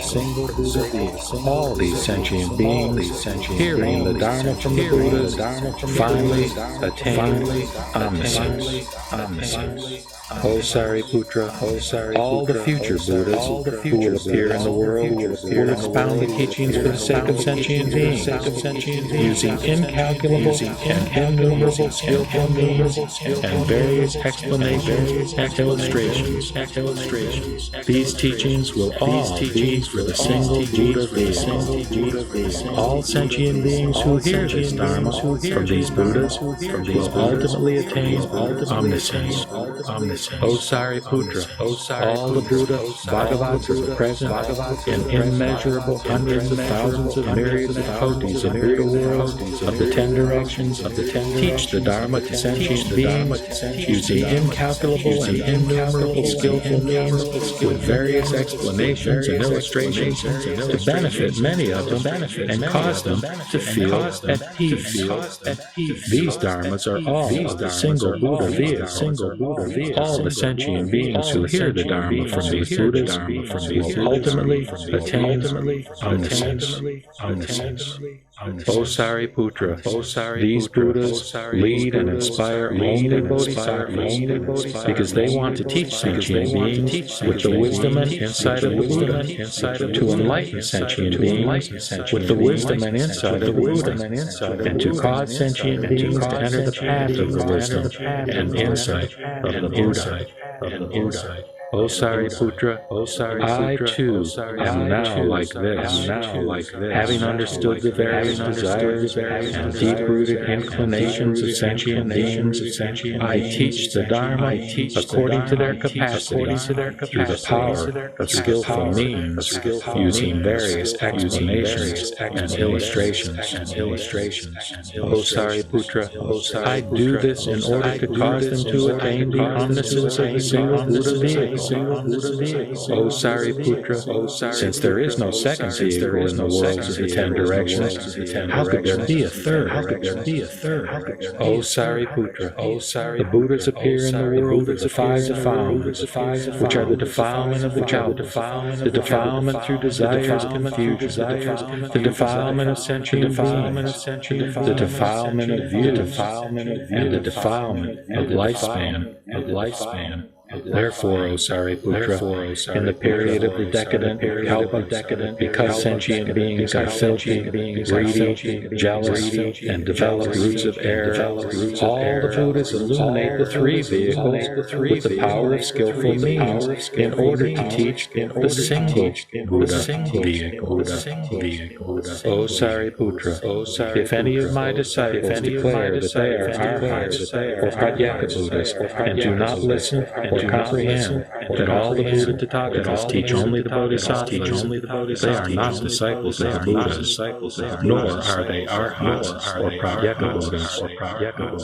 Again, O Sariputra, if there are any monks or nuns who would declare that they have attained arhatship, that they are bearing their last bodies and are destined for complete nirvana, and yet who have not sought highest complete enlightenment, they should be considered arrogant people, because there is no case in which a monk who has actually achieved arhatship does not believe in this Dharma, except after the Buddha has entered Parigné, and there is no Buddha present. What is the reason for this? Because after the Parinirvana of the Buddha, it is hard to find people who preserve, recite, and understand the meaning of the sutras like this. But if they should meet other Buddhas, they will immediately understand this teaching. O Sariputra, you should wholeheartedly accept and preserve the words of the Buddha. The words of the Buddha Tathagatas are never false. There are no other vehicles, only the single Buddha vehicle. Thereupon, the Bhagavat, wanting to elaborate the meaning of this further, uttered these verses. In the fourfold assembly, there were 5,000 monks and nuns who were excessively proud, laymen.